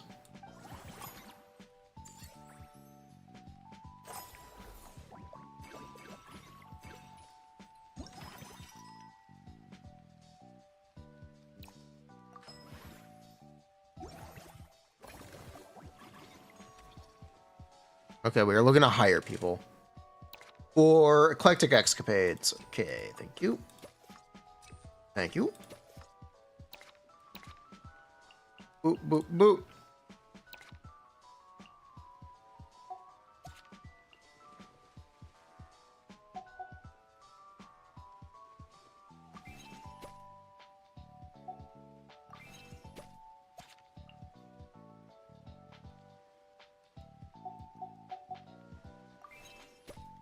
Okay.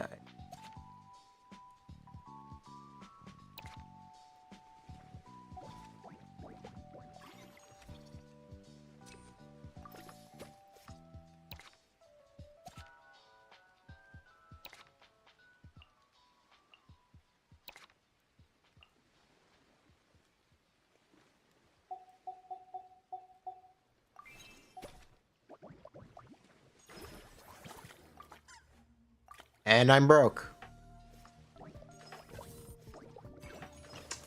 I didn't think this through. That's okay.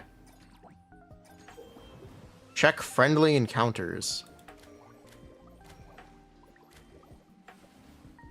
I can't even do it.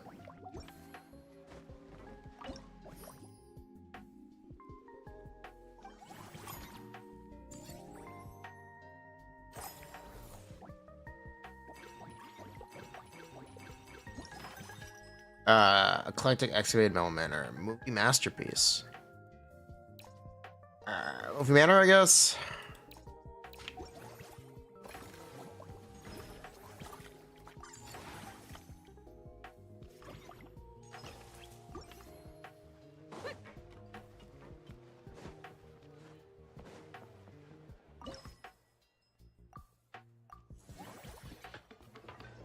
Do it. Okay. There were no black screen white text. Did they have white screen black text though? YouTube chat on stream is broken. That sucks. If it is, that sucks.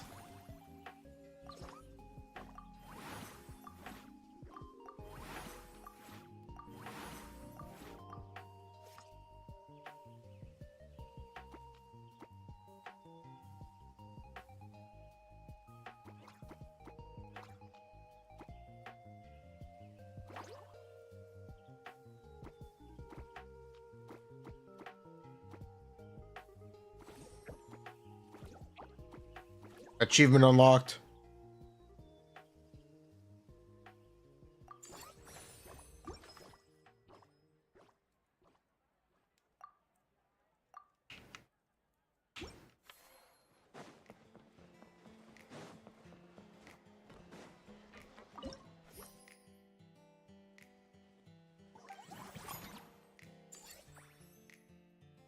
We have $1 million. $1 million.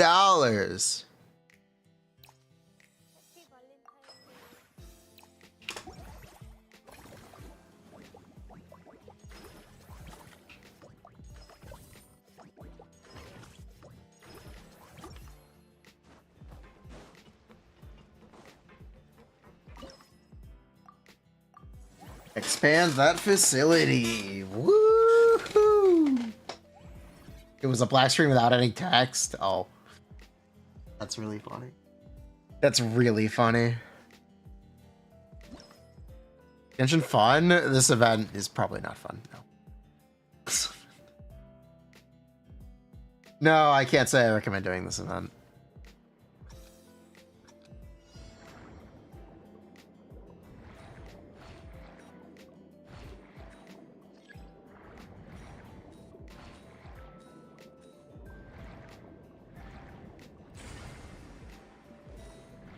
The cock event was worse. Seems a little inappropriate, not gonna lie.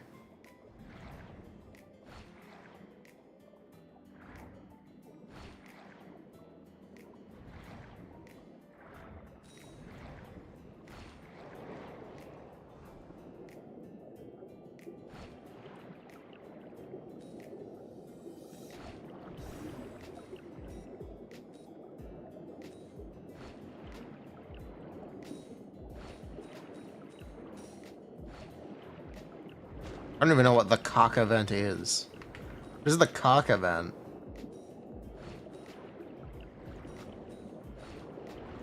The cock event was pretty cool. It was long though.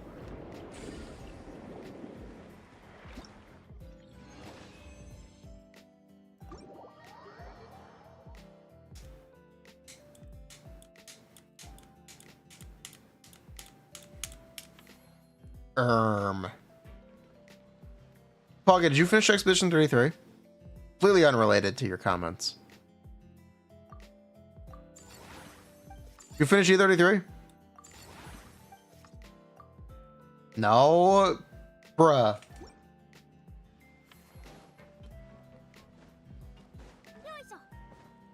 You're not playing until after you play Doom? Bruh. See, this is why we can't have nice things.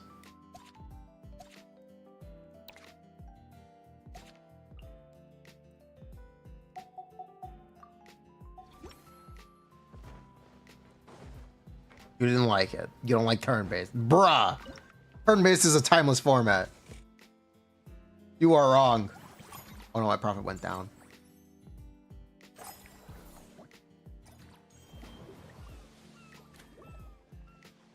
In count. Do I? Fine. Is this a waste of time? Let's find out. Where's Lynette?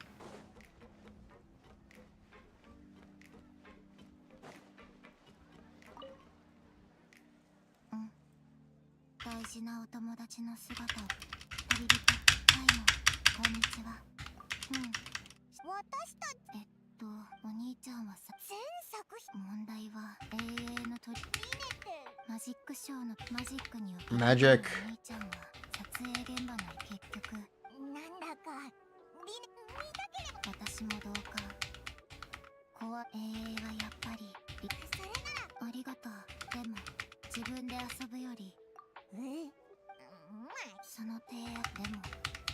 All right.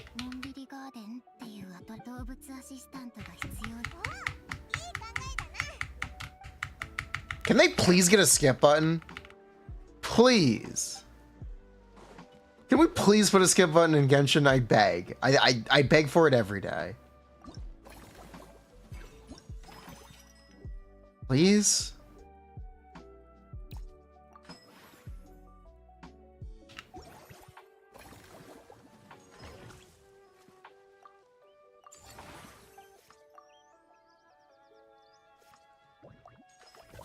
I am on my knees begging for this, please.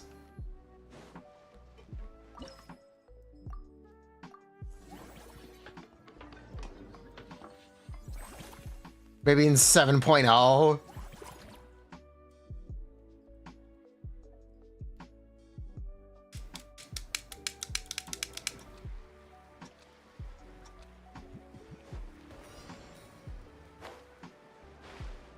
Why did I think I would start flying?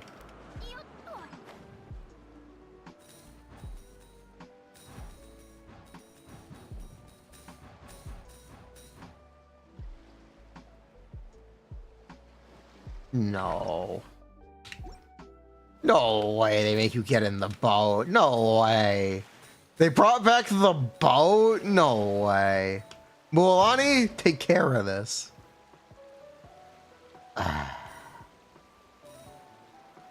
No fucking way.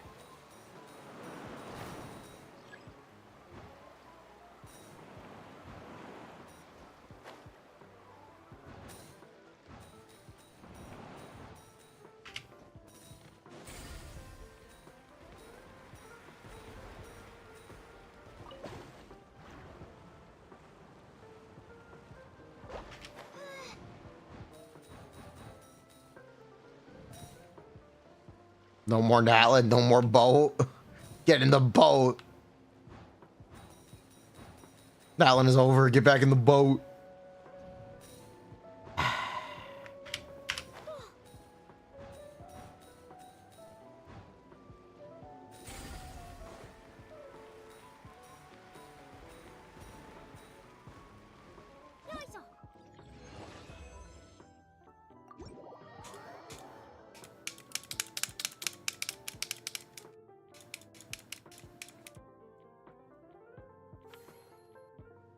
Excellent work, Agent Mualani.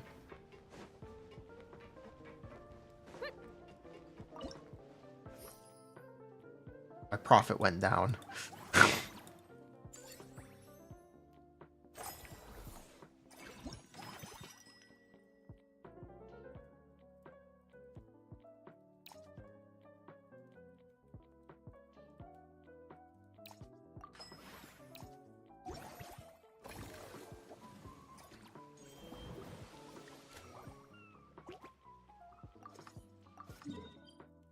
And 0 action points to talk to Lynette.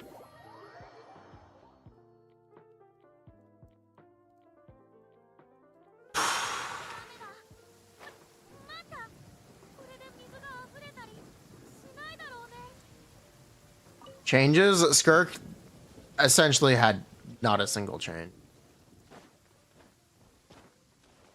They dropped her cooldown by 1 second. Crazy.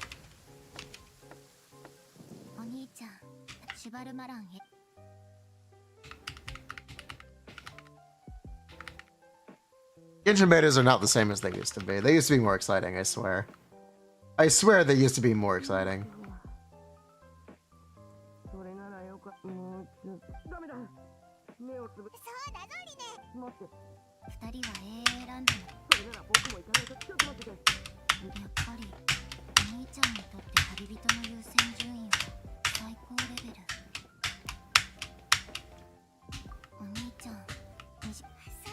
How's my beat, chat?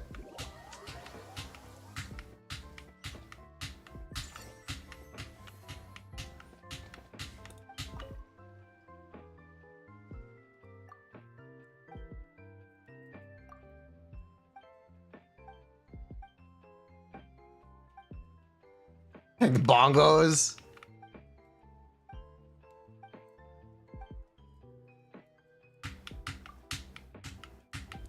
Three, four. 1, 2, 3, 4. 1, 2, 3, 4.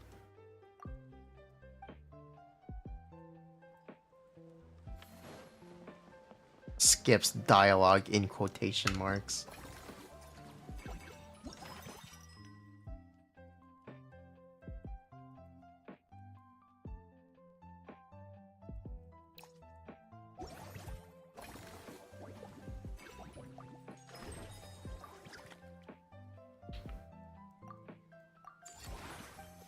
Oh, that is expensive.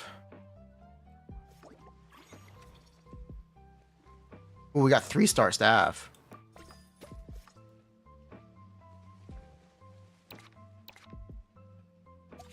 Did I just hire for the wrong place? Yep, sure did. Shit. Sure hired for the wrong place. Oh my god, this crown is gonna take a while. Probably because I have a skill issue. But wow, this crown's taking a while.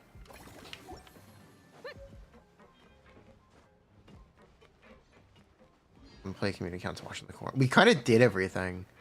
The community account is kind of over until 2.0, which is sad, but we kind of did it all.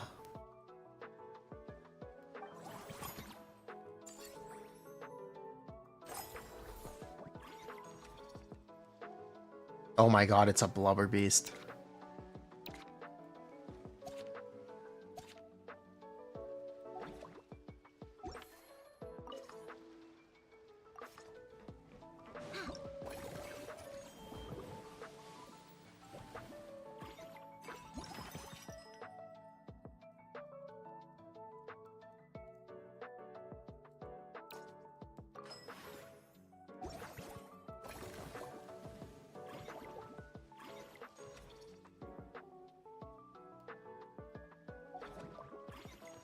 Eclectic escapades. Perfect. $1 million. Oh, I'm fucking broke. Oh, I'm fucking... Uh-oh.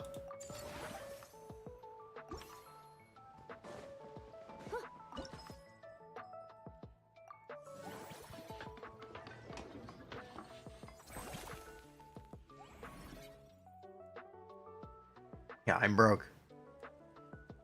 Use the battery? No. We need that for Yishen. Yishen needs the batteries, so we can level her on release. And to gear her. So, yeah, we're kind of just waiting for 2.0 at this point. It's been done. We hit, Internaut 50 in about 2 weeks. Hugo is now level 60, so it is basically over.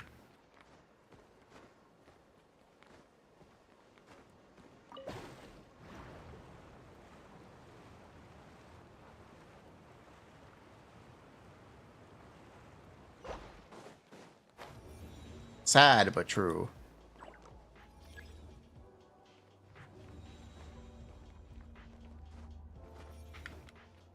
Oh my god. Oh my god!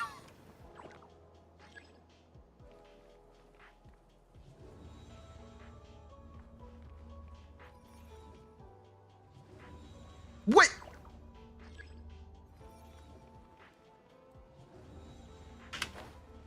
Wait, Furina, no! What are you doing? Or Shenhe.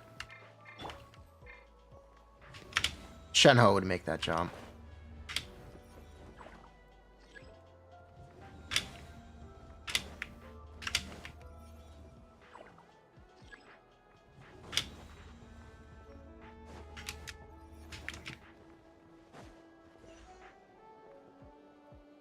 Shenhe would never miss.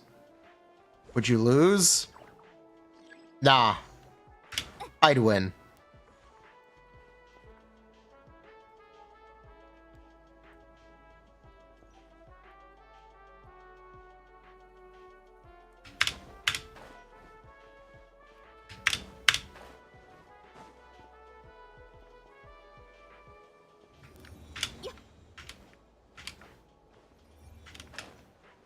Shenhe!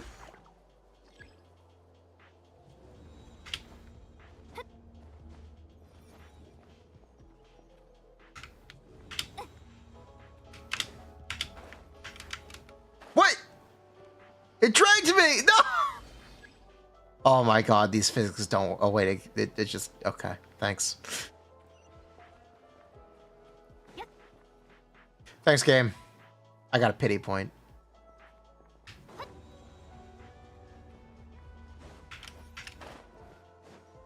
That's how we do it!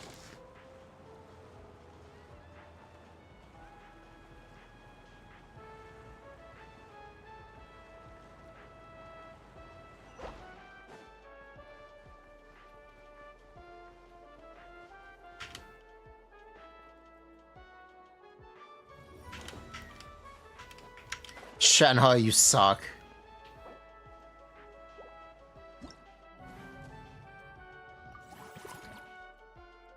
Shenhe.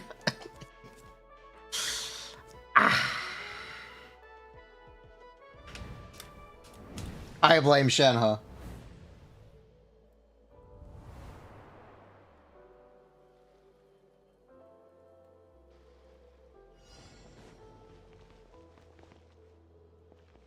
I very confidently blame Shenhe. It was all her fault.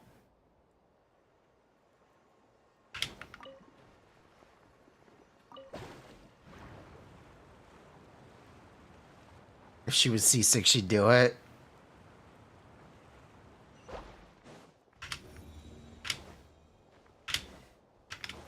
Shenhe, why would you do this to me?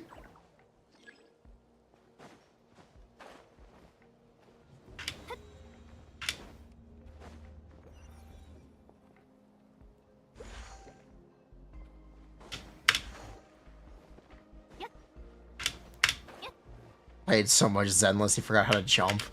Played so much Zenless. True.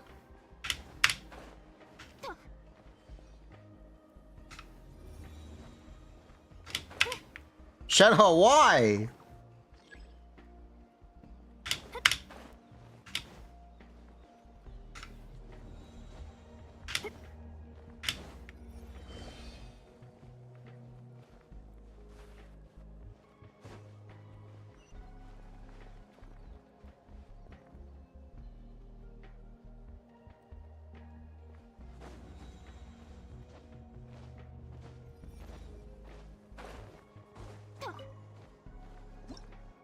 Alright, last one.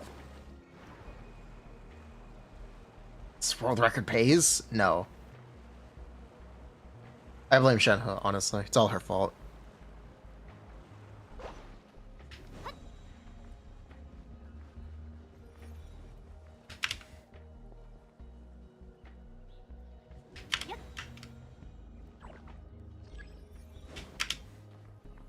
Can I just... Yeah. Can I... What if? What if I just...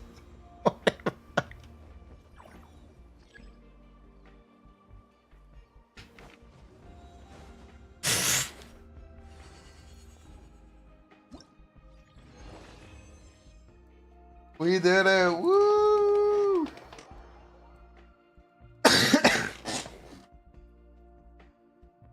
Looking cool, Joker.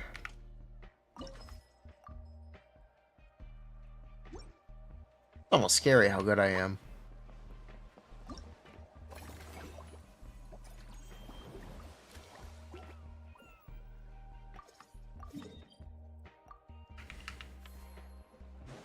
This new Genshin endgame, very interesting.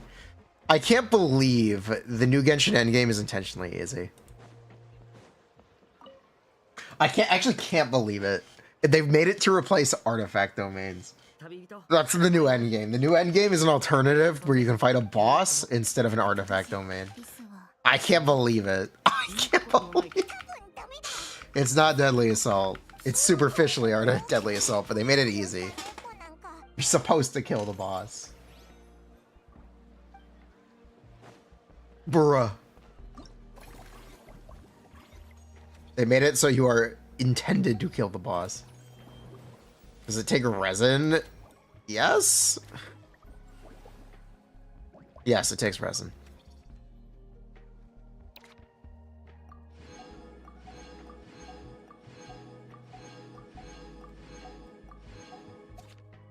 Are the rewards good? Yeah, it's extra artifacts.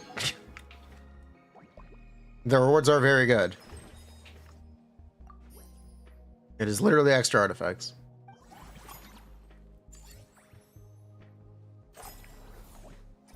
Call it Bad Assault? Why?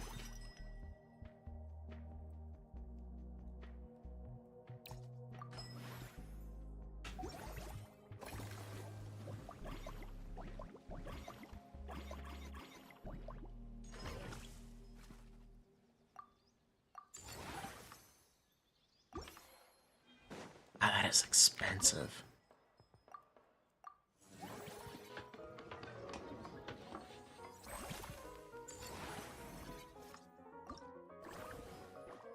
New animal friends are arriving.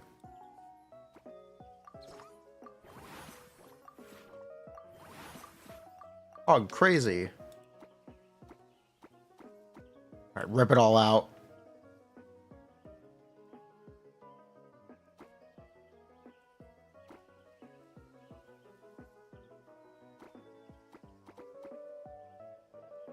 Ba black sheep, have you any wool?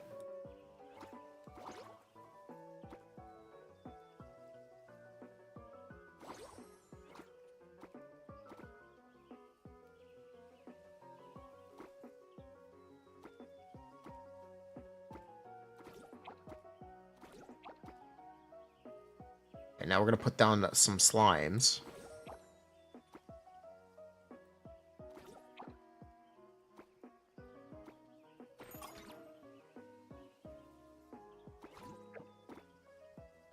What if we get rid of you?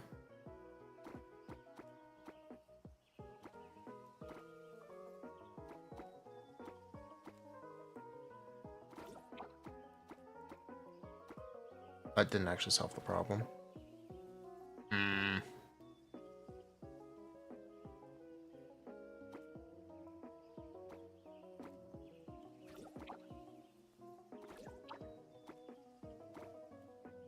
Wait, we have too many of these.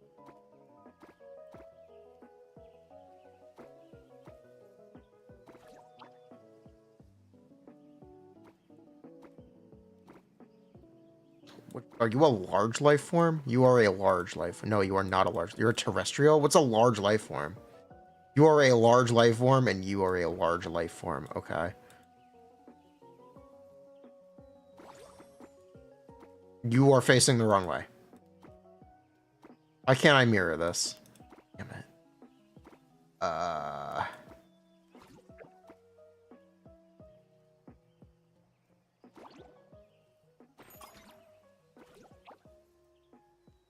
Run into this. You know what? It's fine.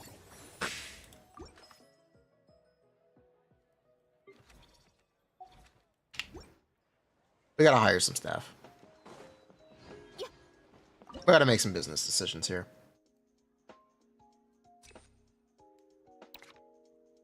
I need someone over at Mellow Manor.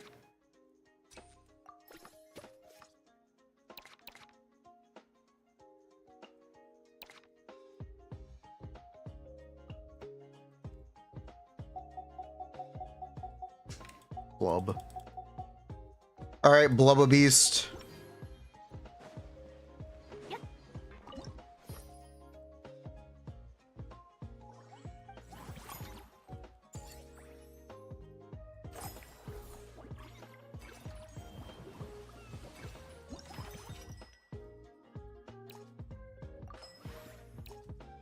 Oh, I bought the wrong thing. That's fine.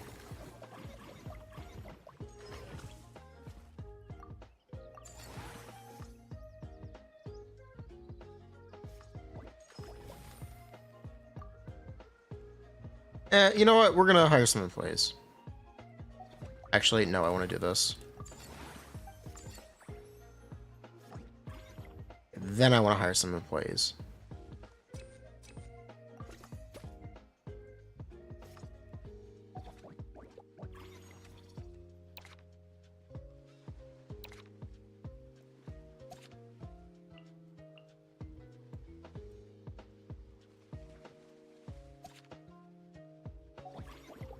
Okay, now that we have hired employees.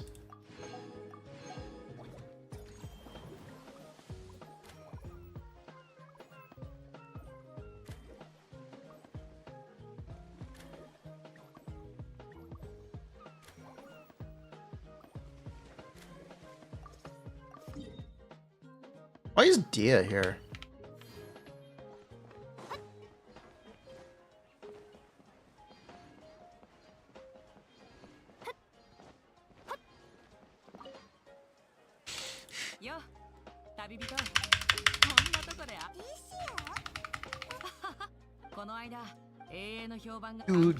Do.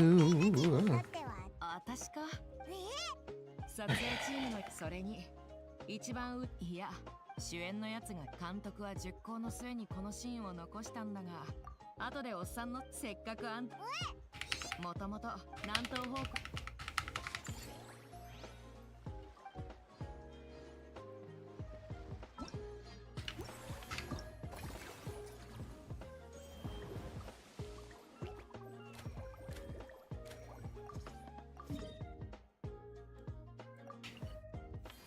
Hello, Siegeween.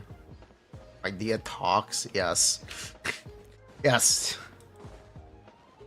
There is no strike in Japan.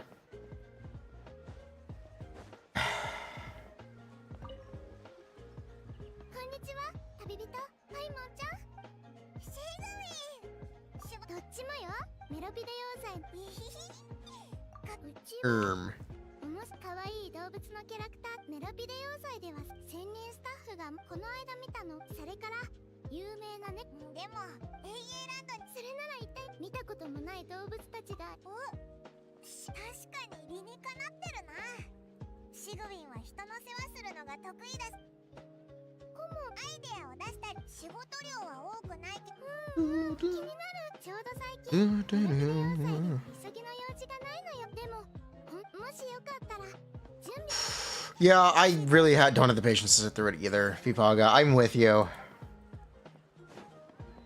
I agree.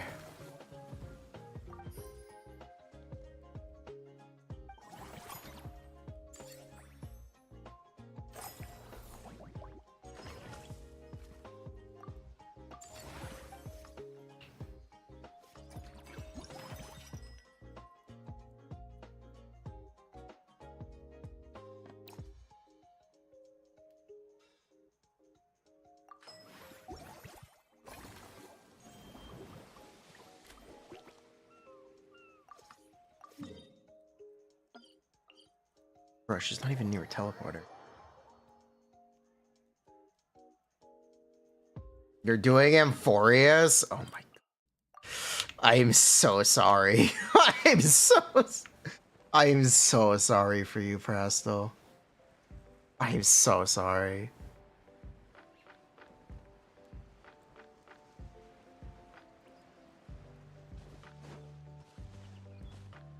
Insistence on using characters. I guarantee you it's not an insistence, they just don't care about the English strike. I guarantee you they're not thinking about it.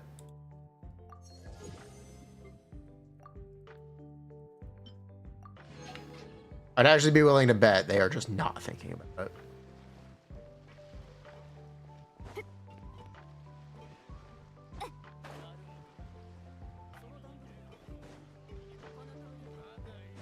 These events really are such a log.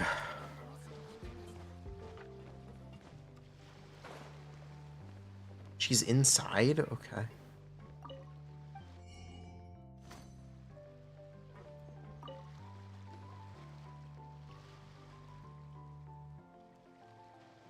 They replaced all voice actors on strike. Yes, they did.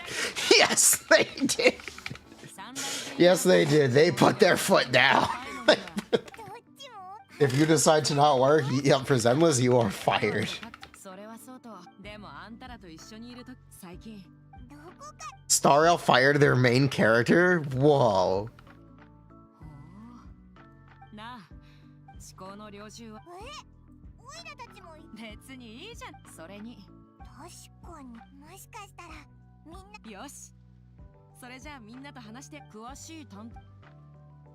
Jane hasn't reappeared. They haven't had to recast her. If Jane ever does reappear, they will recast her. Unless the strike is completely resolved, which it might be.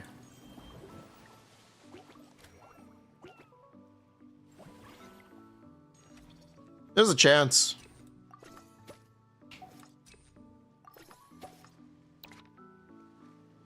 Telling me a shrimp fried this rice?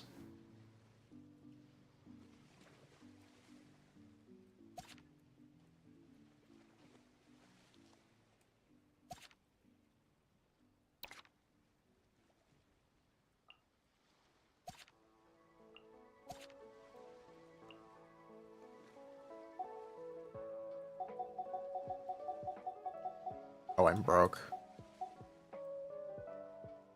Yeah, I'm completely broke.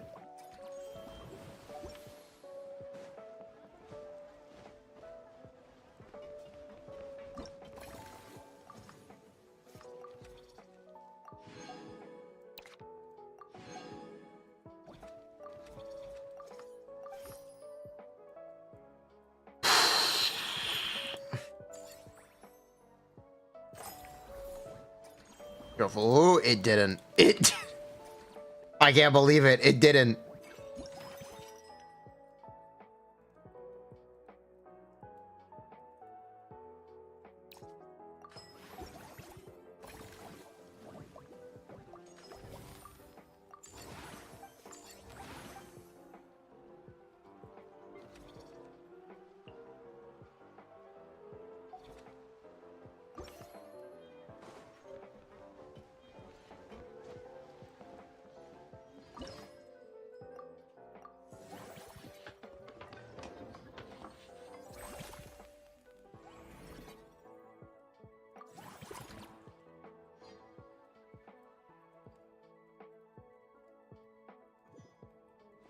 Yeah, the new Soldier 11 and new Collider voices aren't great. The new Lycon voice is great.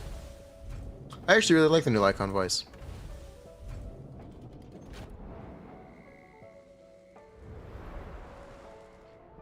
Most of the actors are saying they just want the strike to end. Yeah, they lost. It's very unfortunate, but they did lose.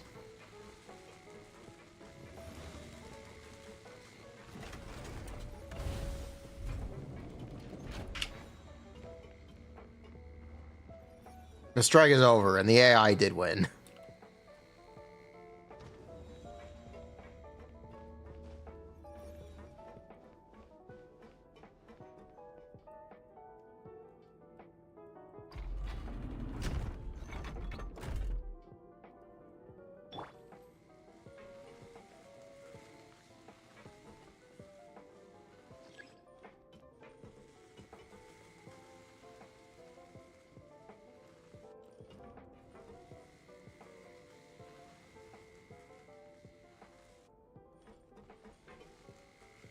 It's a SAG loss? No, it's a loss for voice actors as a whole, actually. Not specifically SAG. Every voice actor lost.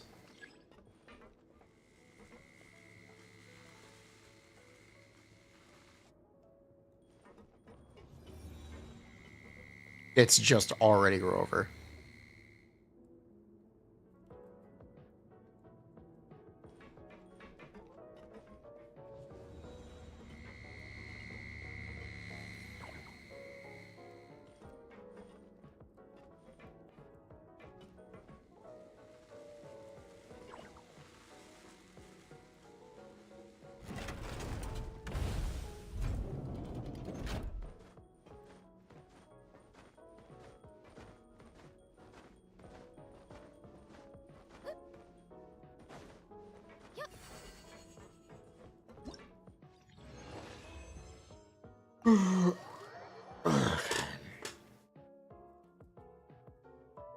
To this day, you have no idea what the strike was. It's about AI protections and whether essentially the LA Union wanted all AI acting to essentially be illegal, or all AI voice in acting to be illegal,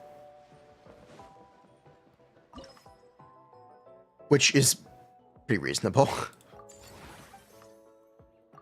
But that is an unfortunately losing battle.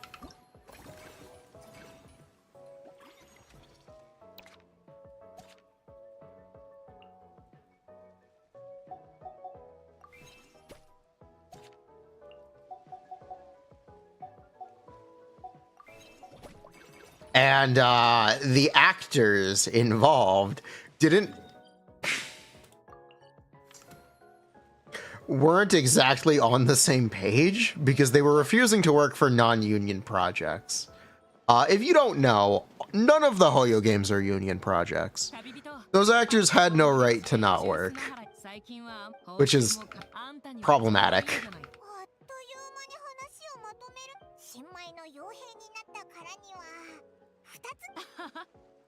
The voice can be used without consent, yes. I think the real problem is to get breaking into the industry. You will be essentially forced to take a job that requires you to sign away your voice rights for AI. That's really the thing they should have been striking against, because those are the people that are actually in danger. People who have established careers in voice acting aren't in danger of having AI take their job necessarily the same way as someone breaking in will literally have to sign away their voice to break into the industry. Those are the people genuinely getting screwed. And that's the problem.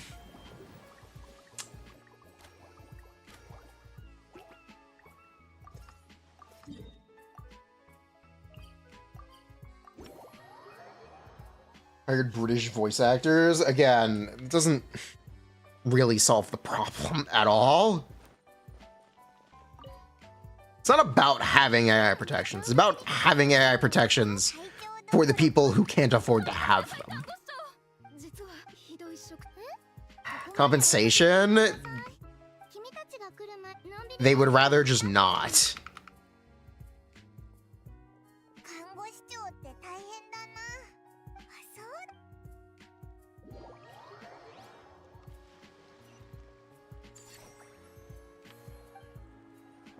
But yeah, so what effectively ended up happening in the video game industry is that people stopped hiring American actors. Because you can just go international for video games. And voice acting. Because it's not bound by borders. The same way major motion picture production is. Oops!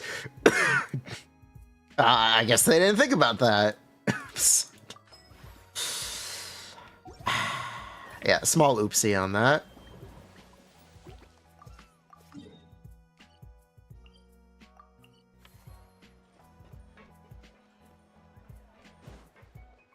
They want to only hire SAG actors. That is a way you exhibit control. I don't exactly know how to put it in a kind way. The way you make sure that these companies are responsible is to make sure that they only hire your actors. Technically.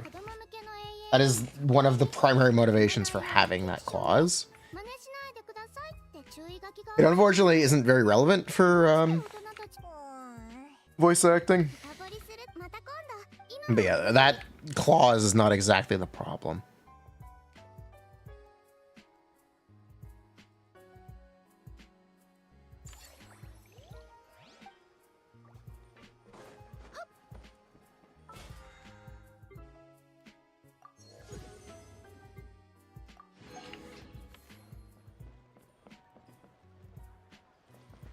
Yes, it is the only way a union has any power, yes. Not any, but you get the idea.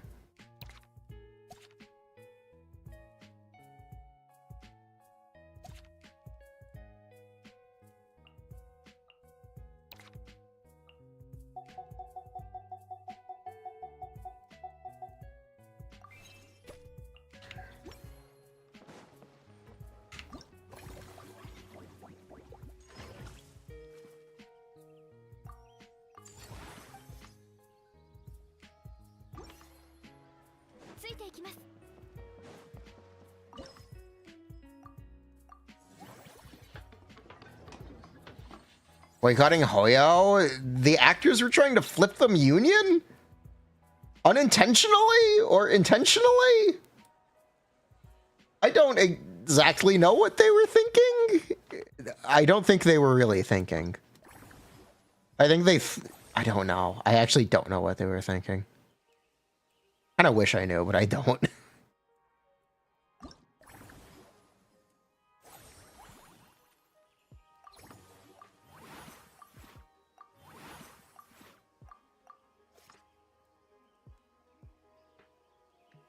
It didn't give me more spots. Why did it not give me more spots? Something fucky happened here.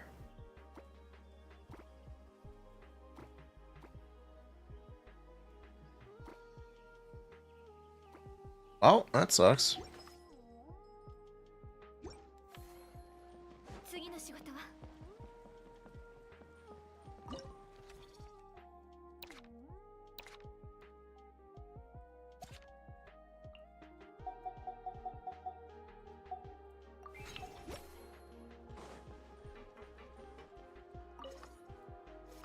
I had a row? I had a column? Did I or did I not?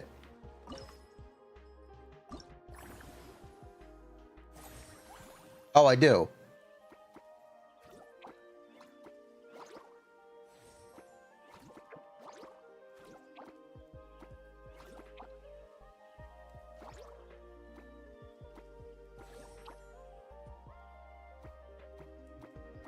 Club.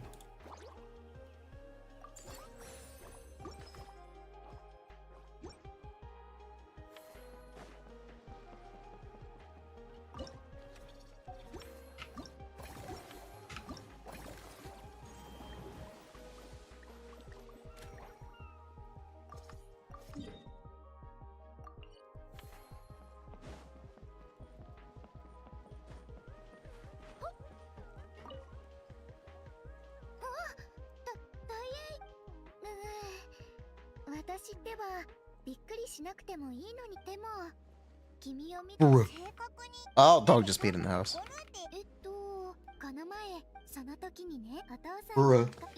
Or doggy.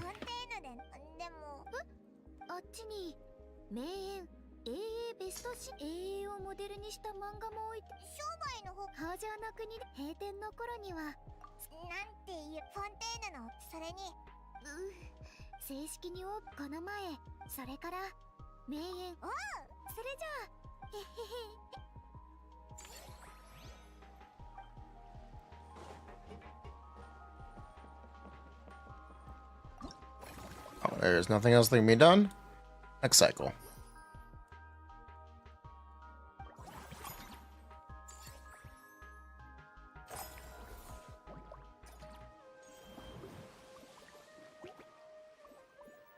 Yao Yao, please stay away.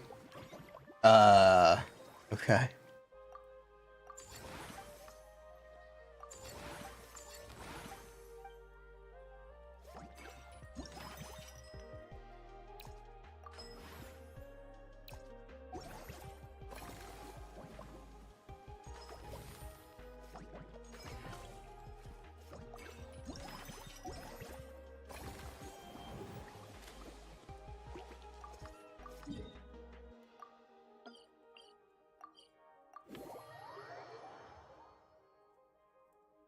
Gaming is gone.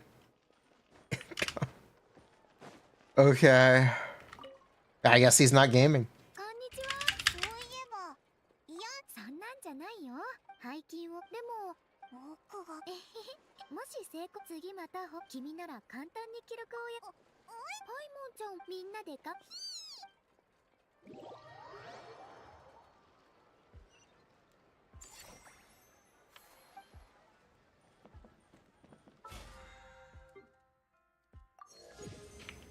Almost done. Oh my god. Oh, I am so over this event. It takes A little bit too long. It's fine. We're almost through it, though. Yeah. Almost there.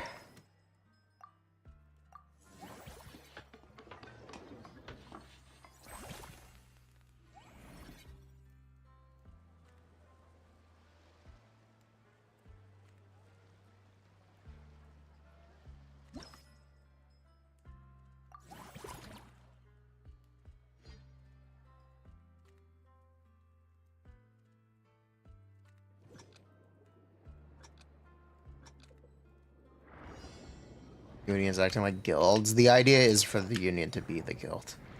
That is... That's how a union works in America.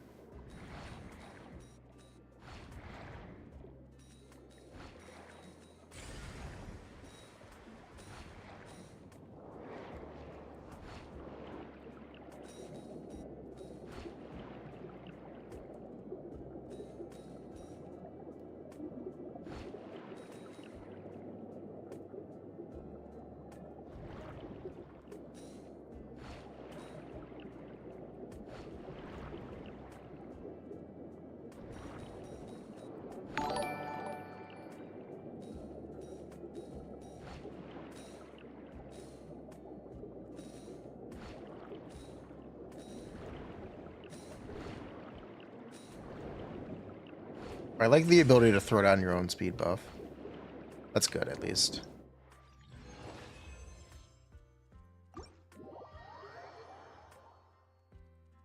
Film Actors Guild from Team America. It's a funny movie. It's a very funny movie. South Park the GOAT. 3.5. For real, for real.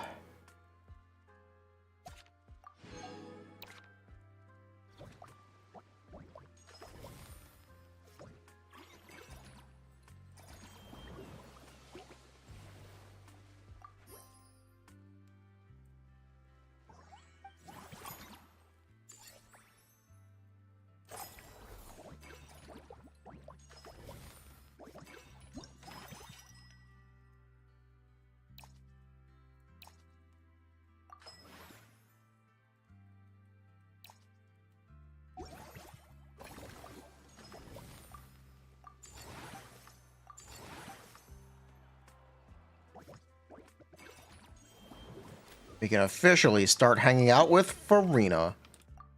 Aw, yeah.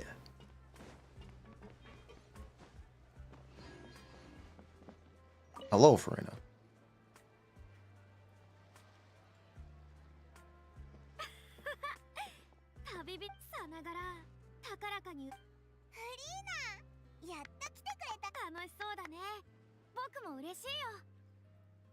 Bruh. 今回の主役は僕じゃなく、正直それがまさかこんなに短い。ここに来た。このまま続けていけばいつか君たちの名誉ある称号、英業界の先駆者を君たちに授けた。大衆向けのフリーナ賞とは違い、 Contrast to the Furina Award. The fur. ところで、何せシュバルマラン夫人の名を冠するイベントだからね。僕が調査するのは合理的。それに永遠に関する。Furina ENVA is very good. I think she does a good job. I don't like a lot of the other English Genshin voices, though. Which is why I play in Japanese.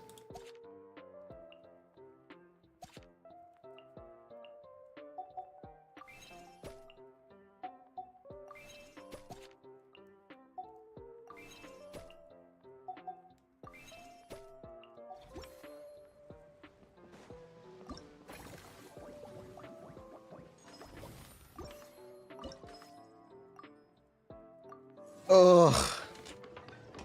She's the voice director for Zenless? She is. She owns the studio.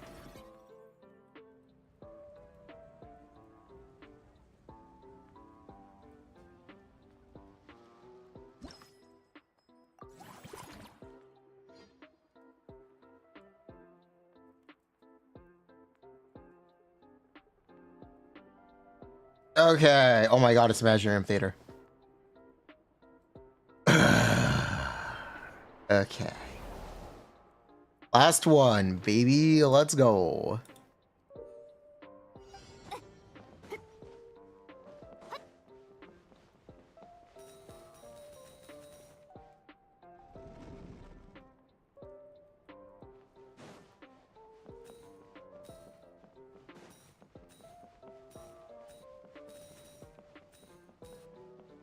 I have played Pac-Man before.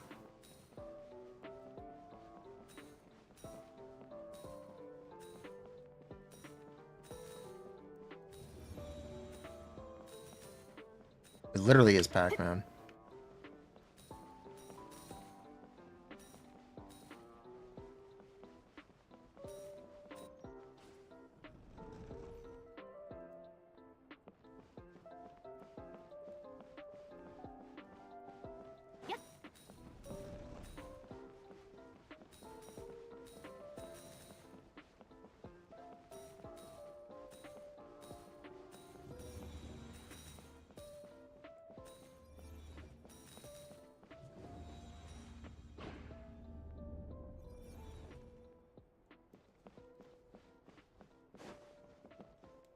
More.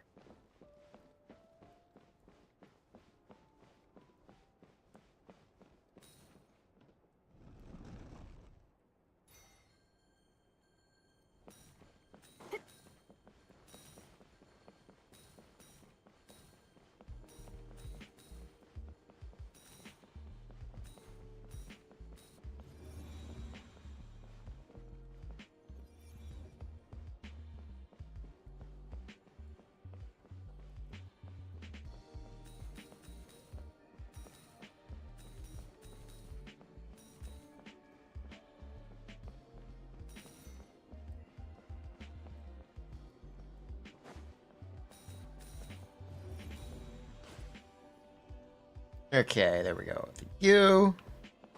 Riveting, I know, right?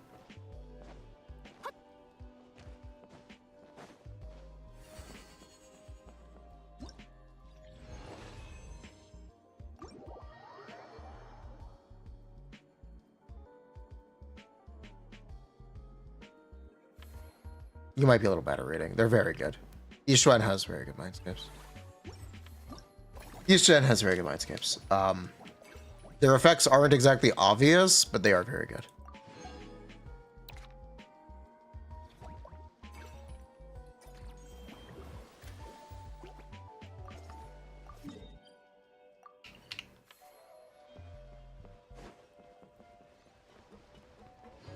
There should be a cow around here. I found the cow.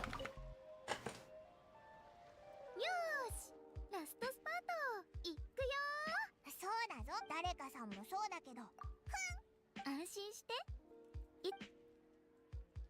Marissa steps in. 全部のステ今回は商売に集中しな。さてと。 Would bat? It's only on one of the ults. I think it's only the Decibel ult, or is it only on the Talisman? It's only on one of them. You wouldn't even be able to. Sorry, Peepaga. Sorry, Peepog.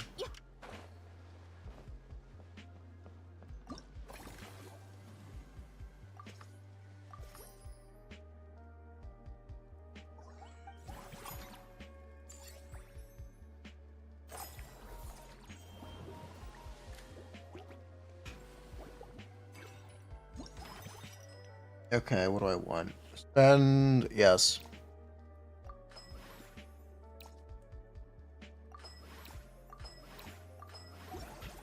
Buy all that, please. Thank you.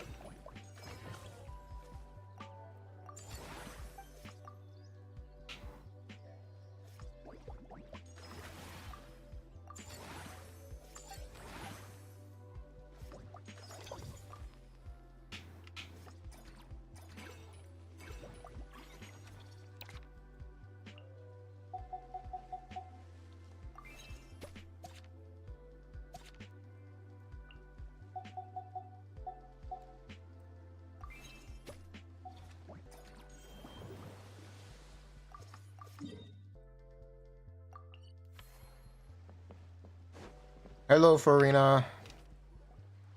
準備できた。あとは近くで適当にお客さんを探して。 Almost at the end. It's almost. I gotta pee real bad. Alright, it's fine. We can finish this. It's fine.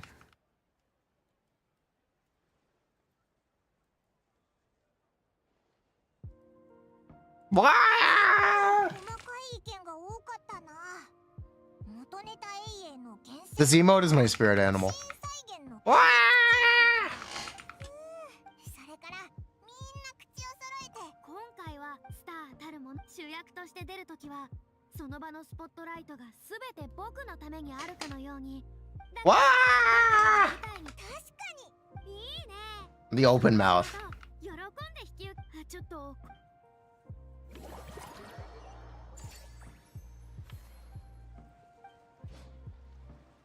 Open mouth, head back.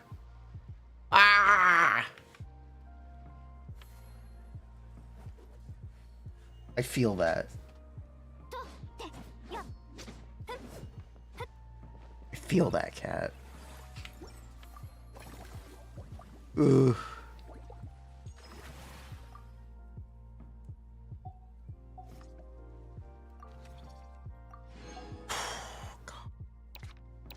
Okay, we just need to, what is that? Get 50% more revenue? Alright. Oh, that makes that real easy. Okay. Yeah, that makes that real easy.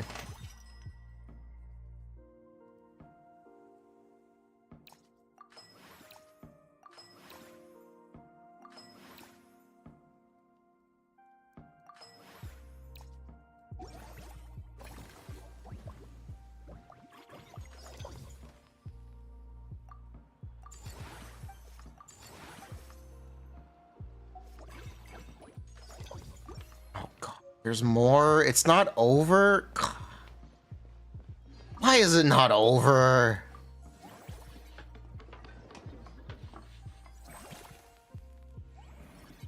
Sokaku? Yes? Yes, you still want anomaly on your Sokaku.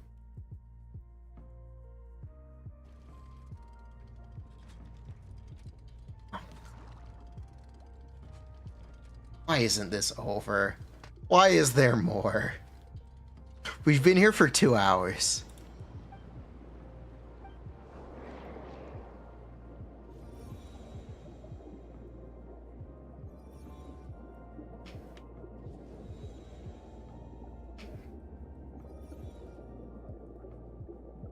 What am I even supposed to be doing?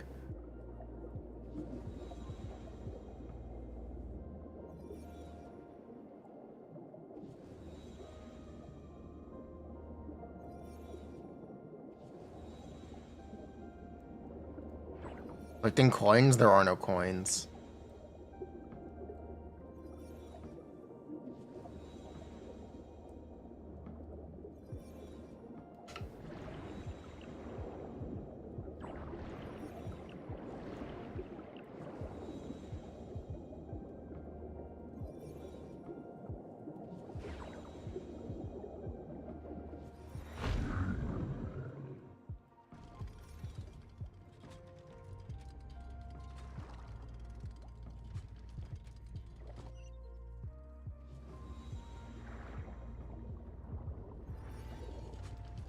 Okay, I did it.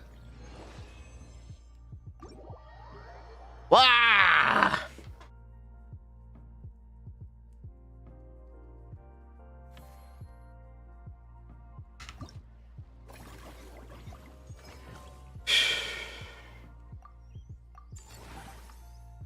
Oh my god.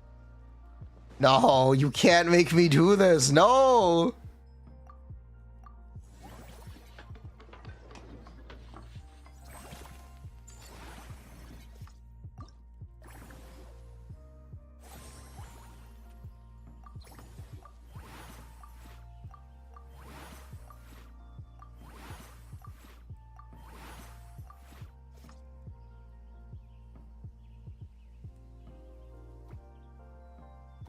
I just do this in the laziest possible way. Do I have 2? Yeah. Yeah! Alright, perfect. Alright. Why is the satisfaction so low? I don't give a shit.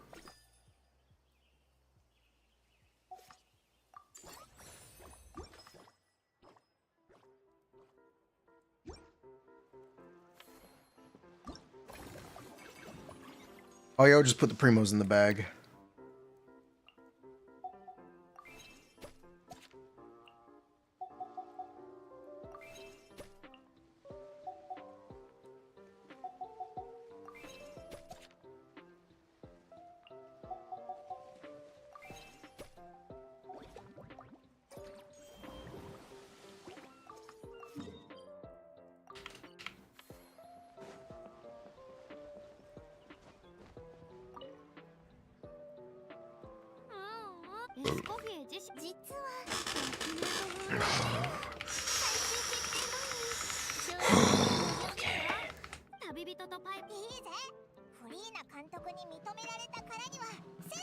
Oh no, they're doing a pose.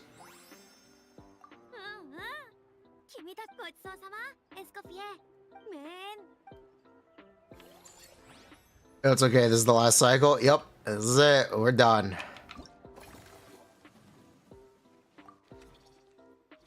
Ba-boom.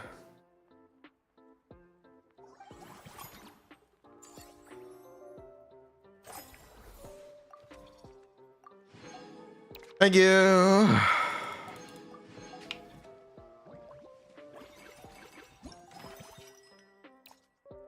Mission complete. Fuck off. I'm leaving. Fuck.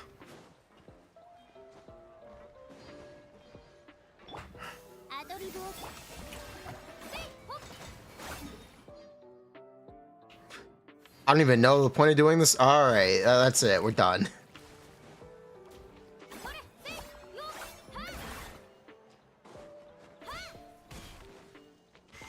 Bye-bye.